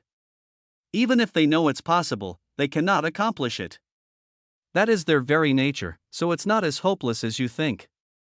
Because sometimes, some wills are willing to relinquish full authority just to see how far their concept can grow. Give them a worthy candidate, and most of them will accept, the system explained with calm clarity, its voice like a guide pulling Noah away from the edge of unnecessary doubt. Showing him once again that the answer, though heavy, was there all along, and Noah smiled. Tell me, without you, my dear, what could I have even become? He asked playfully, but beneath the teasing tone lay a heavy, sincere undertone of gratitude. He expected many responses, but what came next? There is no need to imagine a reality where we are not together, host. Because there are none, we are fated. I was meant to be yours, and you were meant to be my one and only host. All these powers are yours. I am yours. Noah's smile widened, and it wasn't his usual smile filled with cunning or mischief or quiet calculation. It was purer, quieter, deeper. So much that even Shadow, who had been silently watching him all this time, couldn't help but raise an eyebrow, because what he saw in Noah's face now was joy. Real, undeniable, soul-deep joy, and curiosity sparked in him. What? Truly, I wouldn't be worthy of all this if I didn't show my gratitude properly, right? Noah said suddenly, cutting Shadow off without care, his voice bright with emotion, his heart heavy with purpose, because after what his system just told him, Noah felt shaken, and from that quake came clarity, a flash of inspiration, a ripple of power that made him smile, and oh, what a smile that was, not a grin. Not a smirk. But a smile so full of layered meaning that no words could do it justice. Still, the system understood. Instinctively, wordlessly, but even then, Noah wanted to do more. I have the ability to name anything, he remembered. If he could name a realm, why not his system? Epithet, Noah said, and the world stilled. The shadows stopped moving, not out of fear, but as if they simply no longer could. Moving in that moment would have been a defilement, space locked in place. Time held its breath and vanished into the background. The threads of fate, destiny, and causality themselves tried to retreat, tried to pull away from this man, but they were too late, because Noah's next words bound them. My dear, your name shall be the fated one, he whispered. And into those words he poured everything, his authority, his emotions, his past, his future, and the very core of who he was. The threads trembled, pulled together by force, by command, by something divine and beyond reason. And if your eyes had been special, truly special, you might have seen how they twisted and spiraled and wove together, not as strands, but as an act of creation, an act of blasphemy, because Noah didn't just speak a name. He created a new concept without even knowing. A new thread was created by the fusion of the three. A thread that was not just fate, not just destiny, not just causality, but something beyond all three, a singular thread, outwardly silver.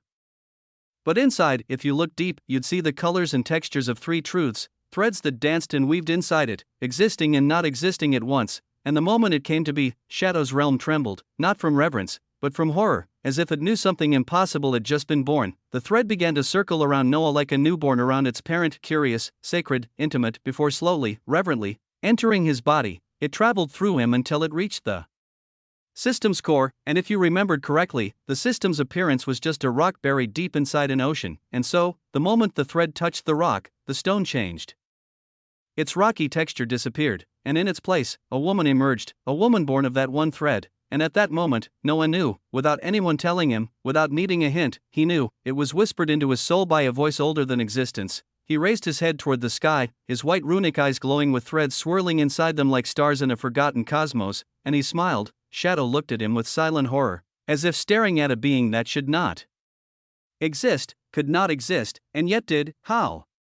What is this? He wondered. But Noah wasn't focused on him anymore. He opened his mouth and spoke, a name, not just for the thread but for the system as well. Providence, and when that word left his lips, reality trembled, not from fear, but from awe. Chapter 273, Ruin, Providence. Noah uttered with a small smile on his face as his threaded white runic eyes gazed at the sky. He might have said these words softly, but their implications were truly monstrous and blasphemous. So much that reality itself shook in awe, because it had seen, witnessed, something utterly inconceivable. Something that shouldn't exist. The pocket space of shadow started to unravel and destroy itself, as if not able to bear the weight of this simple word. But that's not only the space, even Shadow himself recoiled in horror, wondering what kind of nightmare he was witnessing at this moment. Soon, they found themselves in the void, where nothingness coursed freely without any resistance, without any bounds. Noah stood there and, for a fraction of a second, he sensed a gaze on him. A gaze so ancient, so powerful, so vast that for a moment, Noah's whole existence began to crumble, unable to even survive a simple casual glance of such a being. But his existence was held together by Providence, his system's name, and also by Noah Weaverheart. This is becoming ridiculous, the records chimed. You have created a whole new concept. A concept so dreadful and heavy in implication that it shouldn't exist, but you made it so. This is a concept only available to you. And no one will ever use it. Not even your future progeny. Your title, the blasphemer of reality, has been acknowledged in all realities. All beings from this reality will know you by this name from now on. The records paused, and though their tone didn't change, Noah could feel an undertone of concern and gravity threading through their words. Be strong, fast, Noah. That was all they said before vanishing, leaving behind a smiling Noah. This is getting interesting, isn't it, Providence? Noah asked. Indeed, Noah. And it's the perfect time to tell you our new abilities. Providence's voice echoed inside Noah's mind. It was a woman's voice, sweet, feminine, powerful enough to drive the most divine, the most ancient progenitors to their knees with just the cadence of her breath. Noah closed his eyes and, fine, but first can you please say some perverted words? I just want to verify something, he asked. Providence smiled. I am so eager to be fucked by you, Noah. The moment these words echoed inside Noah's mind, fuck, he almost came. The whole of reality shook in awe because of Noah's action of creating the thread of providence and embodying it. You were expecting all beings to feel it, right? But here's the thing, compared to when the universe shakes and every single being inside feels it, when reality itself shifts, only a few special beings can sense the ripple. Because it wasn't a concept most could understand or even be aware of. Records. Why? A voice echoed through a realm of black sands, shattered statues, and endless wind. Here, time didn't flow. Space didn't exist. Nothing lived. Nothing existed. Nothing but one thing: ruin. In the middle of that decaying ruin, a being levitated above the black sands. It was a skeletal giant cloaked in rusted iron and black velvet, with a face hidden beneath a mask carved from the skull of what seemed to be a divine being. His ribs were open like gates, and within his hollow chest, a dying star burned. It was a magnificent sight. And a dreadful one. Why did you block my eyes? He asked again. His voice was like a dying star, a changing star, a star of ruin, fated to bring devastation to everything in its path, because the more he spoke, the more the realm itself decayed and withered into further ruin. The entire universe would have been destroyed if we didn't, the records answered calmly, as if familiar, intimately so, with this being, and we cannot afford that. You know it. We are already too weak to fend off those invasions. We cannot weaken ourselves further by destroying a universe. The being stayed silent for a moment, then, records, stop taking me for a fool. You never protected a universe, even when I or the others acted. So why now, and why did I feel the birth of something so ridiculous from that universe? It's our concern. The records responded flatly. The being smiled, a smile so fierce that the entire realm drowned in deeper ruin. Are you challenging me? The records didn't answer. The being laughed louder. Fine. I know it's one of your pets you favor. But if this one turns out to be a disappointment like the rest of them in the past, then don't blame me for acting out next time you block my sight. There was silence again until a small, girlish laugh echoed through the ruined space. This one will surprise you all. Especially you, ruin. And then they vanished, leaving behind ruin. If what I felt is indeed from him, then sure. But, ruin grinned like a lunatic. Do you think he'll survive long enough to use that power correctly? He said, though his voice wasn't heard by anyone, not even by the records. He flicked his finger and, go. Nip the sprouting thing in the bud. A streak of black light shot from his finger and sliced across the void, heading toward a very specific direction, the direction of a certain universe, the universe our dear Noah happened to live in. Beings were already plotting against Noah, but there was one thing they didn't know. They didn't know the power, the concept, the law, the pillar, call it whatever you want, but they didn't know what he had obtained, except the records. And when you have a power that taps into providence. Danger. Noah muttered as he raised his head toward the sky. He was looking at the thread of providence, a thread only he could see, and right now, he was sensing danger. Warnings sent by the thread itself, even though he still couldn't perceive the exact source of the threat. I'm being targeted.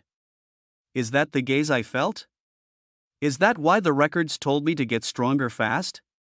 Noah wondered to himself, the pieces falling together in his mind. Reality.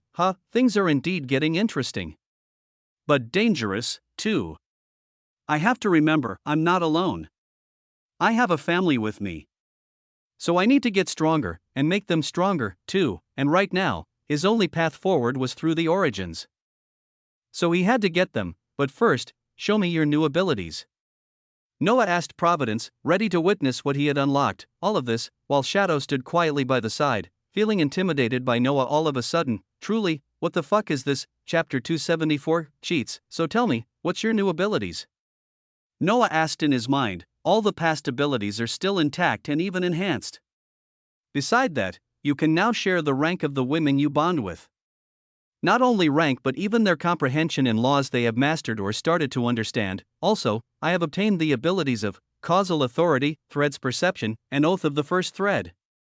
Providence said, then, causal authority. It's an authority that grants you the power to insert causes for desired effects, retroactively. Thread perception, you gain partial access to the threads of others. You can glimpse their fate, potential, and motivations. Oath of the first thread. It allows you to declare a binding truth or promise that becomes law across all realities. Noah looked at all these abilities. He understood thread perception, but what about causal authority and oath of the first thread? I understand, but not that much. He said, let me give you examples. Providence replied, for causal authority, a concrete example will be, in a fight, you get impaled through the chest by a weapon that should kill you. But retroactively you say, I survived this wound because I trained especially for this. And you will survive, even if you were supposed to be dead, because you've trained for this, even if you didn't. Noah stood there, eyes wide. This is a cheat, Providence. Yes. But the cause must be believable, or it won't work. For oath of the first thread, it's just simple in fact. You make an oath while binding something with it. For example, I won't die until all the beings inside this universe are dead. You will not die in that case, but the moment all the beings inside the universe are dead, then you will die no matter what you do, Noah. So be careful of your oaths, also. You can only make one oath at a time. Providence finished her explanation, making Noah understand more of his abilities. And he had nothing else to say except they were cheats. He thought he was getting used to cheats, but each time, he was surprised. Because with these two abilities added to epithet in his domain the Genesis, without forgetting his possibility to now share the rank of the women he bonds with, well, danger? Ha! Just come to me. And hopefully, you will be a woman. Noah thought as a big devilish grin appeared on his face. Are you thinking of something perverted again? Providence asked. Noah smiled, who knows? By the way, since you've taken human form made of threads, why don't you get out so that I can see my wife's system? Noah said with a smile. If the system's face was visible right now, you would have seen a wide, beautiful, and contented smile on her lips. A smile that showed how happy she was to hear Noah call her wife. Yes. I am your wife. I am Providence Veilgrim, she said proudly, happy beyond measure. Noah laughed softly, then, but I still can't take human form. I need the origins of fate, destiny, and causality, then create the origin of providence to be complete and finally take a physical form and be with you, see you with my own eyes and many more. Providence said, feeling quite sad that she had to wait again. Even Noah frowned a little. And that's when he remembered he was already in the process of obtaining origins from Shadow. He turned his head and saw Shadow looking at him as if he was looking at something utterly incomprehensible. Noah smiled inwardly, pleased by this. Because with what just happened, Shadow would be a fool to refuse what he was about to propose. Sorry for this little interruption. I didn't know all this would happen. He shook his head in mock pity. It's so hard to be exceptional. Power-ups happen to you randomly. He sighed in lamentation, as if tired of being this talented. Shadow looked at him speechlessly. Noah simply clapped his hands with a smile. Let's forget about all this. Instead, I have a deal for you. Without waiting for a response, if you give me your origins, I promise you won't lose your power nor your freedom. Granted, the power will be less and you will be under my wife, but in counterpart, you will have the opportunity to see how Shadow can evolve further than its current state and become something more. He paused for a moment, then with a voice more serious than before, I hope you will give me face, father-in-law, and take into account my relationship with Shadiva please, and don't make things difficult for me. He said, because if he refused, he wouldn't mind trying his new abilities on him. Shadow's mind raced with different thoughts. He was tempted to refuse, to be stubborn, but that would have been really foolish of him. He didn't fully understand what he had just witnessed, but he knew it was something utterly dreadful and horrific, and Shadow was all things except a suicidal bastard. He liked peace and ease, and if he took a step back to look at it objectively, it was not a bad deal. No, it was even a wonderful one. He got to keep his freedom, retain enough power, have the chance to see his affinity grow, and more. Importantly, got to have an abomination as a son-in-law. Trouble would come, but it would be worth it. So with all this, I accept. Shadow finally said. Noah smiled, but there was a small disappointment inside. I wanted to try my new abilities. He sighed with regret. But, perfect, he said joyfully. Instantly, two objects appeared in front of them. One looked like black liquid that flowed endlessly around itself. Its very presence twisted the void around them, and shadows started to appear from nowhere. The other was black in color too, but weird to describe, because it changed shape constantly without stopping. They were the origins of shadow and formlessness. They floated toward Noah, who took them and placed them inside the core of Lay immediately. Is it finally over? Can you go back now? Shadow asked, already tired, but Noah only smiled. Over? Not at all. There is still one thing I have to ask you. Shadow, he paused, then, why did you let your other children seal Shadiva? Tell me, who are responsible behind all this? Chapter 275, for fuck's sake, tell me, who are responsible for this? Noah asked as he clicked his finger, instantly creating a small realm that enveloped both him and Shadow. It was a realm made of threads, Providence's threads, a space where fate, destiny, and causality all mixed together in chaotic harmony, forming a tapestry so deep, so interwoven, that it became impossible to peer through it, impossible to predict or observe from the outside. Noah then formed a chair made of the same threads and sat down calmly, his posture relaxed but his aura oppressive. waiting for Shadow to respond to his question. Because he wasn't a fool, he knew full well that Shadiva's siblings couldn't have just one day woken up and decided to seal their sister like that, especially not if Shadiva had been a loving, loyal, and protective sister, the kind of sibling whose existence was a blessing. It didn't make any damn sense. So to Noah, only two possibilities made sense: either her sisters were incredibly stupid, disgustingly ungrateful, and poisoned with blind jealousy, or someone was behind this, someone had moved the pieces, whispered into the ears, twisted the truth until trust broke apart, and he had met Sylphra already. She was strange, sure. Intense in her own ethereal way, but not the kind to willingly betray and seal her own sister. Not without something pushing her, so, something was deeply wrong. And he needed to know. He loathed unpredictability. He despised unknowns. Maybe that's why I obtained the power of providence. Noah wondered suddenly, the realization striking him with a peculiar emotional clarity, because truly, this power helped him understand, helped him pierce deeper into the impossible, helped him see. He sighed, the emotion flowing out of him like fog before turning his full attention back to Shadow. Shadow, too, sighed before sitting down on a chair conjured from his own essence, a throne made of shadows that writhed around him like loyal pets. Isn't it obvious? Shadow began, his voice low but weighty. I gave my first daughter a very special power, a terrifying one, in the power to create her own shadow realm, and to forge her own subjects by slaying living beings. That means the more she kills, the stronger she becomes, not just because her armies grow, but because the realm inside her soul also grows, feeding her endlessly. Given enough time, she could drown entire divine realms beneath her shadows. She'd hardly ever lose, because in war, the more people fall, the more soldiers she gets, and she had practically infinite energy thanks to that inner realm. She could fight endlessly, tirelessly, ruthlessly. Shadow paused and looked Noah directly in the eye. Now tell me, who would accept the existence of such a being? Noah didn't speak. He didn't need to. No one, Shadow said plainly, because she was too much of a risk, especially at that time, when the major forces hadn't consolidated their power yet, when instability and fear still ran deep. When a power like hers looked less like a miracle and more like an apocalypse waiting to happen, they wanted to kill her. But to strike down my first daughter while I was still alive, that would have been very unwise of them, so instead, they resorted to something worse. They sealed her using her own siblings, and before you ask why I didn't intervene. Shadow's voice dimmed, and he looked up at the shimmering, thread-laced sky of the realm. We don't have the liberty to act however we want. He smiled bitterly, a hollow expression of resignation. That's what happens when power isn't earned, but handed to you by the universe. You receive strength, yes, but in exchange, you're shackled by cosmic rules you never agreed to. You are watched. You are restrained. You are punished for interference, all for the so-called development and evolution of all beings. He stopped there, silence falling like fog across the realm. Noah slowly nodded, understanding the bitter truth. If those wills were allowed to act freely, they'd probably just reinforce their laws upon everything and crush the progression of all those below them. So the universe limited them, because it had given them that power in the first place, which was completely different from beings like the progenitors, because they had earned their power, clawed it out from fate and chaos, and could now use it as they pleased. Earned power is always the safest thing, Noah thought to himself, nodding like some wise monk who just uncovered the secrets of life, completely unaware that he was perhaps the least qualified being in existence to say something like that with a straight face. But amid all this clarity, one thing still eluded him.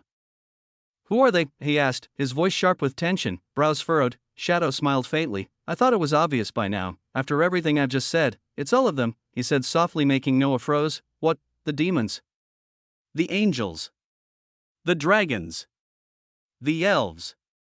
The divine beasts? The high humans? The null race? Every single one. Noah's eyes widened in pure disbelief. What the fuck, he blurted without even thinking. With all this, do you think any of them would have refused? Maybe they would have if Ebony, my second daughter, wasn't there to convince them. But she was. And with her there, Shadow's voice trailed off, his expression turning cold. They created shackles using their combined powers. Shackles strong enough to bind my children. Noah didn't know what to say. He had expected maybe one of the races to be behind it, but so many of them, that was madness. All that because of Shadiva, he whispered, his heart heavy with the weight of it. But even then, a part of him understood, because Shadiva didn't just raise shadows, she could claim the essence of any being she killed, and thus her army could contain elves, dragons, angels, demons, and more. She could absorb the power of every race into her darkness. Crazy, she's really overpowered. But with her gentle, loving nature, she hardly kills anyone. I need to fix that. Noah thought darkly, and he remembered that he, too, had that power. But his was different. His shadows would be the evolved versions of what he killed, stronger, stranger, more powerful, more his. So me saving Shadiva basically made me an enemy of every major race. Wonderful. He didn't mind enemies, but only having enemies was not a strategy. It was a death wish. He needed allies, beings who would stand with him. Beings he could use, demons, dragons. Noah thought, and he squinted inwardly, these two could still be salvaged. That damn echidna had to be useful for something eventually, and as for the dragons, I mean, come on, I'm your son-in-law, right? Let's be friends, for fuck's sake. Let me conquer you gently and with love. I'll treat you right, I swear, he grumbled inside his mind, already tired. He sighed again. Are the progenitors involved? Noah asked at last, his voice low but charged. Shadow nodded without hesitation. Only one, and it was that one who created the shackles around my children, so perfectly tied, so cursed, that even with all their power, they can't break them. Noah tilted his head, curiosity flashing in his eyes. And who is it? He asked, already knowing he'd hate the answer. Shadow looked straight at him. The progenitor of the elves, Lul World Tree. Chapter 276, Ascension, Lul World Tree, the world tree that stood behind the elves itself, Shadow said, his voice heavy with implications. Noah frowned softly. Again the elves, huh? He muttered under his breath, as if fate had decided he was born just to piss them off. And let me tell you, Shadow continued, if you think you have the power to break the shackles placed by a progenitor of her level, then you are deeply mistaken. And it's not just her power either. Other beings, ancient and terrifyingly strong from each of the races, also participated in their creation. Noah listened, silently, absorbing the information as he always did before. Finally, and you? Do you think you can destroy them? He asked. Tone casual but eyes sharp. If I tried hard enough, gave it a few years, then yes, Shadow admitted plainly, and Noah simply nodded. I see. But it seems like you're underestimating me a little bit too much, even after everything you've seen from me, he said with no irritation. He didn't mind being looked down on, because he knew full well he wasn't someone to be measured by any standard. Not even the one reserved for abominations. Even among monsters, he was something else. So, instead of stating that he too was a progenitor, I'll show you later, but first, he smiled softly, I think it's time to make my little Shadow complete her evolution and take her crown officially. He said, eyes glowing with mischief as he looked at Shadow, voice calm but every syllable brimming with weight. You're invited. You'll finally see what a made original looks like, and also, he grinned wide, your new master, and instantly, he vanished, leaving behind only silence and the sigh of a tired Will who could only shake his head before following behind. Fucking abomination, an old being like him cursing out loud. He should be ashamed, really. Noah and Shadow reappeared deep within the very core of the Shadow realm, startling Nixie, who had been quietly relaxing after being released from her torture, and when she saw who arrived, she jolted in pure liar shock. Noah smirked devilishly at her reaction, his smile widening like he had just spotted an old friend from high school. Nixie, come here, let me introduce you to my father-in-law, he shouted with mock enthusiasm, making both Nixie and Shadow twitch violently in synchrony. In that moment, both of them had the exact same thought. They wanted to smack him hard, but Nixie knew better than to provoke this lunatic, and Shadow wasn't dumb enough to attack someone who held his very own origins. What a pitiful duo. Still, Nixie was genuinely shocked to see Shadow here. So much so that she immediately dropped to her knees, trying to pay her respects properly, but Shadow merely nodded in acknowledgement and ignored her after that. Nixie's lips twitched, suddenly feeling a surge of embarrassment, and Noah laughed freely, unapologetically, clearly mocking her without mercy. She wanted to die. Crawl into a hole and disappear. But then, I hope you didn't forget our bet, Nixie, he said as he appeared right in front of her, gently lifting her chin with a single finger. You said you would do everything and anything, right? He whispered, his smile sly, sharp, dangerous. She bit her lip hard, face strained, and nodded slowly. Then, stop wasting time and do your thing, Shadow interrupted from behind, utterly done with Noah's antics. Noah stood up with a dramatic shrug. Well, if father-in-law says so, I must obey. After all, I wouldn't want people saying I'm an unruly son-in-law, he said with a teasing smile before clicking his fingers softly, and in that instant, every one of his wives, maids, and even the originals were teleported to his side, surrounding him in a wide, perfect circle, because for what WSS about to happen, he wanted a proper audience. My love, Noah, my dear baby, master. Each one of them launched themselves into his arms like comets, enveloping him in a warm and chaotic embrace. Mortis, Ebony, and Sulphurus stood off to the side, shocked beyond measure. Mortis and Sulphurus stared especially at their sister, Shadiva, who was looking at Noah like he hung the stars in the sky and carved her name into each one.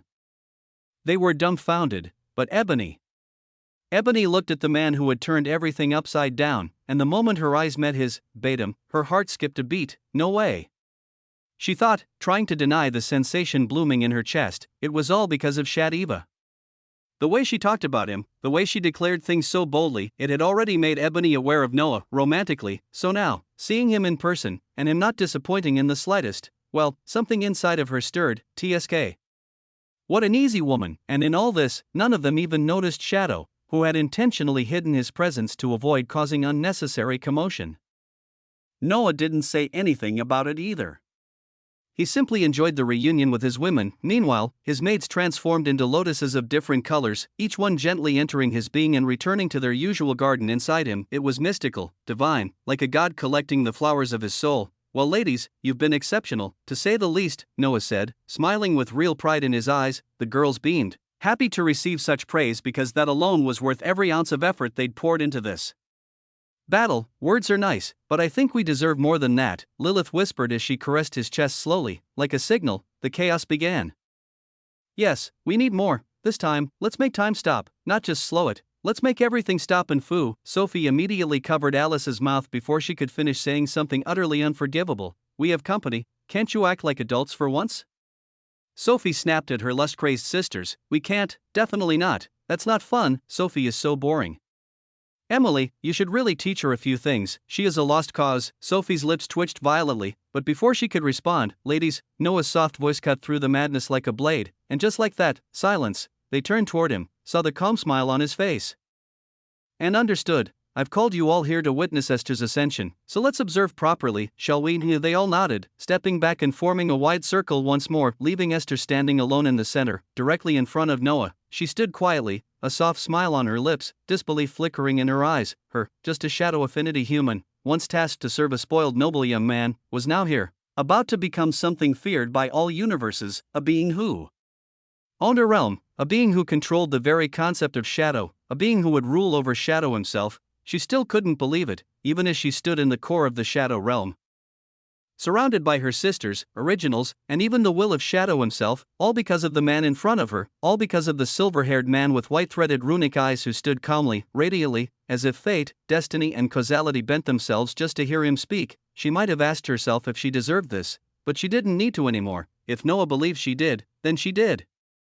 Even if the record said otherwise, Noah then teleported the two origins directly in front of him, the atmosphere instantly shifting, the shadows becoming deeper, more unstable, ever-changing, completely formless. He smiled. Ready? He asked softly. Esther mirrored his smile.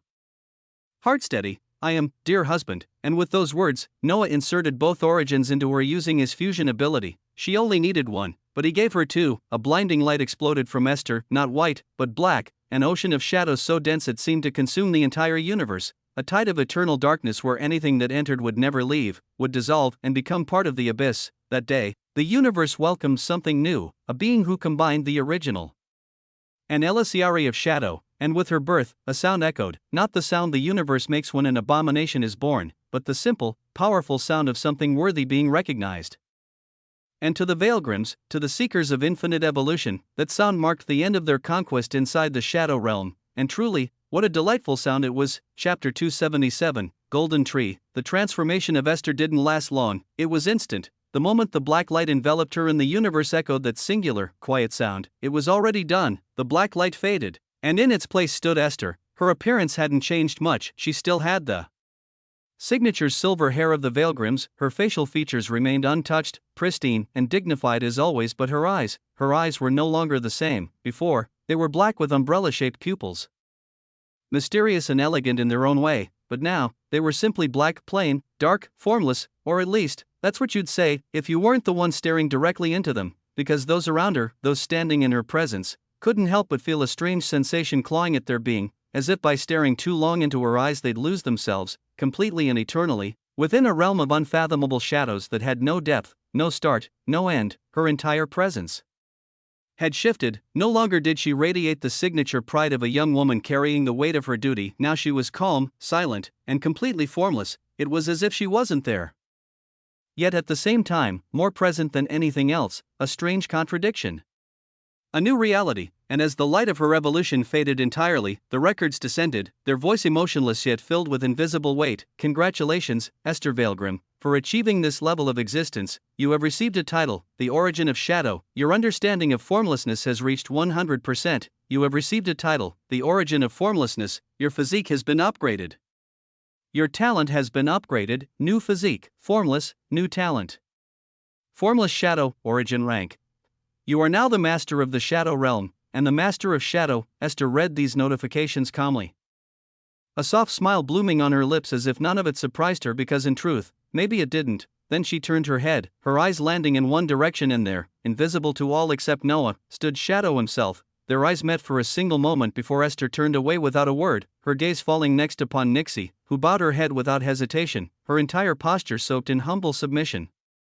Esther nodded at her, pleased. I am proud of you, my daughter. A familiar voice echoed softly, and Sari appeared before her, serene and elegant, her presence unnoticed by everyone except, of course, Noah. Esther's lips twitched slightly. Are you trying to tell me that even with all this power, I still can't sense you, mother? She asked, half annoyed, half amused, her voice tinged with something warm and deeply respectful. She liked this version of her mother, bold, confident, unbothered. Sari just shrugged with a small teasing smile, radiant and calm. I thought you'd be able to sense me, actually. Seems like you still have a long way to go, she said, looking at her daughter like one might look at a child who had taken her first step into the true world. Still innocent and naive, Esther's lips twitched again, this time more pronounced. Muff. She didn't finish because Sari suddenly hugged her. Esther's eyes widened ever so slightly, but then her lips curved softly again. Her eyes closing as she melted into the warm embrace, the warmth of her mother grounding her evolution in something deeper, something real. No words were spoken, no words were needed, everyone could feel it, the pride, the joy, the deep, unshakable love, because there's nothing more sacred to a parent than watching your child ascend, grow, and become something worth everything. Eventually, after the emotions calmed and the atmosphere softened, it was time to conclude. You can already feel the weight of your control over the realm and over Shadow. Try to explore it, understand it, mold it, Noah said gently as he stepped forward beside her, then he turned toward the originals. His tone warm and commanding. Let me invite you all to my home, alright? We'll talk more once we get there. And without waiting for response, he teleported all of them straight to Lay. He closed his eyes for a moment, scanning the Shadow realm with his perception, eyes dancing across little scenes scattered across its corners. Eric and Erica sitting together, whispering quietly, their bodies leaning toward one another with affection. Others were just recovering from the recent battle. And the mundane people were living their lives unaware. He smiled like a proud master watching students exceed expectations as he looked at Eric, and when he was certain he had missed nothing, he turned to face his women. Ready to go back? He asked with a soft grin. They all nodded in perfect sync, and in a flash, they were gone, leaving behind Esther, Nixie, and Shadow. Esther turned to them slowly. Her voice was quiet but firm, with a trace of warmth still lingering. Let's talk, shall we? While the battle for the Shadow realm reached its end, somewhere far off, in a quiet pocket of the universe, an unexpected conversation was unfolding. Come on, mommy, open up already. A blood-red-haired man with pitch-black eyes shouted loudly into the void, standing before a tree so impossibly massive that entire galaxies could be cradled between its branches. The tree glowed gold, its leaves shimmering like celestial realms in miniature, and the aura it radiated was enough to make most beings kneel from sheer instinct alone. This was the home of Aurelia, the first abomination, and right now, a seaman stood outside like an eager, stubborn brat begging to be let in. Man, you're seriously gonna keep ignoring me? He shouted again, knowing full well she could hear every word, and sure enough, you're the one being stubborn. I told you to leave me alone. And did you just call me mommy again, a seaman? Do you want to die? A sweet voice echoed in his ears, but the words were anything but sweet. A seaman grinned like an idiot. Aurelia, stop focusing on small details. And the sooner you let me in, the sooner I'll leave and let you go back to reading in peace. You want that, don't you? For a long moment, there was no answer, until finally, a small green swirling portal opened in the air in front of him. He smiled triumphantly and stepped forward. In the blink of an eye, he was standing inside a lush, ethereal forest, the same golden tree rising into the sky like a divine monument, its light bathing the world in sacred glow. At the base of the tree, sitting casually on the radiant grass, was a green-haired, golden-eyed woman with pale white skin that seemed to glow with a heavenly glow. Aurelia, she raised her head from the book she was reading. Her golden gaze landing on him with visible irritation, Seaman, in true chaotic fashion, acted like he didn't notice at all and conjured a chair made entirely of writhing, pulsing flesh, the flesh of a celestial, judging by its strange shimmering glow and slightly divine smell. It was disturbing, but somehow beautiful. What do you want? Aurelia asked, eyes narrowing. Can't I visit my mom? He stopped mid-sentence as a golden needle appeared just a hair's breadth from his throat. He grinned. My dear sister, are you really gonna fight me right now? He asked with faux innocence as his aura started to bloom wild, chaotic, terrifying. His presence burst forth like a tidal wave of contradictions, dragon might, Phoenix heat, divine pride, void cold, abyssal rage, bestial hunger, dozens of auras, dozens of species all screaming and twisting together like a maelstrom, space-cracked. Time bent, but Aurelia didn't even blink. Fight you? Please. I don't have time for that, dear brother, she said with perfect calm, her tone ironic and dismissive. His aura vanished like smoke. Tiska boring. And that's exactly why I'm here, Seaman replied with a pout before grinning again. I need you to help me find someone. I was gonna do it myself, but let's be real, I'm too lazy. He leaned forward. So help me out, sister. He smiled again, dangerous, carefree, wild. Help me find our little sibling. Chapter 278, When Providence Whispers, help me find our little sibling, will you? Seaman asked as he grinned wide, looking like a child eager to go outside and buy new toys to play with, something Aurelia knew very much, as she was the one who understood this unpredictable and thrill-seeking man better than anyone in this damned universe. And that's exactly why. I won't help you, Aurelia said while shaking her delicate and beautiful head, making Seaman's grin freeze. What? But why, sister? He asked, genuinely confused as to why he was getting a no for such a simple task. Why, you ask? Because I know you'll cause problems once you do. You'll probably take the youngest and go to some ancient race and fight them just for fun. Or maybe enter some forbidden land just to create some deep, lasting bond. She glared at him with growing irritation. Just like what you did with me, she finished, her tone sharp and flat. She had been truly naive back then, so happy to find out there was another being like her that she accepted Seaman's stupid proposal of entering a territory belonging to a law creator, while they were still at world dominator rank. Just for the sake of bonding, she regretted that decision immensely. Until this day, she couldn't help but curse her own wide-eyed enthusiasm. Seaman just grinned, clearly proud of the chaos he caused. Let's be honest, it was fun, sister. We killed that void octopus monster and all its minions. Haha, thanks to that I even got his power now. Ha ha ha ha. Seaman laughed loudly, throwing his head back, as if recalling a fond childhood memory, completely oblivious, or perhaps just indifferent, to Aurelia's visible exasperation. She sighed deeply and chose to ignore him, the way one might ignore an excited dog who just destroyed half the living room. Eventually, Seaman stopped laughing and turned back to her, this time with a pleading glint in his eyes. Are you really not going to help me? Yes, she answered simply. Are you sure? He asked again, voice teasing now. Aurelia paused, something in her gut told her she wasn't going to like whatever came next, but still.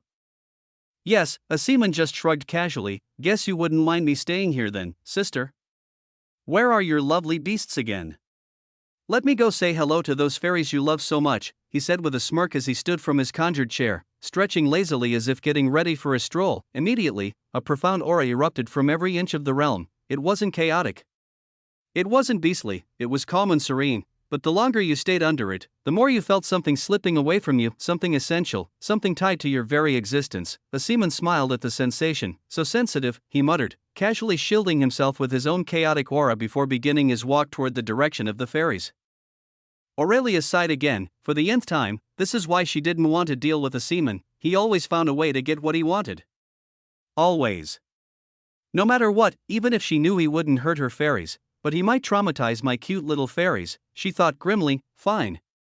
I'll help you. She finally relented, her voice heavy. Immediately, Seaman was back in his chair like he had never moved, grinning up at her like a child who just got promised candy. It was cute, but to Aurelia, it was anything but that. Please go on, Seaman said with mock politeness, waving his hand toward her. She sighed and softly closed the book in her hand. It disappeared instantly. Then another one appeared. This one was different. It didn't radiate power. It didn't pulse with threat. It was a simple golden book, with a very strange title, Records Theft. Seaman read aloud, his grin twitching. He didn't quite believe such a thing should exist, the ability to steal the records of any being, to steal a specific moment of someone's life. Their skill awakening. Their ascension. Their battle experience. All of it ripped from the records of their existence and added to hers. She could even steal their rank, their understanding, their bloodline potential. Each life was recorded, every single second of it, and she could just flip through it like a librarian choosing which book to burn or to learn from. I wonder how patient she has to be to not steal from me.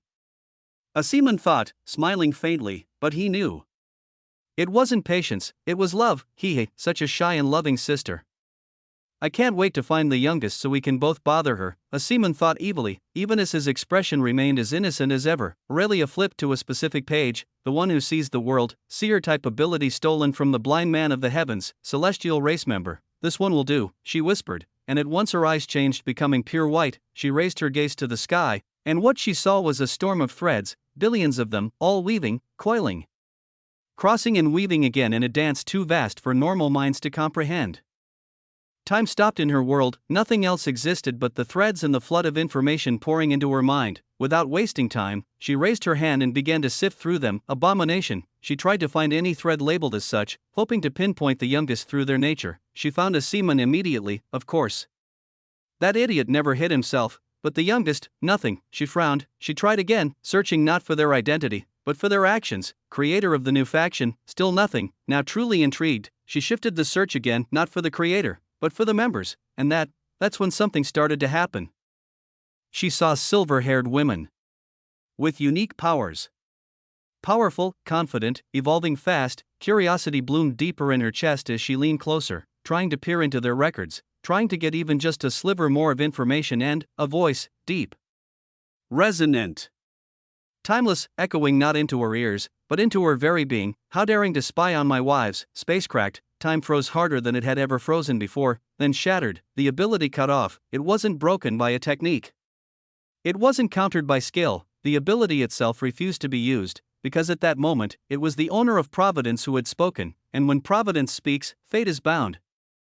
Destiny kneels, and causality bends. Chapter 279, Clues. After the end of the battle, Noah and the girls were back in lay in order to rest after such a long time preparing for war and the battle itself. But it looked like the women didn't have the same definition of rest as Noah. Noah was thinking of going to bed and indulging himself in the simple activities of mortals, meaning sleeping, cuddling, maybe teasing someone softly before sleeping again, and that was it. But the women, they wanted to indulge themselves in the rawest sense possible. They wanted to be fucked after such a hard fight, needed to feel his dick inside of them, filling them completely as their minds turned blank. As they moaned in pure ecstasy, forgetting who they were for a moment, surrendering to nothing but the overwhelming pleasure of being taken by him again and again and again. But before they even had the time to go in his room naked, legs open wide, their pussies dripping wet with anticipation, ready to throw away all self-restraint. Can you all wait till I'm done? Shadiva asked gently, as she looked at the women who could already be considered naked. They only had a single piece of underwear covering their soaked pussies. Nothing else. Their breasts were bare, proud and beautiful, some of them heavy and full, others in that perfect middle size that begged to be gripped and sucked.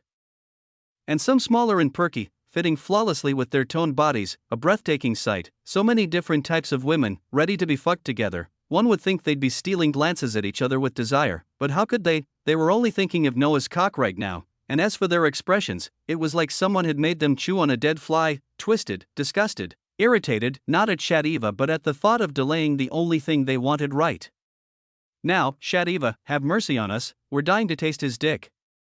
We'll be fast, we swear. Dominique pleaded, wearing a light pink underwear that somehow made her look even more desperate. Yes, can't you wait a little more?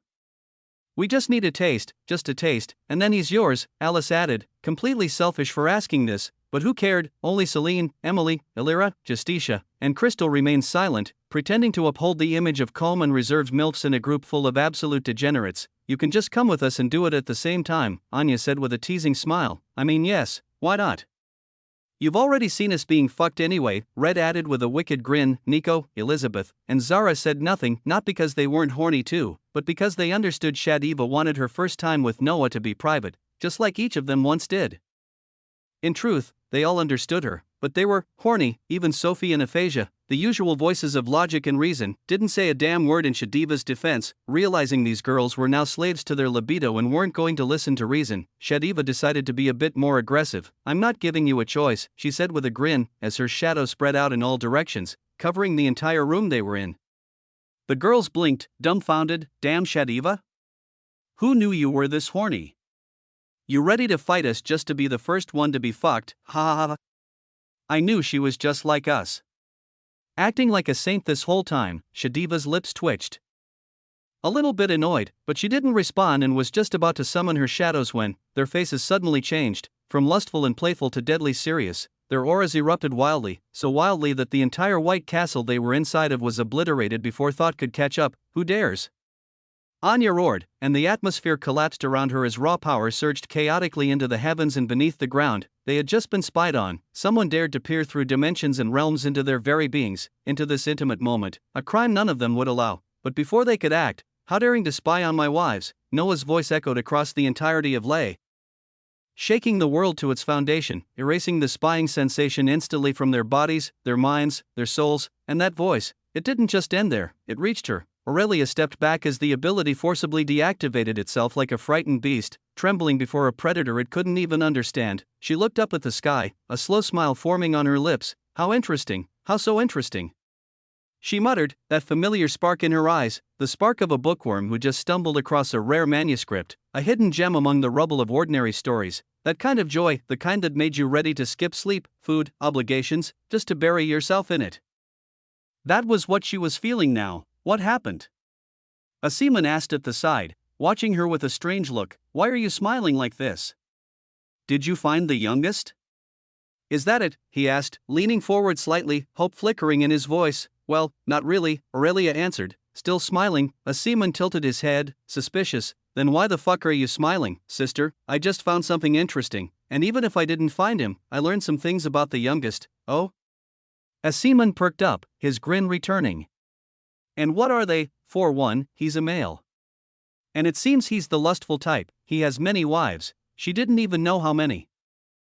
Just that they were many. More than what should be allowed, so I have a little brother.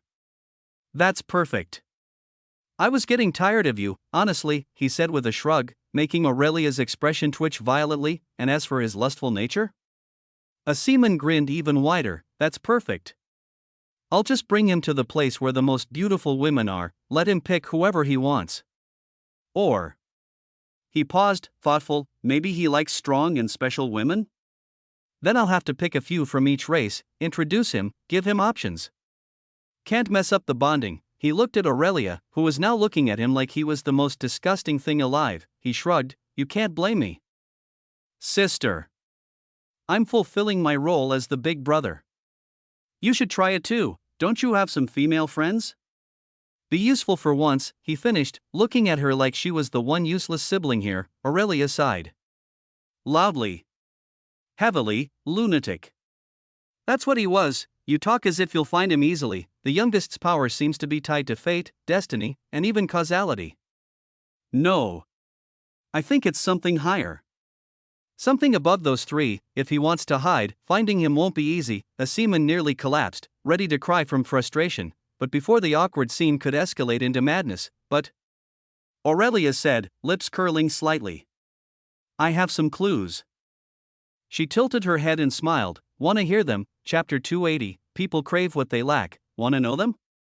Aurelia asked, and without much surprise, the seaman nodded eagerly. Aurelia smiled as she slowly sat back on the lush, green grass, her delicate body folding gracefully, making herself comfortable in that casual yet regal way she always had when she knew she held knowledge no one else did. I told you I think the youngest's power is related to fate and others, and that's why it was not so easy to find him.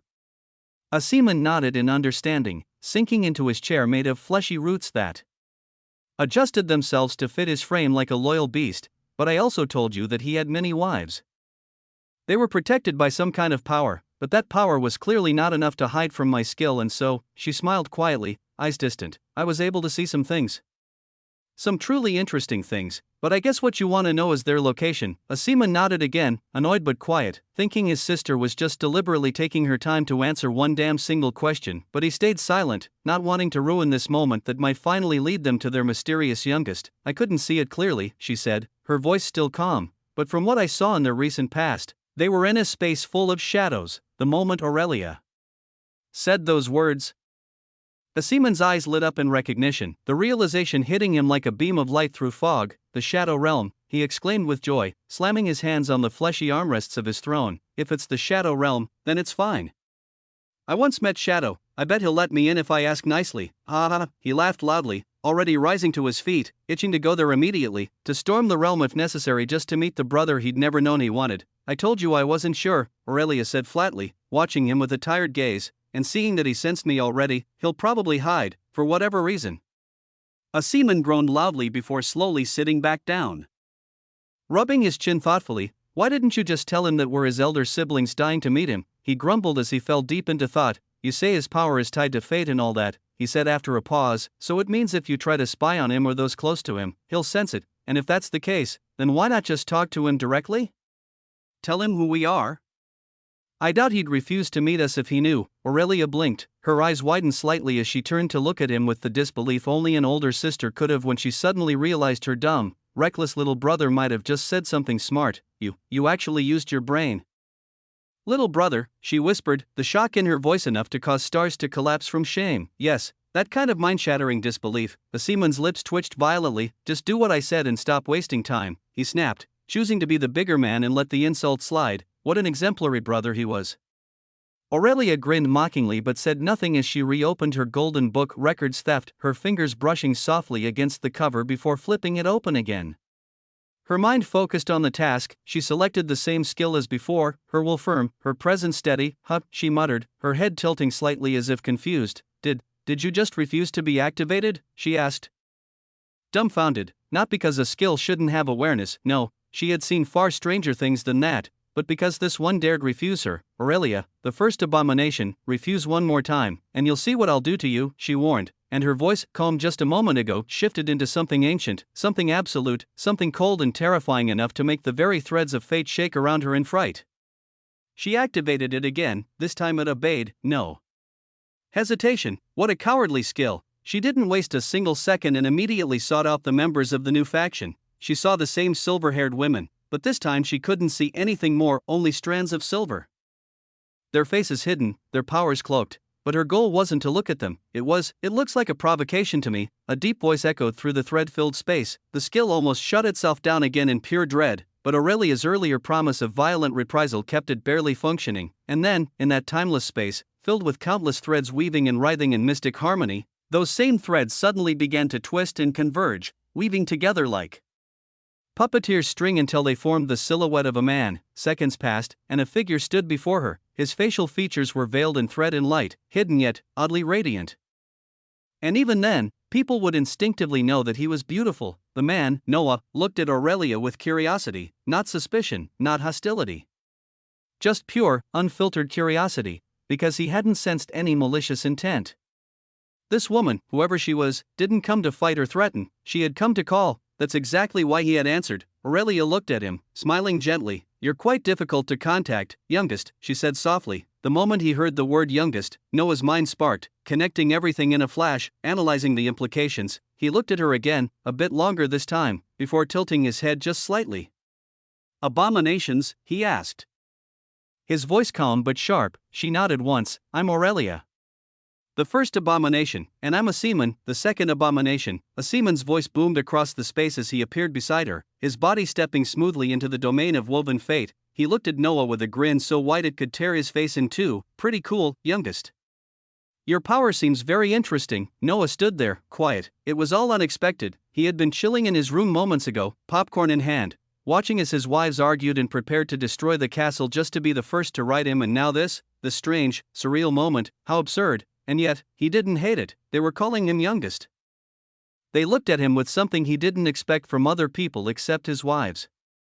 Something close to familial affection, and thanks to his providence, thanks to the fusion of fate, destiny, and causality that allowed him to read the very truths of those around him, Noah knew they weren't lying. They meant no harm. They just wanted to meet him, and strangely enough, that stirred something in him. Noah had never had siblings.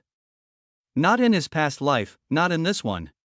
He had always been an only child. It had its perks as he got all the love, all the resources, all the attention, but people crave what they lack, even him. He had always wondered what it would be like to have siblings. Someone to annoy, someone to rely on, someone to fight and laugh with, someone who wasn't a parent or a lover. And now, his lips curled into a faint smile, a strange smile as his face was made of threads, but still, it was one both Aurelia and a seaman could feel deep in their bones. Then his voice echoed across the thread realm, calm, smooth, oddly warm. Well, nice to meet you, dear siblings. And so, Noah finally met his self-proclaimed siblings.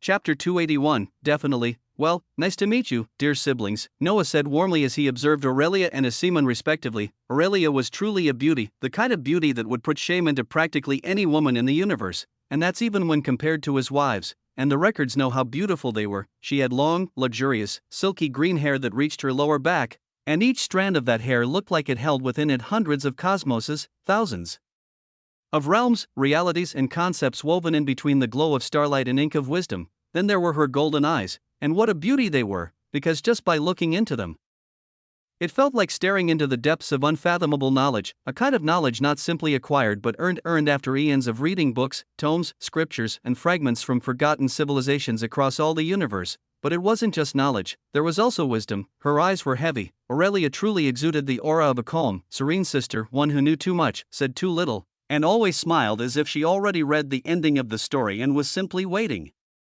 for the world to catch up. Noah then turned his gaze toward a seaman, with his blood-red hair that dripped like crimson ink and black eyes filled with a mischievous glint that was both sharp and ancient.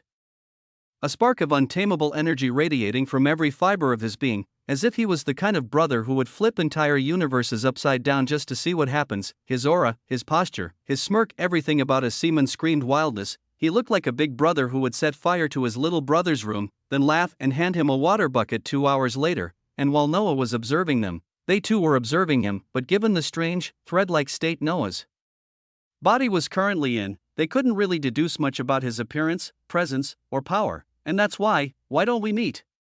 A seaman asked, voice eager, his tone like someone who couldn't sit still. I mean, face to face and not this, yes. You look interesting, youngest. Especially your power, Aurelia added softly, finding Noah's aura intriguing, even fascinating, because if even fate, destiny, and causality were cowering before him, then what kind of force was he? And for Aurelia, who devoured knowledge like food, it was impossible not to want to know more. She wanted to learn everything. She wanted to touch the records of all things, to hold the stories of every being in her palm, and maybe, just maybe, it was that hunger that had given her the power. She had today the power to see, understand, and steal the records of others. At that moment, instinctively, Aurelia felt the urge to peer into Noah's records, but before her thoughts fully solidified into action, meeting? Why not? Noah's voice rang out, interrupting her. I've always been curious about my seniors. I've heard many things about you, especially the part where all the universe are afraid of you, and because of that, I, the youngest and still weak, am being targeted by everyone. He shook his head lightly. You've made my life quite difficult, dear siblings. Couldn't you have been more low profile? Like me, there was no hostility in his tone, but the complaint was real enough. Immediately, Aurelia pointed a finger straight at a seaman. It's him, she said with a blank face and no shame whatsoever. A seaman looked betrayed. Really? Not even a second of hesitation. There's nothing to hesitate, Aurelia replied coldly before turning to Noah again. This guy is the cause of all your problems, youngest. He's always provoking beings for no reason, tricking them into fighting just to see who wins or sometimes just to be a pain. You're one to talk, a seaman scoffed. Didn't you destroy hundreds of worlds because you didn't like how a book ended? And let's not forget how you forcefully made two mortal enemies fall in love just because you wanted to see your beloved enemies to lovers trope in real time. And also, shut up, Aurelia snapped, glaring at him with eyes that could rip out thoughts and kill gods. A seaman smirked, unbothered. See, youngest? Don't let her serene act fool you. She's a witch. A witch, I'm telling you, Noah laughed. Ha ha. That's wild. Destroying worlds over a book ending? Damn, sister, next time just kill the author, and you, brother? Provoking people for fun? Honestly, that's the pastime of a strong man. He shook his head, still laughing with genuine amusement, and seeing how Noah didn't blame them but instead joined their rhythm, joked with them and even encouraged their madness. Both Aurelia and a seaman smiled wide. The youngest was definitely someone they could get along with, no doubt about it. And then, I wouldn't mind joining the fun, Noah said softly, his voice changing slightly, heavier. I've been thinking lately about taking a world under my wing, but I have something to settle there first." His words made both of them raise an eyebrow. "What world?" they asked in perfect unison. They blinked, then turned to glare at each other, ready to start fighting over who spoke first but chose to let it go. "Just this once, a certain blue planet," Noah said, voice lower now. "A planet named Earth." He waited for a reaction, but both of them looked confused. "Never heard of it," Aurelia said blankly. "Same," a seaman added, rubbing his chin. "What kind of world is that? What rank, if I remember correctly?" "It's a simple world, no mana, no superpowers. Technology and entertainment are moderately advanced, but that's about it," Noah explained, trying to sound casual, like it wasn't important. Both siblings made a face of realization. "Oh, if it's a world without mana, then that explains it. It must be tucked away at the bottom of the universe. Quite the hassle to reach, but," a seaman grinned suddenly, energy bursting in his tone, "it's the perfect opportunity to bond." "Let's go, I don't mind," Aurelia added with a small smile. "You'll love it, Aurelia," Noah said, eyes glowing. "That world has many kinds of books you'd adore." "I've read some of them myself," Aurelia raised an eyebrow. "What kind?" "Oh, the best of the best," Noah said, his voice suddenly carrying weight. "There's one about a pitiful slave bound by fate, walking the path towards freedom, another about a loving demon who walks toward immortality without regrets, one about a fool who slowly climbs to godhood while fighting against his own madness and the madness of the world, and even one about a man who loved a book so much it became his reality." He chuckled. "But my favorite is different." Aurelia was already leaning forward, golden eyes practically shining with greed. "Your favorite? What is it?" Noah smiled softly, fondly, like he was speaking of something sacred. "A simple and cliché story, really, a story about a broken-hearted man walking toward the elusive and impossible dream of perfection, with his wives as his light, his power, and his will. After being given a second chance by a charming, loyal entity, he looked into Aurelia's glowing eyes. "You should try it, Aurelia, you'll love it, definitely." Chapter 282, Crying, Noah said with a fond smile. His face wasn't truly visible, but both Aurelia and a seaman could see it, that this story, that strange little tale he just told them, truly touched his heart. "I will definitely give it a try. And with all those books you just told me about, I'm even more eager to visit that famed blue planet of yours," Aurelia said, voice eager, eyes sparkling with the curiosity of someone hungry for new worlds. "Perfect!" a seaman shouted while clapping his hands together comically, looking almost like a father preparing a vacation for his unruly children. The scene, this entire discussion, continued for a while as they shared ideas, debated on where and when to meet, tossed out absurd suggestions and argued over the smallest details, each of them too powerful to be this childish, yet somehow enjoying every second of it. Noah almost asked if he could bring his wives, but he didn't in the end, not because they wouldn't be welcome, but because the way the two were acting, it looked like they wanted some alone time just between the three of them. But honestly, it didn't matter. Lay was inside of him. Wherever he went, his women followed. After planning the trip, their conversation shifted naturally to more personal things, like how each of them had become an abomination, and it was enlightening. Aurelia had become an abomination by killing all the champions of her world, every single one, by extracting all the information from their minds using the only skill she had back then, information steal. It didn't sound like much, not at first, but the way she used it was terrifying. She didn't just steal knowledge, she devoured it. She hunted minds like predators hunted flesh. And the more she stole, the more obsessed she became. Until just knowledge wasn't enough anymore. She wanted everything. And in her hunger, she evolved her skill to a whole new level until she could take her enemy's mind, memory, knowledge, skills, secrets, and soul in a single flicker of thought. The seaman's tale was different, kind of unexpected. He was born in a forest of monsters, far from civilization, with no human education, no rules, no guidance. He was raised by deep, terrifying beasts, beasts powerful enough to flatten cities, beasts that could eat entire armies whole, and in that savage environment, a seaman awakened. His origin was terrifying. He could devour any creature he killed, and gain their power. Beasts, humans, angels, demons, it didn't matter. He could also manipulate flesh, absorb blood, become what he consumed. With the help of his monstrous guardians, a seaman began slaughtering his way through the forest, one zone at a time, until eventually, he ruled it. The Forbidden Forest became his kingdom. And then, a chosen arrived. The battle was bloody, brutal, but a seaman won, and instead of killing the chosen as if guided by his instincts, he tortured him until he extracted every drop of knowledge about champions, and the greater game they were all part of. that was all he needed. After that, he went after them. One by one. Champion after champion until none remained, and now. A seaman was a walking nightmare. He carried the powers of all races, of beasts both known and unknown. He could transform, mutate, adapt. He could twist flesh into weapons and wield blood like whips. Every part of him was a blade.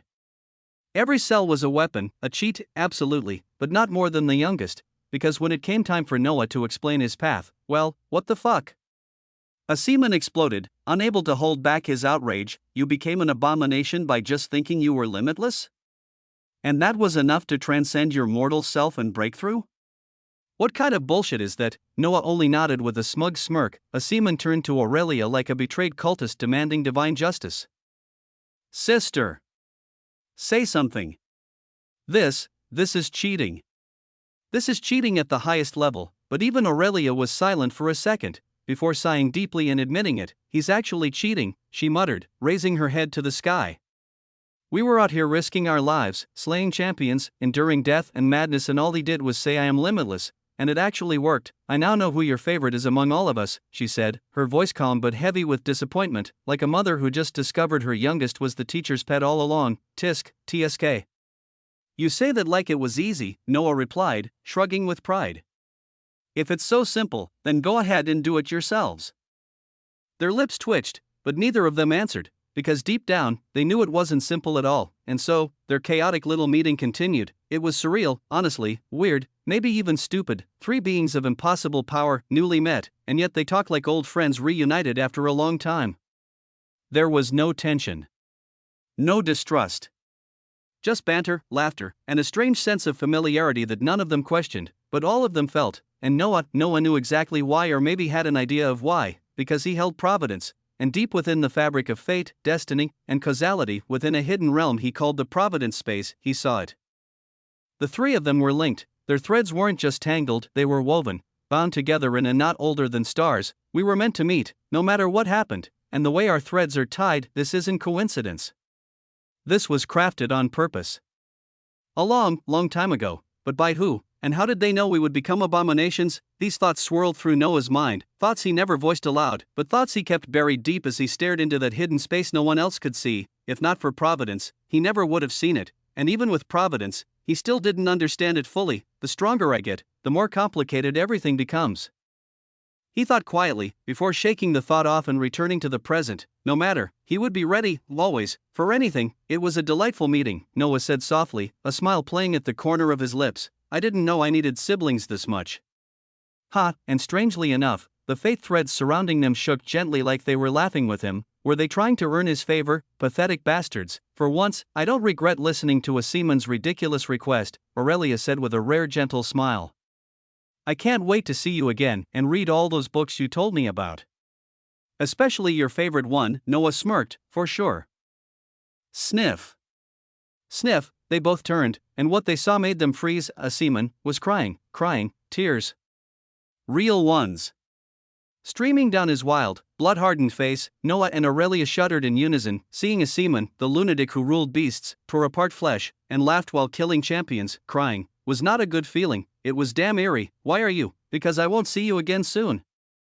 A seaman wailed, cutting off Noah before he could finish, as if the pain of separation was too much to bear, and so, for the next several minutes, Noah and Aurelia did everything in their power to calm down the unhinged beastman before he broke reality with his crying fit.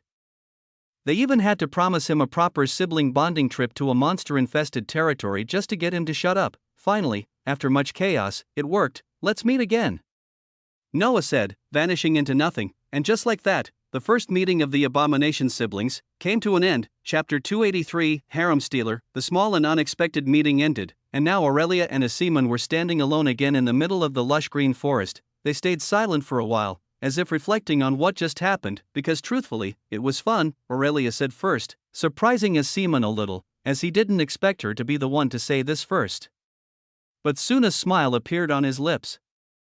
I told you, didn't I? I told you the youngest would be fun, he said with deep pride in his voice, the kind of pride you'd feel after making someone read your favorite novel and watching them fall in love with it just as hard. Aurelia turned her delicate and beautiful head toward him and gave him a long, searching stare. Why are you lying? She asked, genuinely curious why this brother of hers loved to lie so easily. Asemon's lips twitched.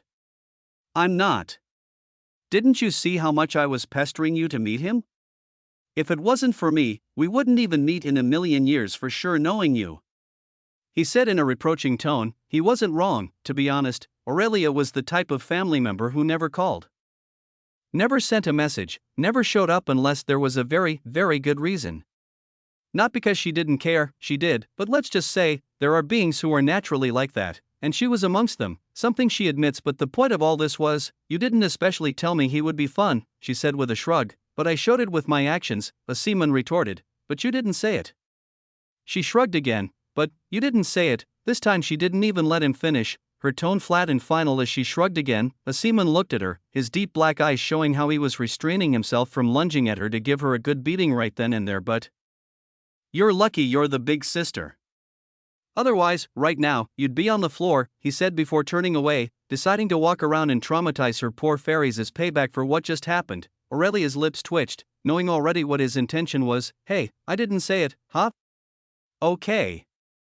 I didn't. Asemon cut her off and walked away. Soon, cries echoed through the green forest as Aurelia's fairies screamed in fear, being chased and scared by a terrifying monster with terrible appearance. Sigh, and the universe fears these two. What a joke. After coming back from the meeting, Noah took some time to explain to all his wives about the reason they were spied upon, about Aurelia and Asemon, and finally about their upcoming meeting and traveling together. It was a marvel to see Noah talk to other people with such enthusiasm. Besides, when it was related to his wives, it was refreshing to see. But the women didn't quite like that. They wanted the attention of their man to be only for them and on them, but they couldn't say it out loud, as that would have sounded too selfish. Well, there are always some unhinged ones, right? Alice, for example, didn't hide her feelings. She clearly told Noah she wanted all his attention and emotions to be only on them and no one else, and like opening a floodgate, the others also expressed their feelings. Noah needed a good amount of time to persuade them, before finally promising them a good night together, and only then did they let it go. Now, Noah was in his room, not alone, as he had a very unexpected but also very expected guest, our dear and loving sister, Shadiva. The eldest of Shadow. She sat on a chair, wearing a beautiful black dress as she looked at Noah, who sat on the edge of his bed, with her shadowy eyes. Noah smiled. It took you long enough.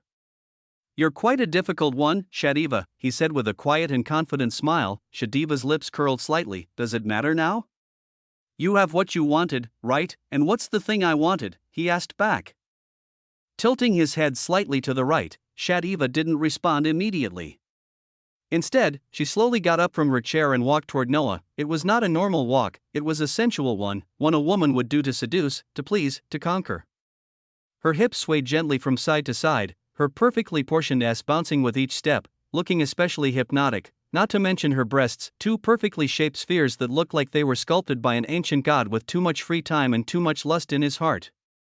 They fit her figure perfectly. A subtle but confident smile curled on her lips as she finally arrived an inch from Noah.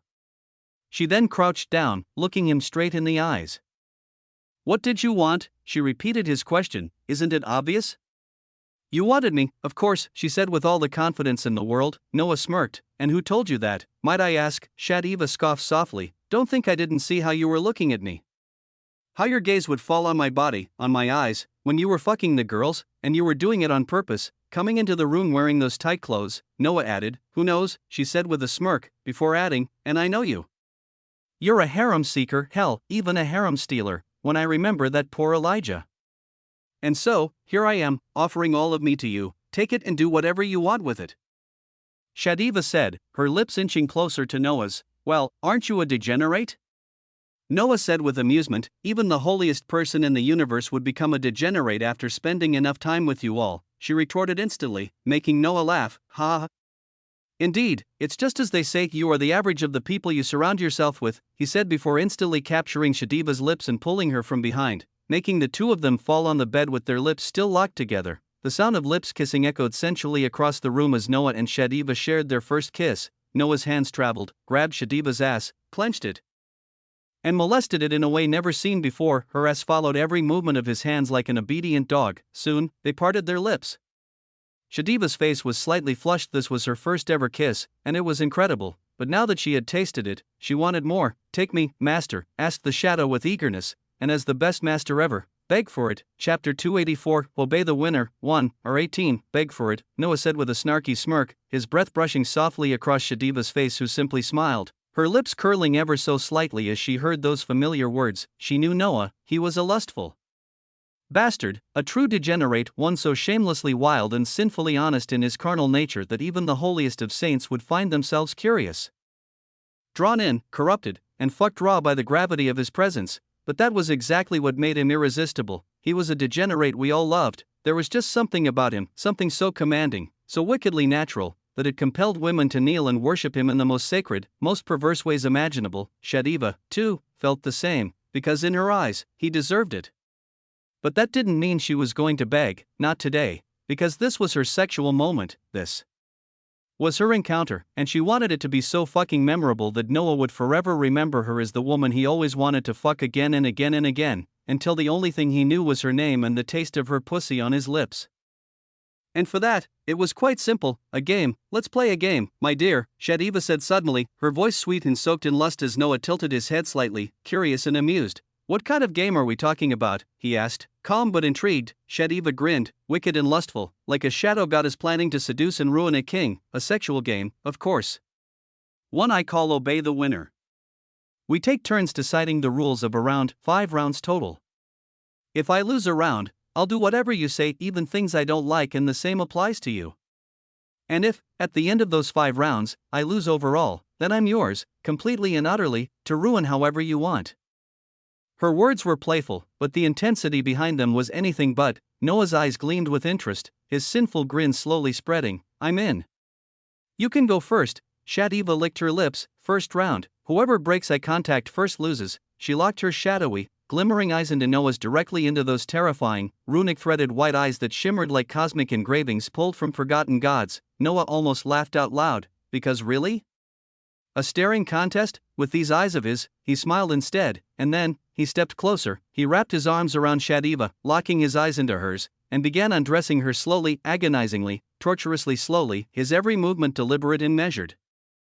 While Shadiva's body trembled in anticipation, in need, in overwhelming heat, the tension was unbearable. The room held its breath as silence reigned supreme, as if even the air refused to move for fear of breaking the moment. Noah leaned forward even more, placing his forehead gently against hers, and there, Shadiva saw something mesmerizing. His eyes, so close she could see every line, every floating thread, every glowing rune shifting in color and shape like ancient secrets whispering in languages her mind could barely comprehend, and it was beautiful, so beautiful in fact that she faltered, just for a heartbeat, just for a blink, and in that instant Noah struck. He tore her dress apart in one sharp, brutal motion, shredding it with a force that made Shadiva instinctively look down at her body, and just like that, it was over. She froze, then slowly raised her head, and saw Noah's grin, mischievous, victorious, sinful. First round.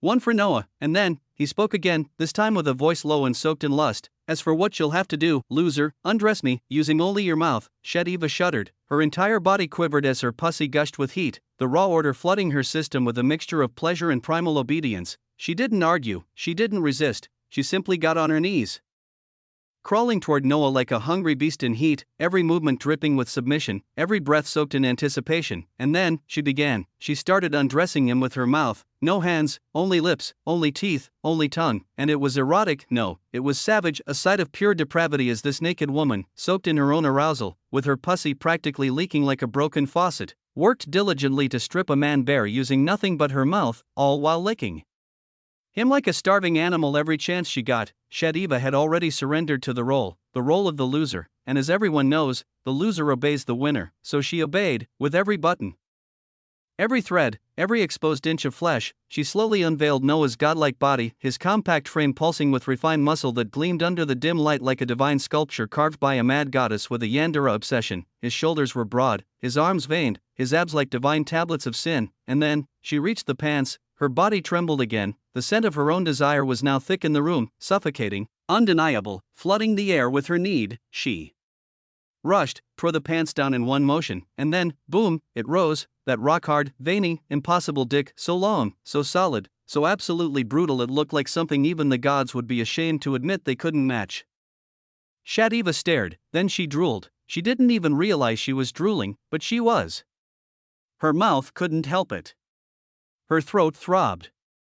Her body screamed, she needed it, she wanted to choke on it until she forgot her own name, but, good. Let's continue the game. I'm hooked in, Noah said, snapping her back to reality. Why yes, she replied, voice shaking, her sanity barely holding on by a thread. Second round, we ask dirty questions to each other.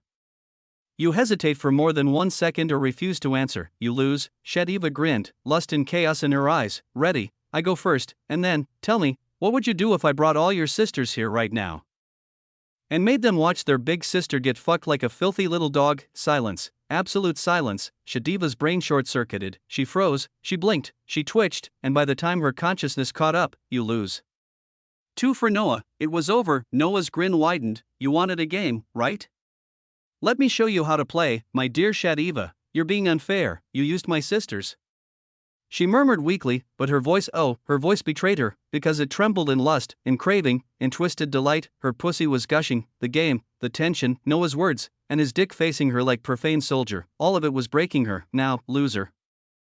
Lay on your back, on the bed and open your mouth wide. She obeyed fast, almost too fast. She lay flat, mouth open so wide you could see her damn soul, and Noah climbed over her like a king taking what's his before. Slam. He shoved his cock deep into her throat, no mercy, no hesitation. His thrust was brutal, fast, and so deep it threatened to shatter her jaw in the bed all at once. But Shadiva wasn't some fragile girl. She was a shadow, a world dominator, a woman of divine rank, and instead of pain, splash, she came, hard, her eyes rolled back, her legs twitching, her soul spasming in pleasure. Don't close your mouth. Don't lick me with your tongue. Just stay there open, and I will fuck your mouth thoroughly, my dear shadow. The moment those words entered her mind, Noah slammed into her again, deeper this time, hitting the very back of her throat with such force that her entire body convulsed violently as if electrocuted by divine lust itself. And so, the game continued. Chapter 285, Obey the Winner, 2, or -18. Noah kept pounding Shadiva's mouth with merciless precision, each thrust causing her throat to stretch in new, obscene ways as the room started to echo with wet, gagged sounds, ragged breaths, and moans of pure pleasure that made the very air tremble with the weight of lust, with bestiality and horniness beyond measure. Shadiva's pussy couldn't stop leaking. No.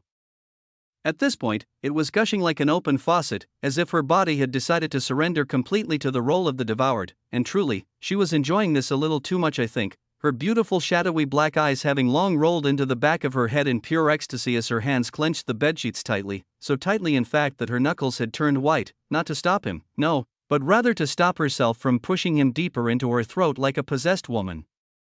And it's only then, right there, in the middle of her being skullfucked into bliss, that she finally understood why the other girls, those gentle things, liked to be fucked so mercilessly by Noah. Why even the soft-spoken Sophie who once only whispered now moaned shamelessly for more, because truly, they didn't want love, they didn't want affection, they didn't even want to be treated gently, they wanted to be fucked. Granted, sometimes Noah changed the rhythm, sometimes he made love to them instead of ravaging them, and that too was beautiful in its own twisted way, a side of him that felt rare and intimate and mesmerizing. But for Shadiva, for her first time, she didn't want slow or soft, she didn't want gentle hands or warm kisses, she wanted to be ruined, she wanted to be wrecked, she wanted to be devoured whole and spat out as cum-soaked pulp, and honestly, incredible.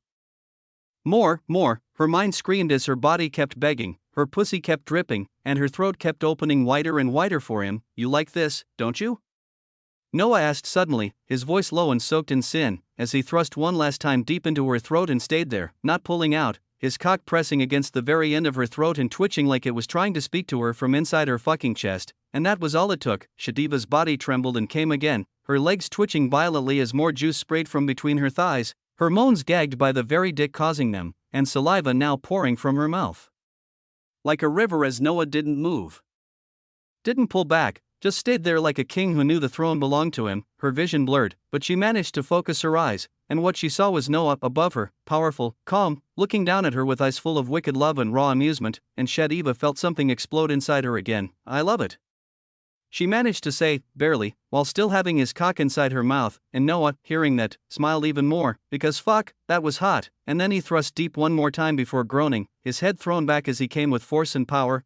He moaned, thick white seed flooding her throat in waves, painting everything inside white, hot, and sticky until Shadiva felt like her entire body was being marked from the inside out. When he finally pulled out, cum mixed with her spit dripped down her chin, down her chest, but Shadiva didn't care. Instead, she licked it slowly and sensually with her tongue, as if tasting a holy blessing, without shame, without hesitation. After that, Shadiva rose from her laying position and sat face to face with Noah, whose dick was still up, still hard, still soaked in their mess and pointing directly at her like a divine weapon demanding worship. And Shadiva, too, was a sight to behold, sitting with her legs wide open, her pink, pulsing pussy fully exposed and twitching with every heartbeat. Drenched and dripping in her own arousal, as if screaming for Noah to fill her completely and never stop. The sight was truly something that not even the dirtiest poets of lust could describe with justice. Both of them were panting, their eyes locked, their bodies burning, their instincts screaming to just give in and fuck each other senseless. But the game wasn't over yet, was it? If Noah won one more round, it would be 3, and the game would end, victory sealed. But if Shadiva won this one, it would continue, one more round, one more delay before the inevitable, and for the third round, the first to make the other moan wins, Shadiva declared, her voice low, dark, dripping with challenge and lust. Noah nodded, confident as always, smirking like the bastard he was, but the same way he had surprised her earlier. Shadiva struck first. The moment he agreed, she was already on her knees, devouring his cockhole in one smooth, devastating motion, her tongue coiled tightly around it like a snake worshipping a god, and, oh fuck. Noah moaned immediately, his head thrown back, his hands grabbing the sheets as pleasure shot through his spine like lightning, his eyes closing as Shadiva cleaned his cock like a starving whore who had just found her heaven. She pulled back, lips smeared in pre-cum. One for Shadiva, she whispered, licking the corner of her mouth. Her eyes glowing with wicked pride. Noah exhaled, smiling faintly. Nice one, he admitted, voice hoarse. Shadiva grinned, as the loser. I want you to do the same thing you made me do, she said firmly, dominance flashing in her eyes.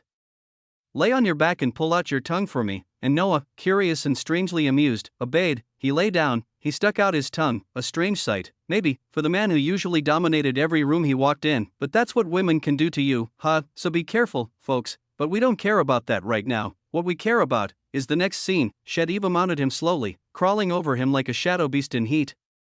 Her dripping, trembling pussy hovering just above his face, her breath unsteady, and then, she slammed her pussy down on his mouth with zero hesitation. Oi sh, she cried out, her voice echoing like a scream of the damned as Noah's tongue pierced into her wet, soft folds with brutal precision, her whole body jolting forward as she gripped his head tightly with both hands, holding him there as if she wanted to drown him in her sex.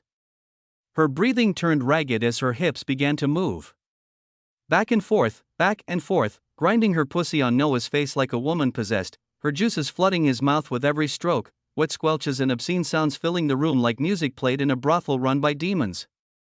Noah's dick was now something else entirely, so hard, so veiny, so enraged, it twitched like a beast about to break free, the veins swelling like rivers about to explode, the tip glistening with anticipation, begging for release. But he didn't stop licking, and Shadiva didn't stop riding his face. She was feral now, truly, her hands locked around his head like a crown, her lips trembling, her body spasming as she bit her lip, eyes shut tight, her soul somewhere between heaven and hell. And whatever place it was, it felt too good to stop, and then it hit, her orgasm exploded, her hips slammed down one last time as her body convulsed violently, and her cum flooded Noah's face like a tidal wave, soaking everything, marking him completely. Ah. She panted, her chest rising and falling like a storm as she looked down at Noah, whose face was now drenched, absolutely drenched in her cum. That sight, it made her shiver, it made her want to do it all again. She leaned forward slowly, eyes half-lidded, lips trembling, her face now inches from his as she whispered, "How did you like it?" And Noah smiled. "You can keep sitting on my face, my lady," he replied, voice rough, eyes gleaming. Shadiva smiled even more, she loved that. He didn't mind it. Because too many men only wanted to be dominant, only wanted control, only wanted power, but Noah didn't care about any of that. She smiled, then slowly, gently, lovingly started licking his face, cleaning him with her tongue, savoring her own taste, tasting their sin together, and when she was done, "I can't wait anymore, fuck me, Noah," she whispered, eyes locked to his, hand gripping his cock tightly. "My pussy, my ass, everywhere, just fuck me until I can't stand anymore." Noah smiled, then "On your knees and ass up," he said, voice calm and terrifyingly firm. "I'll make both your pussy and your ass scream tonight." Chapter 286, Obey the Winner? 3, R18, the game was fun, but how could you expect horny beasts to play a game for too long? They obviously can't. They would stop in the middle of the game because they could no longer control their primal urge to just fuck when you had a naked being of the opposite sex right in front of you. They couldn't stop themselves. Noah and Shadiva, couldn't stop themselves, so right now, there was no foreplay left, no teasing, no game, only raw lust as Noah pounded into Shadiva with briskening force, making the very bed they were on creak and groan like it was about to snap under the weight of their madness. Noah was sliding in and out of Shadiva's wet pussy. She was laying on her back, one leg raised and hooked over his shoulder, making the angle easier, letting him thrust deeper, faster, harder without resistance. The room echoed with cries of pleasure, cries of hunger, cries of joy. Shadiva couldn't stop screaming. And really, how else could she express this divine and profane feeling coursing through her entire body? She had to cry. And so, again. Fuck me harder. Don't stop, she shouted, tears spilling from her eyes like she couldn't believe she had lived for eons without ever tasting this kind of pleasure. Noah only smiled as he went even harder, his balls clapping against her ass cheeks with vicious, wet slaps that echoed across the room. His dick rammed in deep, carving a path through her insides with ruthless precision. Shadiva's pussy was like malleable clay. It was unreal, like it could take anything thrown at it, always adapting, always reshaping to match perfectly the cock inside it. Noah couldn't explain it clearly, but there was no doubt in his mind this was one of the best pussies he had ever tasted. After a few minutes like that, he flipped Shadiva roughly, making her ass face him now. He grabbed her ass cheeks, spreading them wide open, and there, exposed, were her twitching asshole and dripping wet pussy. But something else caught Noah's attention. Both her pussy and her ass had soft, subtle hairs on them. Jet black, not a bush or anything wild, just a little here and there. But weirdly, it excited him beyond reason. His dick pulsed even harder at the sight, her dark, sensitive holes barely covered by that tiny detail. Did you like them? Shadiva asked, her voice thick with degeneracy no one would have expected from her. She asked it like she already knew what he was looking at, making Noah's smile widen with delight. I think I just found a kink of mine, Hellas, Noah said with a dramatic sigh as he spread her ass wider, earning a soft moan from Shadiva. I let them grow on purpose. I wanted you to feel different with me. I wanted to surprise you. She paused, then added. I'm glad you liked. Shadiva's words broke into a loud moan. Noah had just thrust deep inside her again. I'm sorry, I couldn't help myself after hearing you talk like that. You were just too damn cute, he said, but there was zero remorse in his voice, and Shadiva didn't mind at all. She came from that sudden thrust, the kind that slammed into her womb like it belonged there, and from there, they kept going. Primal. Animalistic. Unrelenting, they fucked all over the room, in every position they could think of, from leveret to missionary, to 69, to new ones they created on the spot, like when Noah sat on the edge of the bed while Shadiva bent backwards on his lap. Spine arched, mouth open, body trembling, completely exposed, ready to be ruined, and she was ruined, from deep throat to face fucking. Shadiva tasted all of it and she loved every damn second, but it wasn't just her mouth, face, and pussy being used, her ass was fucked too. And not gently, Noah fucked her ass until it stretched wide open like the gaping mouth of some monstrous beast, terrifying and obscene. Shadiva didn't stop moaning for a single second while she was getting sodomized. It was a new kind of pleasure, one she never knew could exist. And when Noah was pounding her there, she found herself arching her back even more just to feel it deeper, harder, longer, truly. If any of her shadows or siblings saw this version of Shadiva, they would have been utterly stunned, because Shadiva, right now, wasn't the mother of shadows. She wasn't the mother of liberation either. At this moment, she was the true mother of degeneracy. But that's what happens when you spend decades watching people fuck without shame, without morals, mothers and daughters getting fucked together. Sisters with sisters. Even mother with son. This was a family of absolute degeneracy.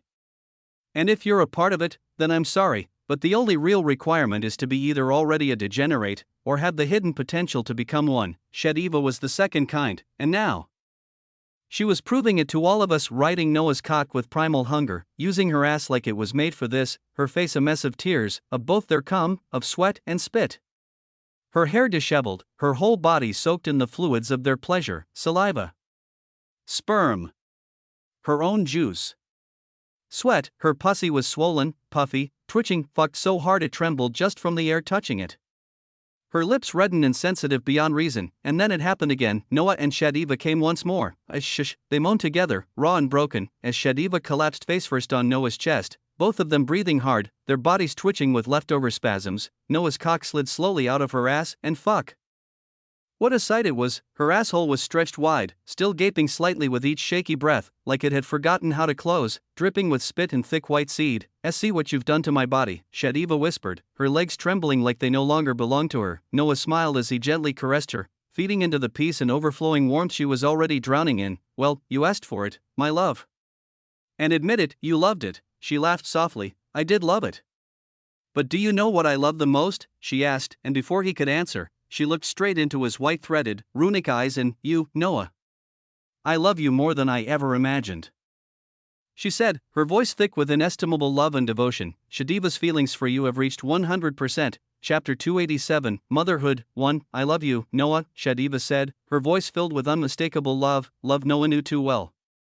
It was the love every one of his women held for him. By this point, you would expect him to get used to it or even to take it for granted.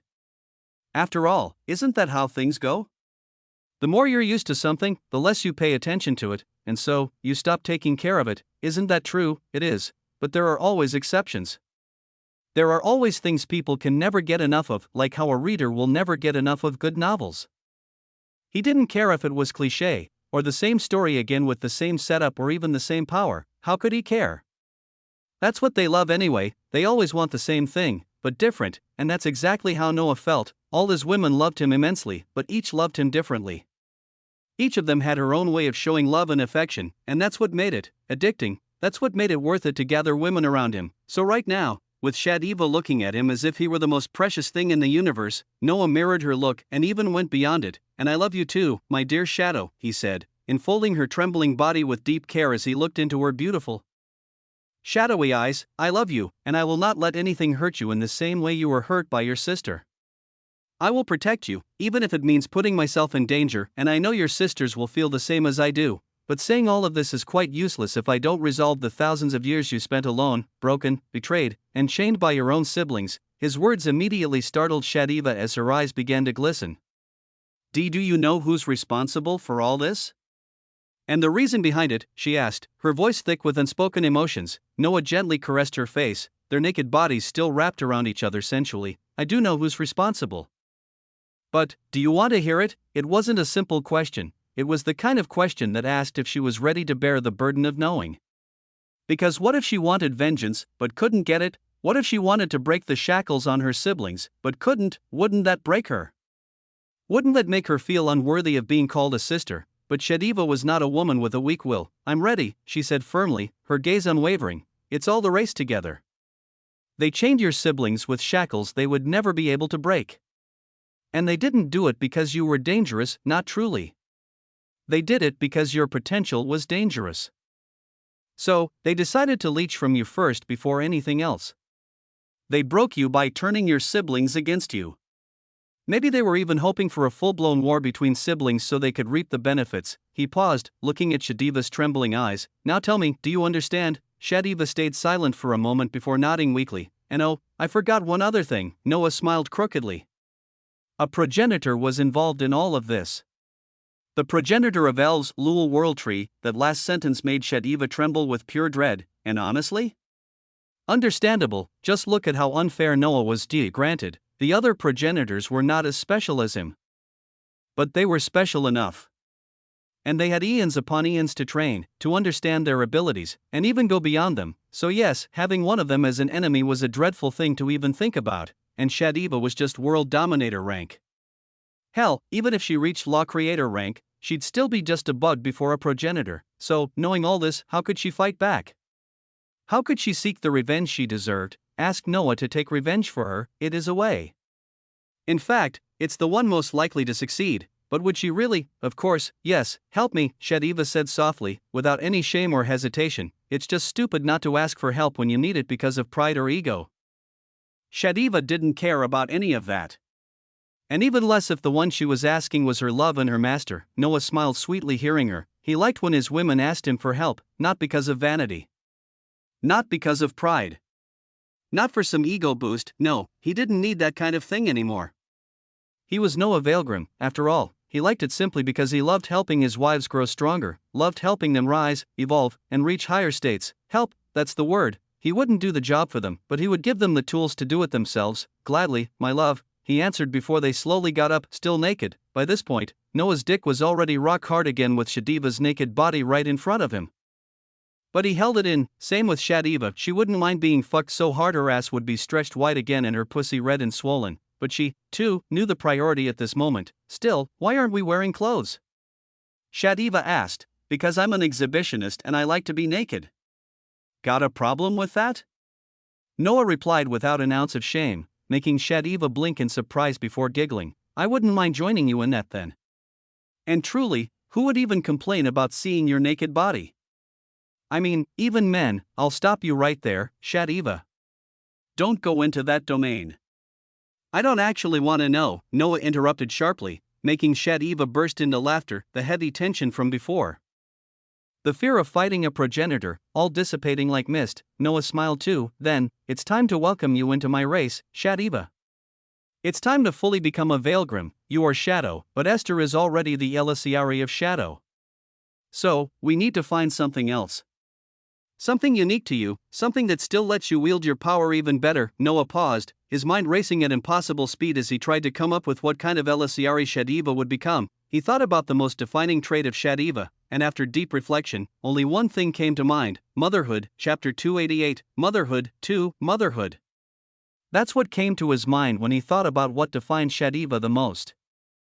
Maybe it was because of how she acted with her siblings, like a mother hen, loving, protective, and authoritative when needed, or maybe it was simply because people always called her mother, like Mother of Shadows, even Mother of Liberation, or maybe it was both. He didn't know why, and honestly, he didn't need to.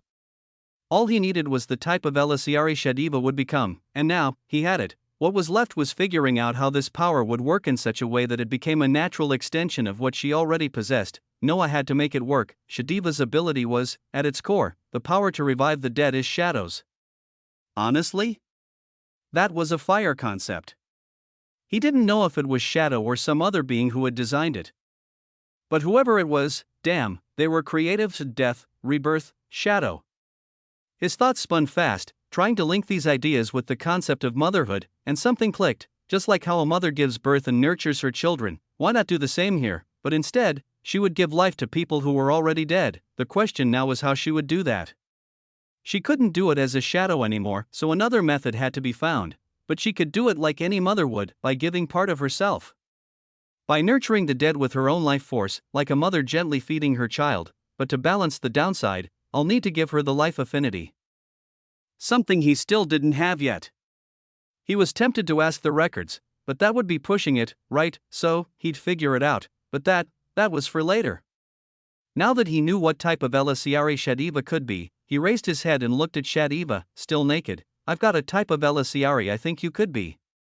Want to hear it? He asked, making Shadiva nod while she stopped licking her lips and eyeing his dick, finally giving him her full attention. He explained the concept, how it would work, how it would evolve. By the time he finished, Shadiva's eyes were sparkling with wonder, and she nodded with a glowing smile. Let's do it, she said, her voice eager.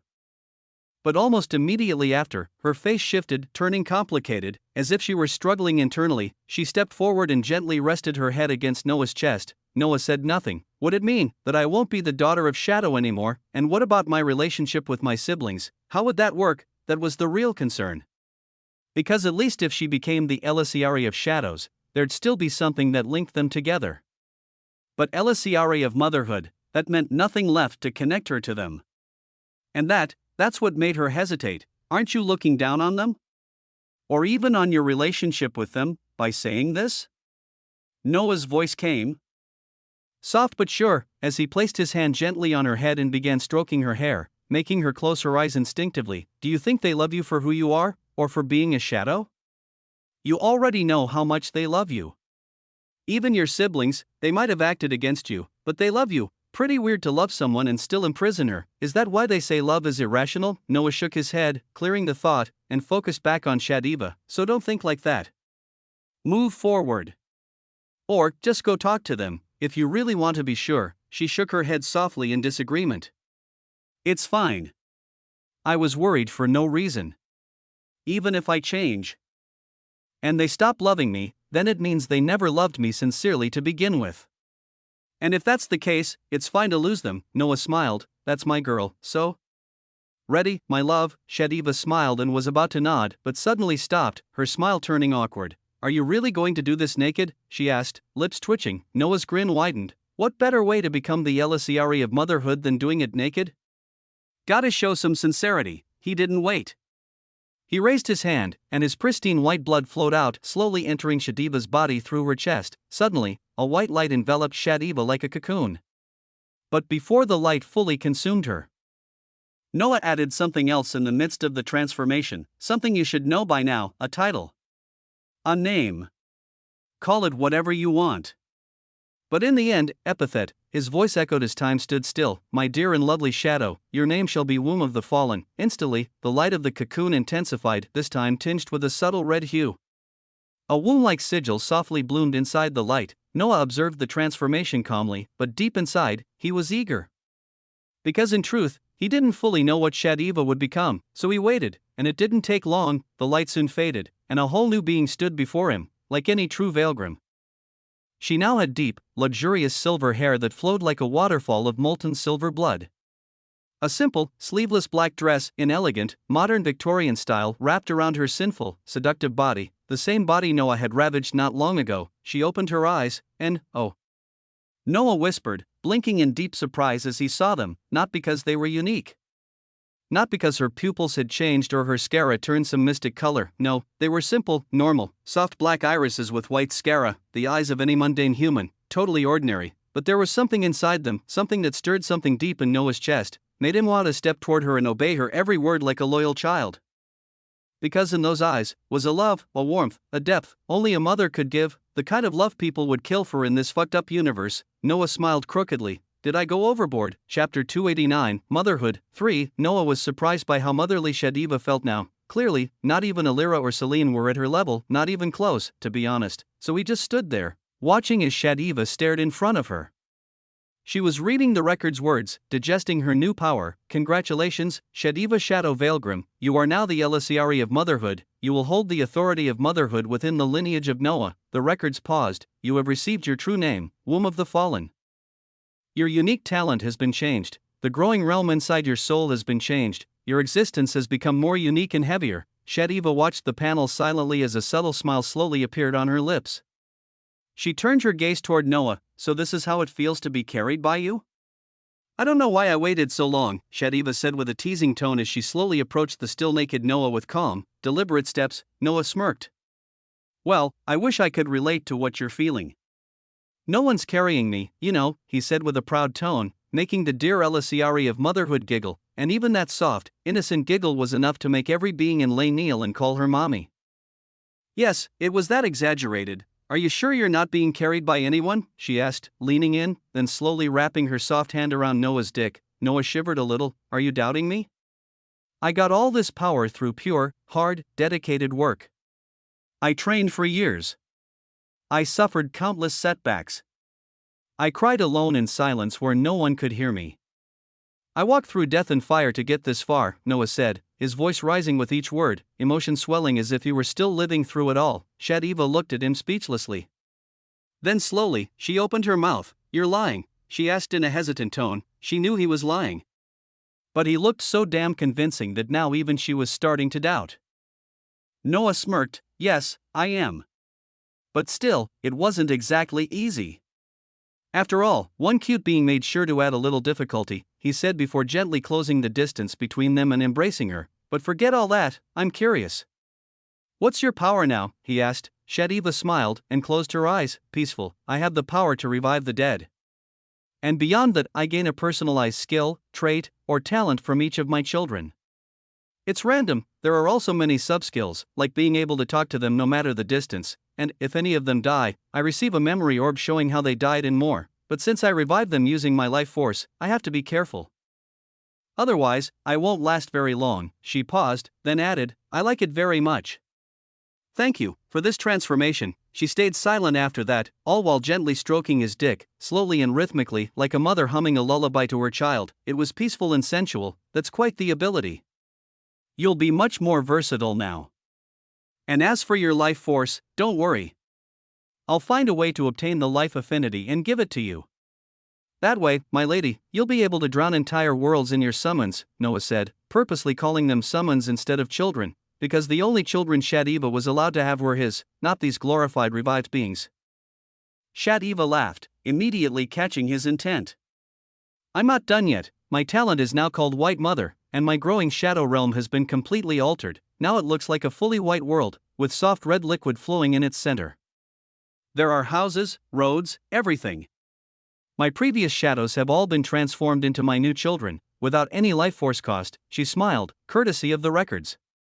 I never knew they could be so nice, she added, shaking her head. Do you want to see how they look? And oh, they have a name. Well, the records named them that way. Noah tilted his head. What name? He asked, intrigued. Shadiva snapped her fingers and soon two beings materialized in front of them, beings too beautiful and perfect. They had pure white skin, with soft red energy pulsing through their bodies like glowing crimson veins. Their faces were doll-like, angelic, one of their eyes a mirror of Shadiva's own, and the other unique to each of them. White and red robes draped their bodies, each design different, custom, detailed. Looking at them, Noah couldn't help but think of homunculus. That's the name the records gave them, Shadiva finally answered. Noah didn't respond right away. He just sat there, staring at the beings. The fact that each one had Shadiva's eye was eerie, but he said nothing. They're beautiful.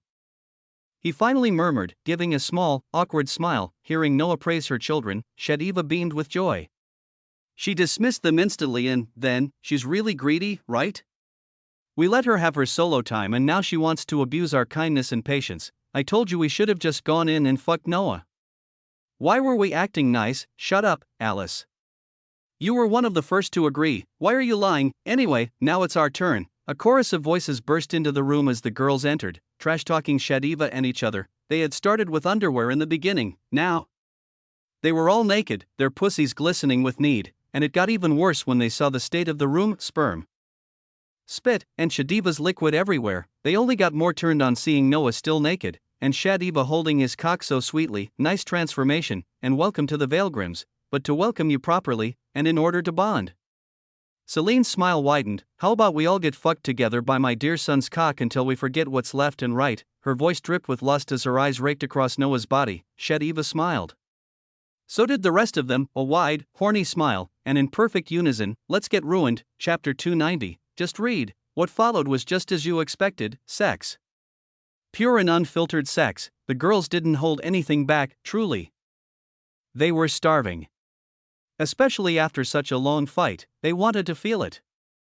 Noah, too, felt the same.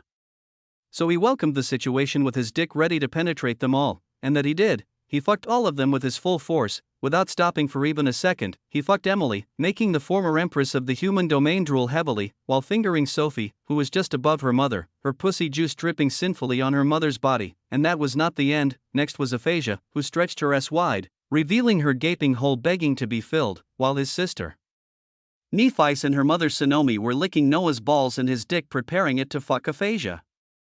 Not forgetting about Red, who was shouting loudly as if in the middle of a war, riding Noah's dick like a madwoman, her ass slamming down on his thighs, making clapping sounds too obscene to describe. Anya was just behind her, watching how Noah's dick moved in and out of Red's jiggling ass. She was horny, so horny that she started fingering herself, watching the two fuck. And she wasn't the only one, many of them did the same. The scene continued, and Noah kept inserting his dick into all their holes, faces, throats, pussies, and asses. Nothing was spared. Absolutely nothing. There was only pure degeneracy left in that room. Celine was sitting on her son's face, making sure to press her pussy directly against his mouth, moaning loudly, ordering him to go deeper with his tongue to reach where he came from. Meanwhile, Elira was riding his dick with her ass at tremendous intensity, as if she wanted to tear it open. Morgan and Zara, the mother-daughter duo, were licking Noah's body, not caring whether they tasted sperm, spit, or the pussy juice of their fellow sisters. They didn't care. Neither did Crystal. She was sucking Noah's balls, soaked in dripping cum and thick liquid, the balls of the man who killed her son, but she couldn't care less. Right now, she only wanted to taste her master's balls and clean them thoroughly. Same with Justicia, who wasn't shy about showing that she wanted to be hurt while fucking him. She made it very clear how much she loved deep, punishing fucks accompanied by pain, something that made Red happy, as if she had found her long-lost sibling. It was a sight too sinful to describe. Dozens of women on a single man, riding his dick in his face like they were possessed, sucking his balls like they held the secret of the universe, licking his body like it wasn't a man's body. but something far too sacred. Lilith and Dominique went wild.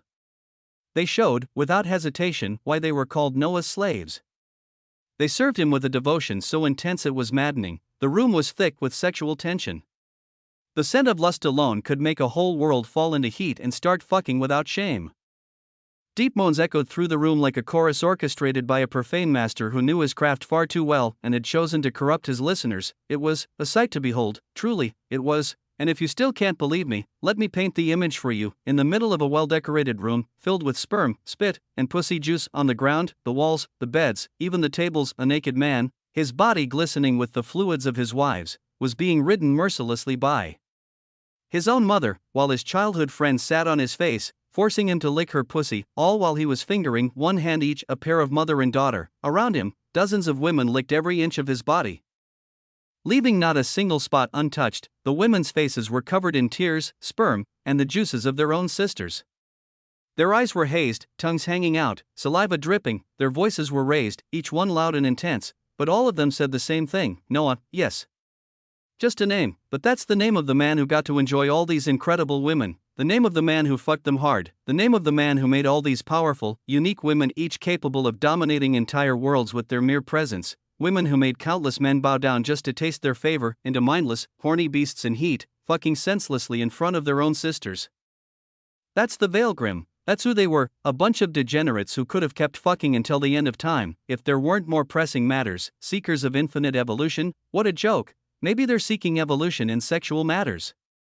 If that's the case, I can accept that, but amidst all this mindless degeneration, there were still two beings not involved in the madness, Noelle and Sari. They watched the scene from afar, their minds struggling to process what they were seeing. They had been bored, so they decided to watch just to pass the time. But oh well, what a terrible mistake, because now, each of them had their fingers buried deep inside their pussies, fingering themselves while watching this beautifully sacrilegious scene. They couldn't tear their eyes away from the moment it began. There was something absolutely beautiful about this level of degeneracy, something addicting, I'd say, and the reason is simple: because it's forbidden. There. I said it, we're drawn to anything forbidden. It makes our hearts race. It puts us on edge. That's what we love, the feeling of danger, of touching what we're not supposed to. That's why the best way to make a child do something is to tell him not to, and that's why we're here, folks, watching, or maybe reading, this level of degeneracy, maybe even reading it with one hand. But again, just read. Don't practice, you're not Noah, after all. Snicker. Chapter 291. Noelle and Sari truly regretted being curious about all this. They didn't know what got into them to randomly say, we bored? Let's watch real-life porn. That was truly a wild idea, and now, with their hands still resting in their pussies, heat in their bodies, they couldn't tear their eyes away from the scene in front of them. Sari watched how her daughter was being thoroughly ruined and how she loved every moment of it and even asking for more. She watched how her master, Celine, was, and her state wasn't even something Sari could describe. It was obscene and sacrilegious beyond the imagination of all. We shouldn't have come here, right? Noelle suddenly said, as she with terrible difficulty pulled her hand away from her dripping. Sari didn't respond for a while, she just sat there watching absent-mindedly. It was you who was so curious and proposed this, she said, clearly blaming Noelle for their state. Noelle's lips twitched, but she couldn't defend herself. After all, it was true. Still, you were eager for it. Don't think I didn't see your eyes brighten when I suggested it. Chances are, you wanted to watch but didn't dare say so. She finally pulled her gaze from the obscene scene in front of them and looked at Sari, her mouth curling slightly into a small smile. If you're so interested, why wait? You know Noah won't reject you. No matter what happened to you before, so go and be with him, like Emily and Sophie, or even Morgan and Zara. Noelle's smile deepened. Morgan and Zara could barely stand each other at first, and now look at them, they look like the perfect mother and daughter. Noelle kept talking, persuading her dear friend to just let go of her hesitation and jump into this chaos of passion. It was something Sari honestly wished for. Hell, in the beginning, after her transformation following Bari's death, she'd been determined to pursue what she wanted. After all, life was unpredictable and not worth overthinking. But, after reality hit her again, seeing the many women around Noah and even her own daughter, she couldn't help but hesitate. There was just this strange barrier she couldn't cross. Thinking this, she sighed heavily as her mood dampened. She withdrew her hand entirely and adjusted her black lace underwear back into place. I just have this weird feeling keeping me from going. And I can't help but be ashamed of myself, she said at last, a sad, melancholic smile appearing on her lips, the kind that made Noel immediately stand and hug her. I know he wouldn't care, but can you imagine me going to him and presenting this body, a body that's been through that kind of violation? Sari's chuckle was hollow, her throat dry under the weight pressing on her shoulders. He doesn't deserve to touch something like this, she finished quietly, staying still in Noel's arms. Noel's face turned awkward. She had lived for eons, but she was mostly alone. She had only begun truly interacting with others after coming here, and it was the best decision she'd ever made, because she'd learned so much. About emotions, about family, about the lives of the mundane, lives she'd once considered beneath her attention, but now saw as strangely beautiful and complex. Still, she was new to comforting someone, so in that moment, all she could do was hug her lovely, sad friend, trying her best to give comfort, but she didn't like the feeling of not knowing how to help. So somewhere in the back of her mind, she was already planning how to get better at it. She was a loving void entity, honestly, and so, together, Noel and Sari disappeared from their watching place, reappearing in a territory of pure, flourishing flora. It looked like a massive garden, with flowers of every color and shape blooming everywhere. The air was peaceful, and many small, gentle animals wandered happily, white and silver crows, goats, sheep, cows, bunnies and many more. Noel and Sari sat in the middle of the garden. They took out some small snacks, and soon they were surrounded by the curious animals. Smiles bloomed on their faces as peace settled in their hearts. They lay back on the lush green grass, gazing at Leia's heavenly white sky, so pristine it looked like nothing can corrupt it, and soon drifted into sleep. They rested peacefully, surrounded by the white and silver animals, their expressions calm. Meanwhile, elsewhere in Leia, a trio of siblings stood locked in place, their expressions a portrait of endless confusion. Mortis, Ebony, and Sylphira were still trying to wrap their heads around everything that had just happened, kind of normal. No one had explained anything to them. Noah, Shadiva, and the girls were all busy with their own pleasures, not here to interrogate or clarify, but there were always some bored beings willing to make their own entertainment. Premier, why are you looking at them like that? Foxy asked, not understanding why Premier was glaring at the siblings like mortal enemies. Premier didn't answer, he just kept his wolf eyes fixed on them, studying each one closely. Kid, you'd better stop looking at us like that, Mortis said, finding it outrageous that some SSS-rank creature would stare at originals this way. If he was free, he'd have taught this beast a lesson. Foxy's eyes gleamed as she looked at Mortis. Are you threatening us? She asked softly, a smile curling on her lips. Do you know who we are? Mortis and the others frowned. We are the children of the master of this world, the children of the one who imprisoned you here. Her smile sharpened, turning entirely. Foxy, do you dare to threaten us? Silence. The siblings didn't know what to say to that, but they knew better than to provoke Noah. Foxy giggled when she saw them fall silent. She turned to her brother. See? That's how you do it, Premier. Premier still stared at the siblings before finally speaking. I am Shadiva's favorite sibling, he said firmly, leaving no room for argument. The originals froze in disbelief, then erupted. You're asking for death, kid. I dare you to repeat that. Who the fuck even are you? Chapter 292, pitiful. If the siblings were not locked and chained, then surely Premier would have been minced meat right now. All of them, even the usually calm Ebony, were frowning heavily at him, itching to beat him up for daring to say such an outrageous thing. Shadiva's favorite sibling. Was this beast okay in his head? I dare you to repeat what you just said, Ebony said, her voice cold. Right now her mind was already tangled with 1,000 thoughts, and truly, having a damn puppy acting like this in front of them gave her the itch to slap his face across worlds. But all of that was not Premier's concern. He didn't care about what they were feeling or even going through. There was only one thing he was interested in, and that was making sure these so-called siblings knew their place. I am Shadiva's favorite sibling, he repeated boldly, then scoffed. What? Will you beat me up? Or no, wait, you'll chain me, right? That's your thing after all. His voice dripped with mockery. Foxy, beside him, giggled as she pulled out some popcorn from who knows where, ready to watch this unfold. Premier's words made the siblings angry, really angry. Sylphira stepped up to the cell's bars, gripping them tightly as her ever-shifting eyes bored into Premier's. You dare talk like this without knowing anything? Who do you think you are to judge us? She said, her voice low but trembling with unspoken fury. Do you think we chose to seal our sister because we wanted to? Her grip tightened so much her knuckles turned stark white. Do you think we wished to be separated from our sister, the one who protected us? Her gaze was ice cold, and Mortis and Ebony mirrored it perfectly. They already hated what they had done to their own core. There was not a single day Mortis and Sylphira didn't try to escape their bindings to free their sister. Mortis suffered daily for those attempts, but Sylphira's mind broke again and again and again, in an endless cycle. The pain was unbearable, the kind of pain that could shatter the mind of most law creator rank beings, but she shouldered it, also she could be with her sister again. So yes, it stung, no. It burned when a stranger came to judge them. You have no right to judge us. So don't you dare again.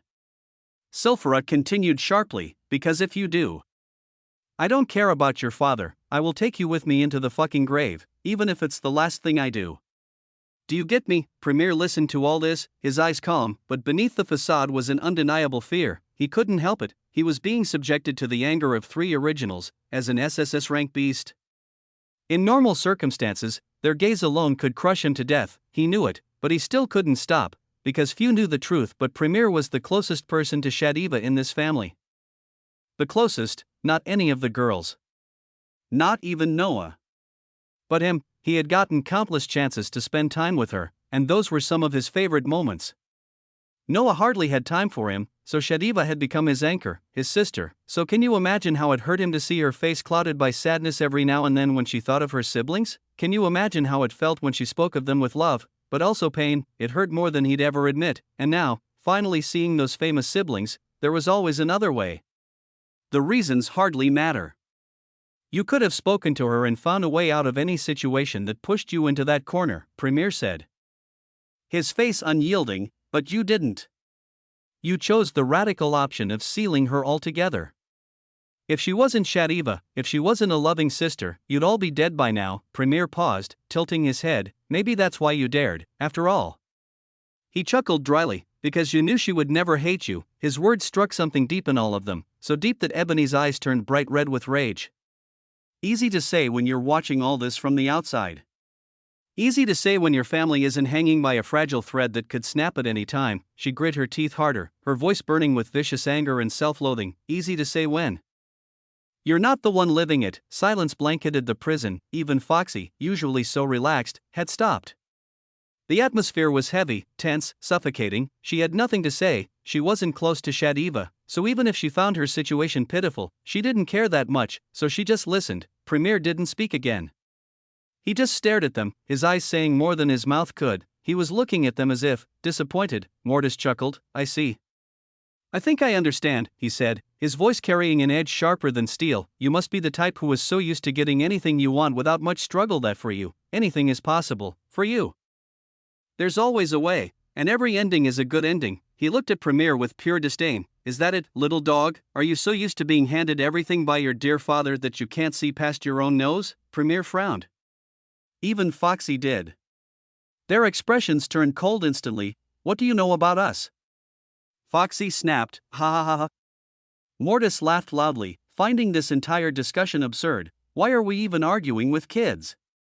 Mortis said suddenly, why waste time on children who are still living under the shadow of their father, unable to see beyond him, unable to be more than him? His disdainful grin was razor-sharp, truly pitiful. His words made both Premier and Foxy fall silent. Their faces frozen over. They didn't like what they were hearing, and the siblings noticed. They realized something then, something that made them recall exactly who Premier and Foxy's father was, and they laughed, with pity, true pity. Must be pitiful to be the children of such a being. Ebony smiled hollowly, because you will never escape his shadow, and no matter how hard you try, you never will. Chapter 293, How hypocritical. There was silence in the prison room, a tense, suffocating silence after the words the siblings had just thrown at Premier and Foxy, words that cut deep, words that struck where it hurt most, but nothing showed on their faces. Because letting anything slip would only give their enemies the satisfaction of knowing they had struck a nerve. Their expressions stayed neutral, almost apathetic. So? Cat got your tongue? Mortis said, his voice dripping with disdain and sarcasm as his gaze pinned Premier in place. Do you think that by flipping the situation and talking about us, it will help you feel better? Foxy's voice sliced through the air, cold and sharp. If you think so, then that means you're just as stupid as we've always thought. The siblings' brows furrowed again, the tension in the air tightening like a wire pulled to its limit, but Foxy didn't care anymore. Instead of admitting your mistakes, instead of recognizing that sealing away the only person who cared about you more than herself was the dumbest choice you could have made, you were standing here pretending you had the right to do it. She laughed. A short, mocking laugh that said she found the whole thing pathetic. You thought you had the right simply because you decided it was the best solution, so that means, Whenever you feel like it, you can strip someone of their freedom just because you think it will save them without even asking what they want. How hypocritical. That was the breaking point. A crushing wave of death intent exploded in the prison as all three siblings' restraint shattered at once. Their eyes burned with a fury beyond reason, locking on Premier and Foxy with such a cold, suffocating gaze that the two beasts dropped instantly to their knees, their breath caught in their throats, their eyes went wide in disbelief. They could feel the original's power pressing on their very souls, making it seem as if, at any moment, their soul itself might shatter. It was that heavy. That dreadful. At that moment, the siblings didn't care about consequences. They knew this was reckless, foolish, even, but after everything that had happened to them recently, they were already teetering on the edge. They were originals, born to command, to rule without question, and now, chained and bound, they had to stand here while beasts far too young and insignificant to even look them in the eye under normal circumstances lectured them about life, about what they should have done, without knowing anything. Did they think it was easy to turn almost every race in the universe against you? Did they think it was easy willingly to make yourself the enemy of a progenitor that would be beyond stupidity? But somehow, they had managed to do exactly that today. Really? What's going on with people daring to try things with me lately? Noah's voice suddenly echoed through the chamber, and in an instant, the suffocating pressure from the originals vanished. He appeared above them, standing weightless in the air, clad in his usual silver garments. Cough. Cough. Cough. Harsh, ragged coughs filled the space as Premier and Foxy tried to catch their breath, sweat and fear streaming down their faces. But beneath the fear was another emotion burning hotter: anger, a deep, seething anger that wanted to tear the world apart.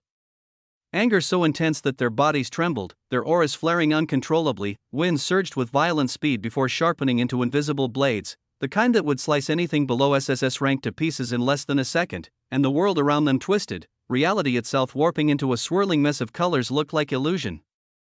They were losing control, their instincts as beasts were overwhelming them, forcing them to submit to that primal urge. And that instinct wanted only one thing: kill the originals, but sleep. Noah's voice was soft, but it carried finality. The two beasts dropped instantly, unconscious, their bodies slumping in place. Noah descended slowly, his steps soundless as he came to stand beside his two adoptive children. Then he looked up at the siblings, a cold smile touched his lips, his eyes gleaming with something dark. How lucky you are to be Shadiva's siblings. Truly, extremely lucky, I'd say, because do you know what would have happened to you if you weren't? His steps were unhurried as he moved toward the bars. Stopping just before them, the siblings stiffened. Their hearts quickened. They could sense nothing from Noah, no aura, no killing intent, no presence. He looked like an ordinary man, an unfairly beautiful one, yes, but nothing more, and that terrified them. Especially Sylphira, who knew all too well just how horrifying Noah could be. They stayed silent. Maybe they didn't know how to answer him.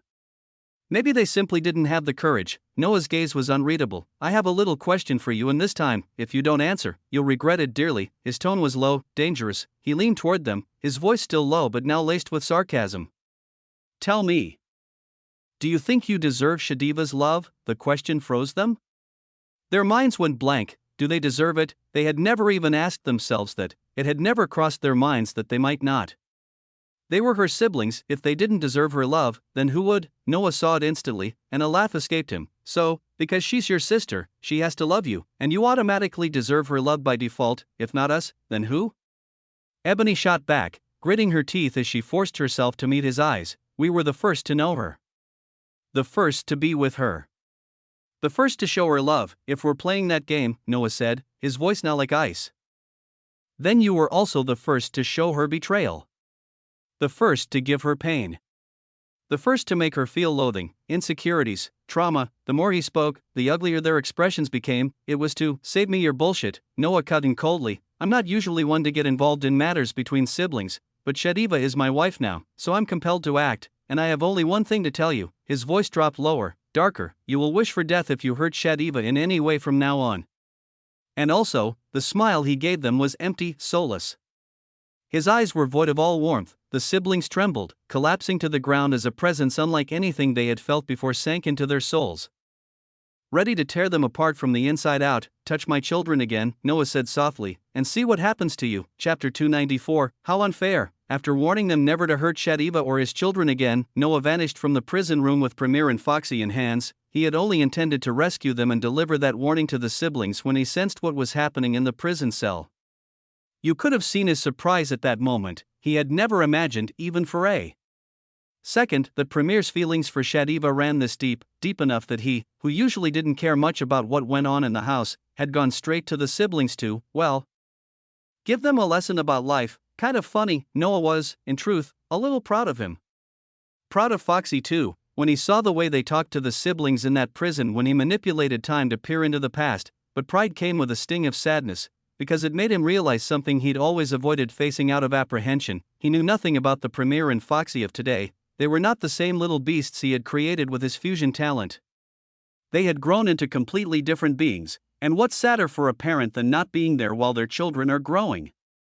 That's the stage where they need a parent the most, to guide them, to listen, to shape them. He hadn't been that figure for Premier. Shadiva had, and that was why it felt unfair, more than unfair, that he sometimes caught himself feeling jealous over how close the two of them were. Noah sighed, a faint shadow of melancholy threading through it. He had just left a deep, exhausting orgy, and here he was now, thinking about how to be a better parent and maybe, just maybe, salvage his relationship with his problematic but still unbearably cute children. How unpredictable life can be. Sighing again, heavier this time, he teleported them to Leia's will zone and set them gently on the ground. Almost immediately, Leia herself appeared, her small form rushing forward to hug Noah warmly.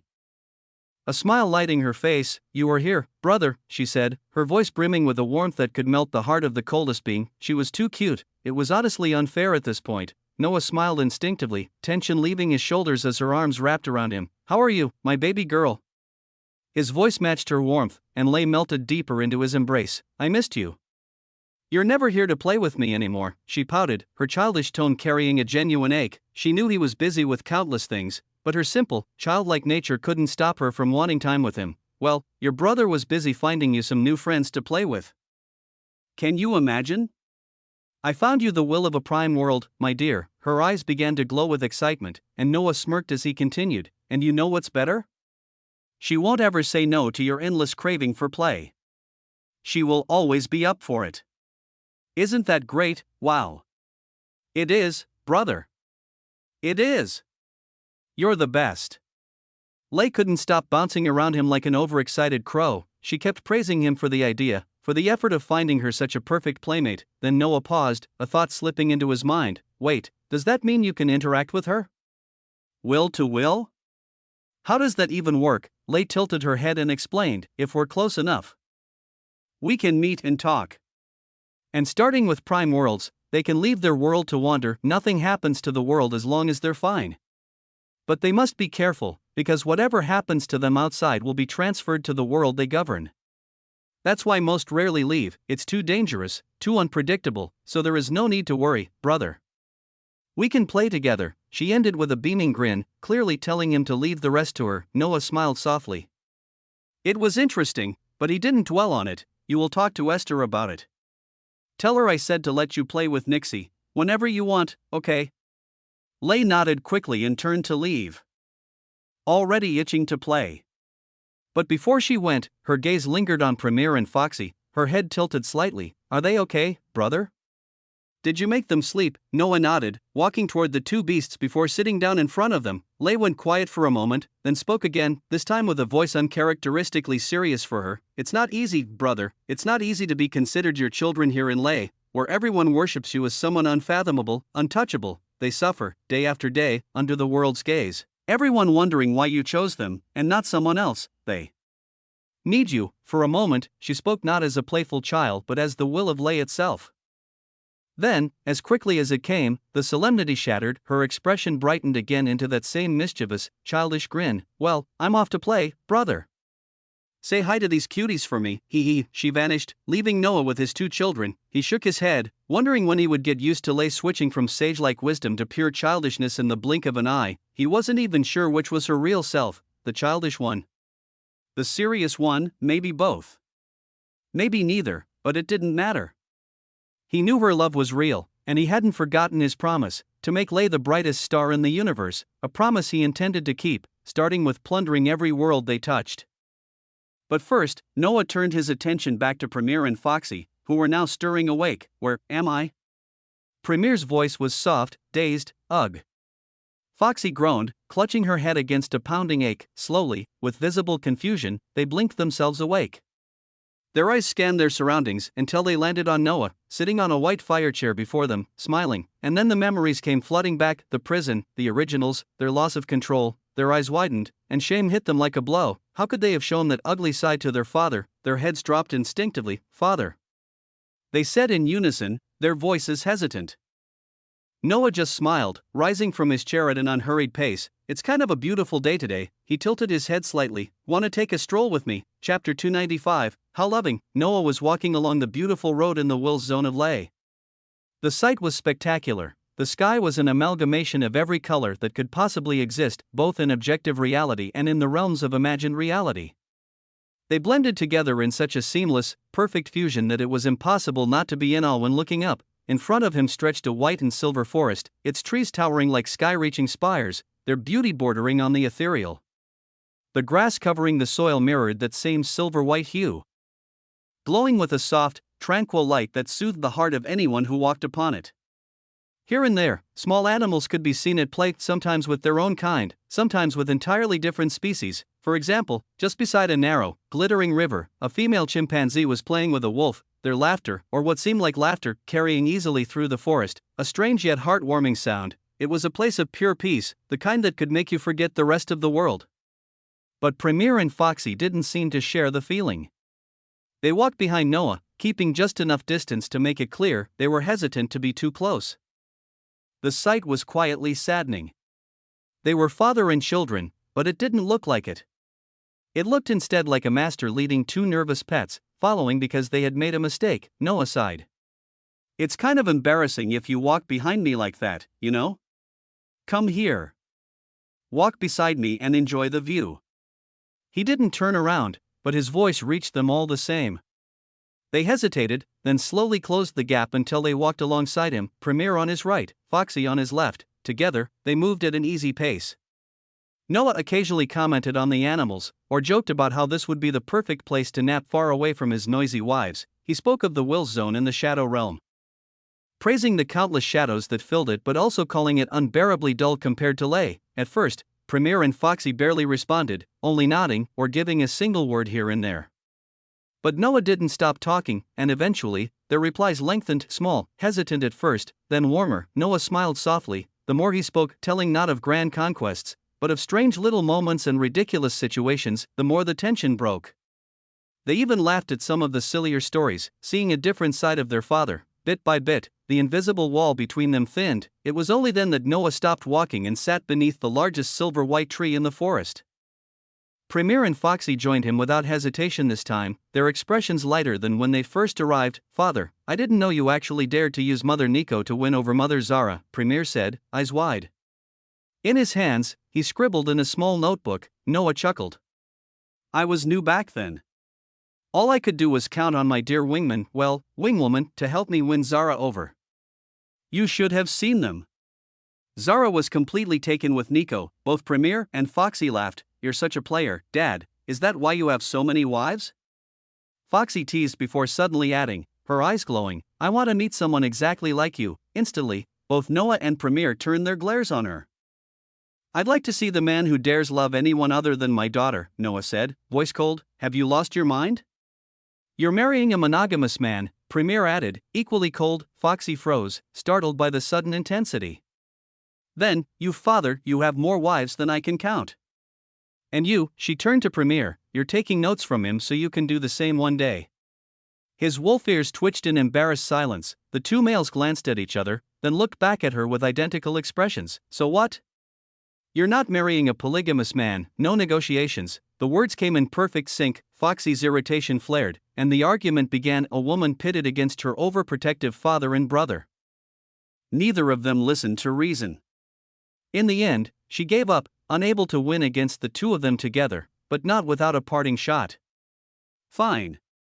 But I'm telling my mothers, all of them. Noah and Premier laughed, the sound warm in the cool forest air, before they fell into a companionable silence.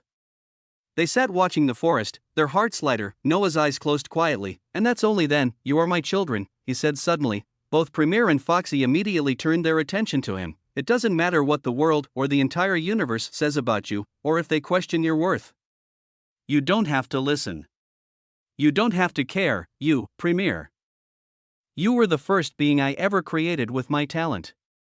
That's why I gave you your name, Premier, that means first in another language. You're my first, and like I've always said, the first always holds a special place. Be proud of that, Premier. Be proud to be the first and eldest child of Noah Weaverheart. Do not cower. Do not falter. Premier's chest tightened, his heart pounding. Tears welled up before he could stop them, spilling freely down his cheeks. His breath hitched, heavy with emotion. Noah's tone softened, but he didn't stop. As for you, my dear golden fox, you might not be the first, but you are the second. My first girl. My first daughter. A small chuckle escaped him. And you know how much a father can love his daughter, especially his eldest girl, the one who makes him realize the joy of being looked at with tenderness, with love, with admiration. You are my little princess. Be proud of that. So don't cower, and don't falter, because you are the little princess of Noah Weaverheart. Foxy's eyes brimmed with tears. The emotion in her chest swelled until it overflowed, spilling out in choked sobs. Neither of them could stop crying. They didn't try. It was the kind of release that went deeper than words. Their sobs echoed through the silver-white forest, and soon animals of every shape and size approached. Their eyes were soft, filled with the same love Noah's words carried. Noah stood, pulling both Premier and Foxy into his arms. They clung to him, crying harder, hick, hick, hick, father, dad. Their voices trembled between sobs. Noah smiled faintly. His eyes shimmered, but he closed them, hiding the moisture. And then, I love you, my dear children, and remember, you are Premier Weaverheart and Lorna Foxy Weaverheart, the eldest of the blasphemer of reality, so, show them who you are. Chapter 296, How funny, they cried. They cried hard until their bodies couldn't give anymore, until exhaustion overtook them and they finally fell asleep on Noah's thigh. It was strange, truly strange, to see two grown people shed so many tears in a single moment. But as strange as it was also deeply saddening, because the older you grow, the more you learn to restrain your emotions, to control your feelings, unlike a child who will cry until their voice breaks, even if they want to stop. So when you see a grown man cry, it hits differently, because it means one thing: they've reached their breaking point, not always a negative breaking point, but still, it exposes the weight. The sheer heaviness behind those tears, and in Premier and Lorna's case, those tears were loaded with misunderstood, restrained feelings far beyond what most could even imagine. Fortunately, Noah understood that weight. So he simply sat there, back against the silver-white tree, letting the peaceful atmosphere settle over him while he thought about everything that had just happened. He had never planned to be a father so soon. Hell, in some ways he still saw himself as a kid. After all, he wasn't even 30 yet. But for reasons he couldn't entirely put into words, he had accepted the role and the duty of being that figure for Premier and Lorna. Maybe it was because he felt responsible for them after creating them.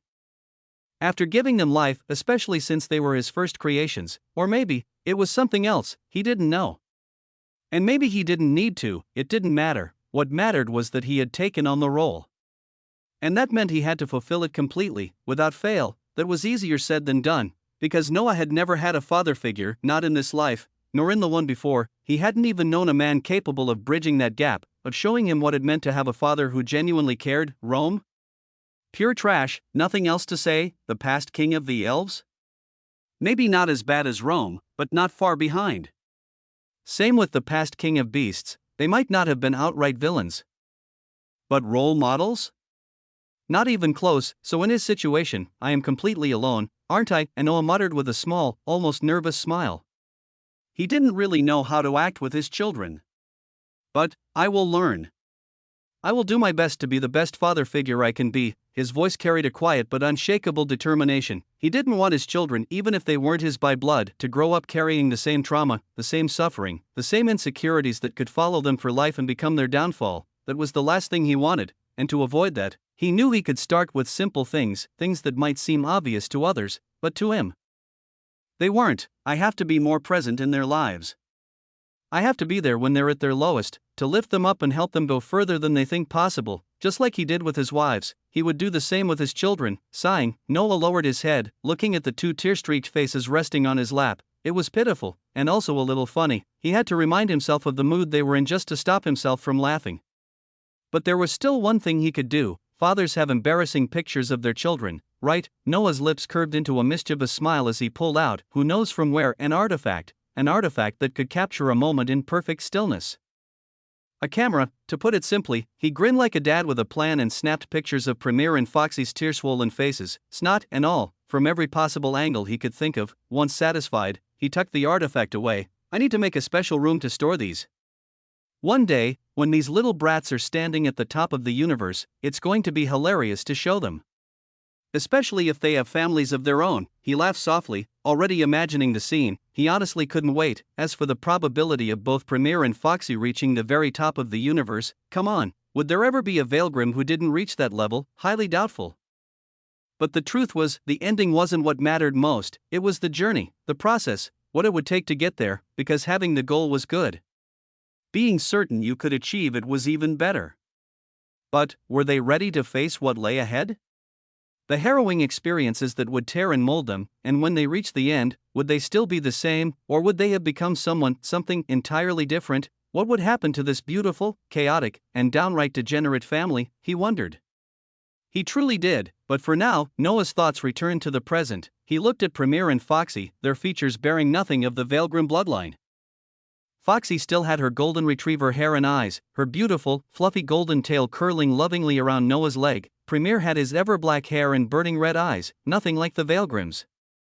Nothing like him. Looking at them, anyone would think they had no connection to Noah at all, and maybe that was part of the reason they had felt so left out, but Noah had kept them that way for a reason. He didn't want them to be like his wives, not in terms of spreading his lineage. His wives each reflected a part of him, but none carried his true bloodline in full. Celine had the ice aspect. Esther, the shadow. Shadiva had recently gained the motherhood aspect of his bloodline, a little different from the others. But still, nothing his children could truly inherit. His children would be different, they would carry the core of his bloodline. They would be the ones to spread the true lineage of Noah Veilgrim, which meant they had to be special. Unique, but he hadn't found a way yet. And with the matter of the Shadow Realm taking up his focus, the thought had slipped aside. But I can't postpone this any longer. Noah closed his eyes, pushing his cognitive abilities into full focus, searching for the answer to one question: what would his children be within his bloodline? What role, what power, what mark would set them apart? He needed to find it, and he would. Chapter 297, Your Destiny. Away, he had to find something for his children, something that would not only be an integral part of his race as a whole, but also tied deeply to his bloodline. For that, he decided to first consider what they already possessed, their nature, their abilities. Lorna was a golden fox with the gift of illusion. Foxes were already known to be sly, manipulative, and dangerously charming. Add her illusion ability to that natural allure, and she became something far more dreadful. So for Lorna, illusion, the ability to alter the perception of others, to make them live an entirely different reality. The power to fool every sense, to trap them in the worst nightmare imaginable. Or the most beautiful dream they could ever experience, Noah muttered under his breath, his mind sinking deeper into his own understanding of the illusion affinity. The more he thought about it, the more an idea began to take shape: his race shouldn't be normal. In fact, with him as the progenitor, it couldn't be normal, it needed to be whole, self-sustaining, able to exist without being anchored to any single place, or even any single universe or reality. Something clicked in Noah's mind as he imagined Lorna's evolution. Many ideas came, wild, tempting, but only one remained, solid and feasible: dream. Why not create a dream realm? A realm anchored to lay itself. Not the universe. A place where Lorna holds dominion over the dreams of my entire race. And on top of that, grant her full authority over illusion, so that, in time, she could blur the line between reality and illusion completely. His eyes narrowed slightly. Meaning, her illusions could become countless other realities. When the thought solidified, he couldn't help but question it.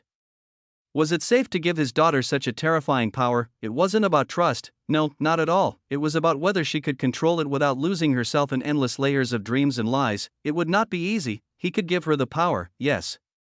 But mastery, the mental discipline to wield it. That she would have to earn herself, and so, the solution was simple.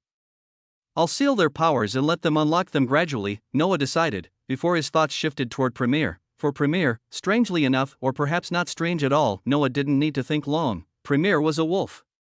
And every time Noah imagined the ultimate evolution of that race, his mind went to the legendary Fenrir of his old world, who was the embodiment of inevitability, of doom, of And that was exactly what Premier would be, the very definition of end in my race. If he decides something must end, and I do not object, then it ends immediately or drawn to that fate. Outside of my race? His power can run rampant for all I care. If he wills it, a slow grin spread across Noah's face, he could even end this universe. Or maybe my daughter will drown it in dreams and illusions so deep that reality itself becomes a question. The thought pleased him but also reminded him that before they could wield such powers, they would need the minds to match them, so, it's settled. Lorna will be the very origin of dream and illusion in my race, and Elisiari not just to Lay but to the entire universe. Once I give her those origins, Premier will be the end. And he too will have the origin of that concept, so he can embody it completely. They would both be extensions of him, his reach, his will. He would be behind them, peering through the providence of reality, guiding them along their destined paths. Nothing would escape his gaze, nothing would escape his sense, nothing would escape his dominion. His children could be their own people, without the burden of trying to surpass their father. After all, that was impossible, he sighed softly, lowering his gaze again to their sleeping faces, peaceful and unguarded as they rested on his thigh. A warm smile touched his lips. I cannot wait to see you become what I have in mind for you, he murmured, and then decided to transform them into Elisiari now. While they slept, you will be completely different when you wake. You will have new powers, and a destiny to fulfill. The one I, Noah Weaverheart, have chosen for you. 2 drops of his white, pristine blood appeared in the air. They were nothing alike. One was dreamy, almost illusory, sometimes radiating warmth, sometimes a deep and harrowing chill, its form shifting every instant. The other was rigid, taking the form of a scythe, emanating an aura of pure destruction, nothingness, and void. Noah had fused all 3 concepts into one to give Premier. The drops floated toward their rightful owners, and then, epithet, Noah said, as the air itself trembled in fear, awe, and reverence. My cute little daughter, your name shall be the Weaver of Infinite Reflections. Auhum, space rippled. For a heartbeat, it felt like an entirely different reality had bled through. A vision of a silver-haired woman with eyes reflecting infinity, seated on a throne built from fragments of realities themselves, each shard pulsing with power.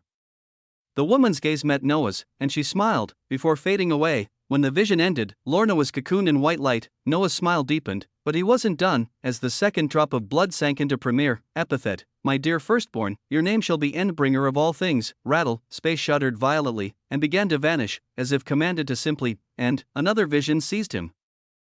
A silver-haired man with deep red eyes, a scythe gleaming in their depths, stood in a wasteland of pure nothingness, a place where nothing could be born, where existence itself had long since died. The man turned, his red gaze locking onto Noah's, and he smiled. Then, the vision vanished, reality snapping back into place. Premier was now encased in his own white cocoon. Noah sat there, looking at both of them with the visions burned into his mind.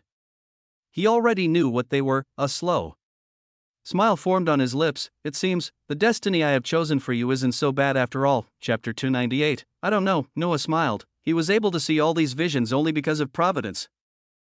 And that made him realize something. If his power was strong enough, if his understanding of Providence reached high enough, then he would have been able to forcefully step into that reality, the one where the future of both Lorna and Premier existed. Ah. Providence, I'm falling in love with you harder and harder, Noah muttered under his breath as he watched the transformation of his children. I have fallen way earlier, Noah, she responded inside of him, her face carrying a small, loving smile. Noah grinned, and suddenly he felt eager to hunt down the personification of fate, destiny, and causality itself, to strip her or him of those origins, very, very eager.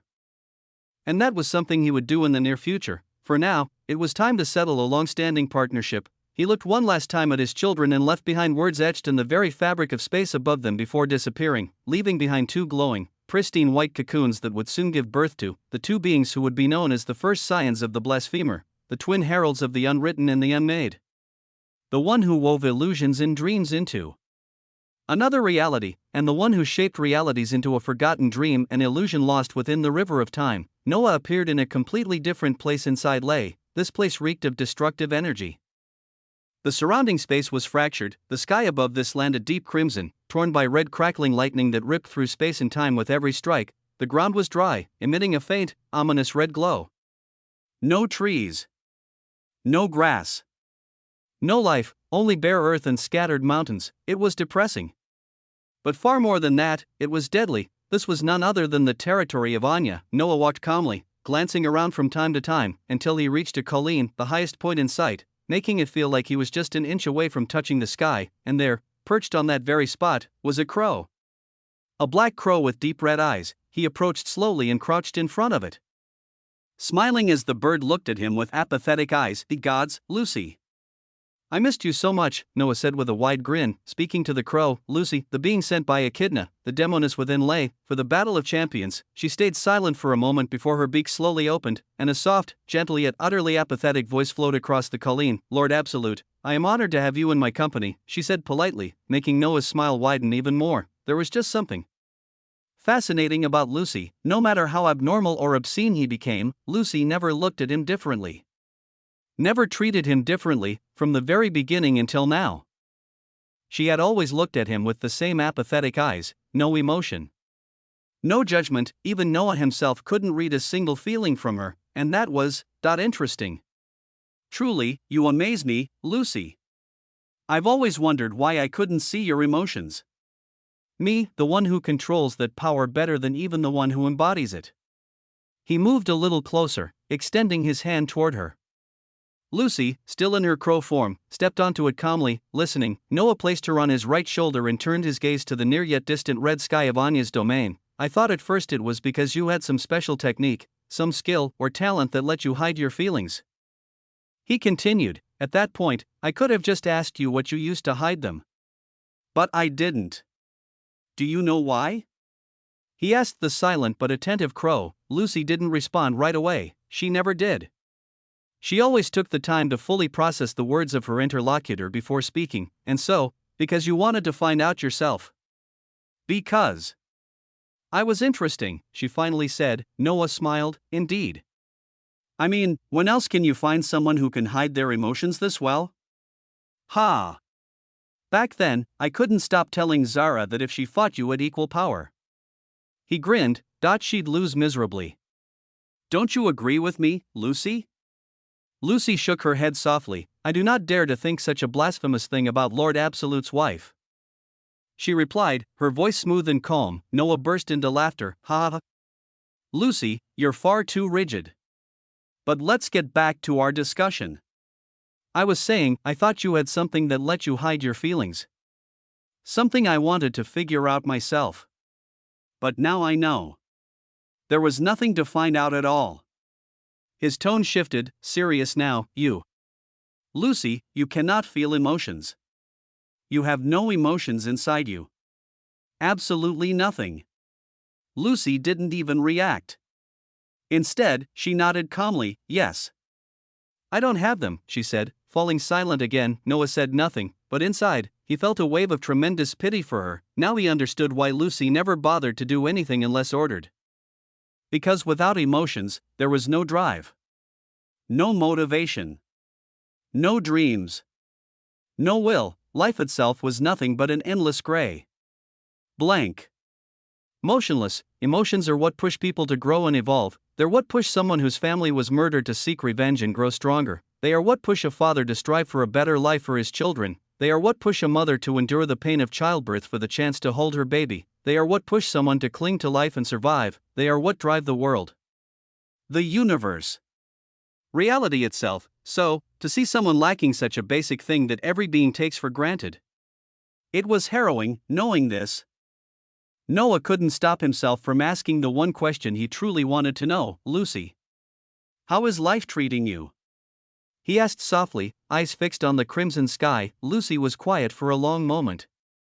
Her mind drifted as she thought about her life till now, not about what the experience she had lived and the lessons learned from them. But strangely, or maybe not even thinking of all this, only one response that came to her mind when Noah's question echoed through her mind. "I don't know," she said as she looked at the endless crimson sky above and felt nothing. Chapter 299. Lucy, I don't know, Lucy responded with a soft but unmistakably emotionless voice. She really didn't know how life treated her, because she had no emotions to speak of. And just like Noah had said, without emotions, life was a stagnant, endless gray that didn't look bad or even good. It was just life. Nothing else, nothing more. Noah heard her response, and he couldn't help but smile wryly at it. What could he say at this moment? Some comfort or something along the line, "They wouldn't matter as Lucy can't feel anything. At best, she will respond politely like always." He sighed again, this time a bit more sadly. "Do you know why?" The reason you don't feel any emotions, I mean, he asked, his voice low but there was curiosity inside it. He wanted to know if there was any particular reason behind her state. I don't know, but my master knows the reason. She said she will tell me one day, when she feels like I'm ready to know. She said, still staring at the crimson sky while perched on Noah's shoulder. Echidna, huh? I was going to meet her anyway. I'll ask about it, he thought inwardly. That was why he came here to begin with, but for now, he just wanted to talk a little more with Lucy. He created a chair made of threads, then sat silently and peacefully. The surrounding destructive energy didn't even dare to approach him, fearing that if Noah didn't mind their affront, their queen would destroy them immediately, so they stayed far away, making for a strange sight because inside Anya's destructive domain, there was a spot where there was none. A space where the air was clean, and even rich with life, but neither Noah nor Lucy cared. They sat there, enjoying the silence and the tranquility. Of course, if you ignored the red lightning repeatedly striking the sky without any rain all around them, if the sky was blue or even white instead of crimson, then this scene might have actually been relaxing. Well, we don't always find ourselves in our desired position, and even so, there was a certain beauty in the crimson sky. Let your imagination run wild. You don't especially need to feel something to be creative, so tell me, what would you do if you could feel emotions? Noah paused as he took Lucy from his shoulder and placed her on his lap.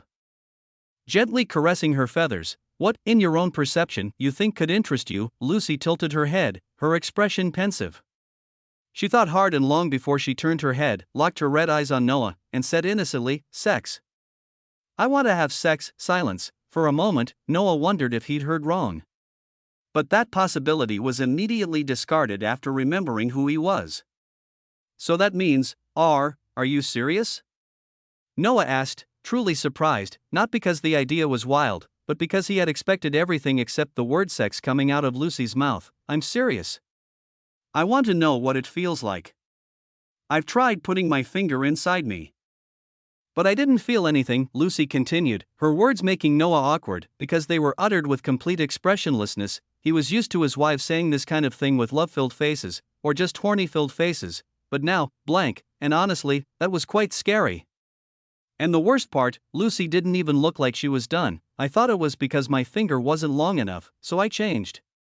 Then I tried to put my whole arm inside my pussy. But it was quite awkward in that position. I stopped and took a stick and, at that point, Noah just shut down his mind and stopped listening. It was weird, for a moment it even looked like Lucy was enjoying seeing him awkward. But that was impossible, he regretted asking that question. After all, who would have thought Lucy was this perverted? She knew damn well she wouldn't feel anything, but she still looked fascinated by the act of putting something inside her. But weirdly, in all the things she mentioned, not once did she ask a living being to penetrate her. It was like she was only interested in objects, a weird kink, honestly, but at the end of the day, Noah was quite satisfied. Because he finally discovered something about Lucy, she was a degenerate by nature. If she's already like this without emotions, can you imagine if she had them? Noah couldn't help but think that even Lilith and Dominique might bow down to her. He chuckled at that thought, finding it hilarious. His chuckles made Lucy pause as she looked at him with a tilted head. Was I funny? She asked. Noah nodded with a smile. You were funny indeed. I think you would have been very well known if you decided to be a comedian. I mean, it's kind of funny to see someone cracking jokes left and right with a completely apathetic face, huh? I mean, I would have paid to watch such a being, Noah said as he laughed again, imagining that scene. She nodded simply. I'm glad that I made you laugh, Lord Absolute, she said, but Noah just smiled faintly. Are you truly glad? He asked, but it was more rhetorical than anything else, so he spoke again. Do you want to have them? He suddenly asked, and for the first time, she responded instantly, without any delay, yes. I want to, she said. Noah nodded. Then I'll give you those emotions, and also. Lucy started to speak again. I've heard Lord Absolute is the best in bed. It might be presumptuous of me, but can I ask you to be my first time once I have them? I can also beg for it, she said seriously. Weirdly, she didn't doubt the fact Noah could give her emotions. Instead, she was already planning her first time with him for when that inevitable day came. Noah's lips twitched heavily. What am I now? A damn gigolo, he thought, but still shook his head to Lucy. Hellas. I only sleep with my wives, my dear crow, he said. I'm willing to be your wife and slave, Lucy interjected. For her, it didn't matter, she only wanted to secure her first time.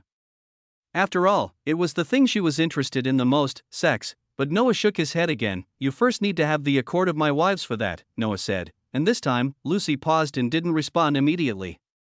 She seemed to think for a comeback on this one, and indeed, soon something surfaced in her mind, something she heard during one of her spontaneous travels with her crow body. Looking around she looked at Noah again, and her crow beak seemed to open as if smiling. Then, I can be your side chick, Lord Absolute. Noah looked at her blankly. Slowly, he opened his mouth. I beg your pardon, chapter 300, Echidna, I beg your pardon? Noah asked, surprised beyond measure. He never once thought that, one day, he would hear something like this. In his past life, he had worked like a dog for a woman who dumped him the moment she spotted a better guy, and now he was here, and not even considering his many wives, a girl was telling him she accepted being his side chick, willingly, and that begged the question, do you need to be handsome, wealthy, and hold good power in society to receive this kind of treatment? Unfortunately. Yes, I mean, let's be honest. A woman will never come to a broke guy and tell him, I'm willing to be your side chick, just fuck me, and as for the ugly ones? Well, if you're ugly and rich, then possibly yes, but ugly and poor? That's the criminal combination. No one on earth should be in this situation. Because honestly, you are cooked if you are. But all that was just a small parenthesis to say only one thing, you cannot be ugly and poor, guys, you cannot. I said that I am willing to be your side chick, Lucy repeated without much hesitation, as if unaware of what she just said. But not at all. Lucy might lack emotions, but she doesn't lack mind. And even if there were many things she could not truly understand because of her state, some things are not so difficult, and she knew what side chick meant. That's exactly why she said it. She didn't know if she'd be able to gain the favor of all of Noah's wives, so the simplest solution was just to be his little woman hidden from the eyes of all. For her, it's not that bad. She'd get to have Noah fuck her and be with him from time to time. Yes, for her. She didn't consider at all Noah's side or his view of things. But again, do you expect her to? These types of things only occur to you when you feel emotions. If you don't, it won't even cross your mind, and Noah noticed that but didn't say anything on the matter. He just stayed silent, locking his white-threaded runic eyes on her red ones. His mind was spinning. Not because of what Lucy said, but just because. Noah just realized how truly important emotions were. He already knew they were important, but there was one thing that he had overlooked in his earlier thoughts about emotions. It's that without them, are you even alive? A living being? Are you human? Lucy tilted her head, confusion etched on her crow's face. Are you human? Noah repeated again, because Lucy was not a demon. She was a human under Echidna. At least that's what Noah and everyone else thought, but now, he was doubting that. Hearing his question, Lucy responded. But her voice was filled with uncertainty. Yes, she said. Noah held her gaze for a long while before slowly. You have a way to contact Echidna, right? He asked. She nodded. Can it be done right now? Yes. I just need a good amount of demon's blood to activate it. But it won't last long. At most it will be around 2 to 3 minutes. It's not much for a long discussion, Lord Absolute, Lucy explained calmly. For the blood of demons, it wasn't that difficult to obtain, because as said before, there were some beings who chose not to become Elisiari, so Noah could just kill them without care and take their blood. And as for the time limit, Noah smiled faintly, even 1 second can be as long as eternity if I wish it. My dear crow. So don't worry about that and just do your thing, Lucy nodded. I will go search for the blood, she said as she began to flap her wings, preparing to depart right away, but Noah held her tightly. Don't bother. I'll do it for you, and the moment his words echoed through the air, was the same moment that hundreds of demons appeared on the colline with them. They were disoriented, their faces bore expressions of confusion. All of them were in the midst of doing something, as you could tell by the state they were in, and there was a weird one. You could see one particular scene where a male demon was in the process of thrusting into a female demon. Their faces were filled with sweat and dark, lustful grins. Immediately, all eyes were on them. Some looked at them with contempt, others with envy, but all of that lasted only for an instant, because the moment Noah turned his eyes to look at them, they all instantly dropped to their knees, their heads slamming into the ground with such a heavy thud that the colline trembled for a moment. We greet the Absolute. The one blessed by the records. The holder of worlds. The ultimate conqueror, they shouted in unison, their voices filled with fear, but also unmistakable awe. Noah smiled quietly. My people. Noah began to speak. His voice was calm, smooth, but absolute. The whole world froze. Space had no meaning at that moment. Time didn't even dare to exist around him, everything was in a completely static state, nothing moved except one thing, or rather, one being, Noah. It just so happens that I need the sacrifice of demons for a thing of mine. He spoke clearly, then paused again, letting his words sink in. I plan to sacrifice you. Is there anyone amongst you who doesn't wish that fate? And only then did the world start to move again, giving the others a chance to speak. The demons' response was instant. It's an honor. Oh, absolute, they said in unison, slamming their heads again on the solid earthy ground. Noah nodded. Pleased, for your sacrifice, you shall be revived in a better situation. And a good destiny, if you seek it right, he said. No other words were needed. Instantly, their bodies transformed into deep crimson blood, mixed with black. At that moment, Lucy transformed into her own beautiful form, her two different colored eyes glowing, and she controlled the blood to transfer it into an artifact that looked like a slitted piece of an eye covered with deep red cracks. It was eerie. The moment the artifact absorbed all the blood, it began to glow with an intense red light that painted the world in a crimson hue before it cracked and shattered into different pieces of flesh, slowly beginning to reconstruct. Black flame began to flicker here and there. But soon the whole space around them was covered in that same black flame, making the temperature drop exponentially. As the flesh began to take form, a womanly shape emerged. It was a black-skinned woman with different kinds of tattoos on her body, each one seeming to tell the folklore of fire and destruction. Her hair was as black as midnight, falling behind her like a waterfall of black blood. Her eyes were deep and profound, twin black flakes that seemed to whisper faint echoes of flame. Echidna, the demoness of flame and destruction, had arrived in Lay, but instead of the usual confidence she had infiltrated Lay with in the past, this time, gods, Echidna, stop burning my little sister. Will you? Noah said in a calm, almost bored voice, and immediately the black flames around Echidna were snuffed out, as if they never existed, making the poor Echidna shudder in deep horror. What the?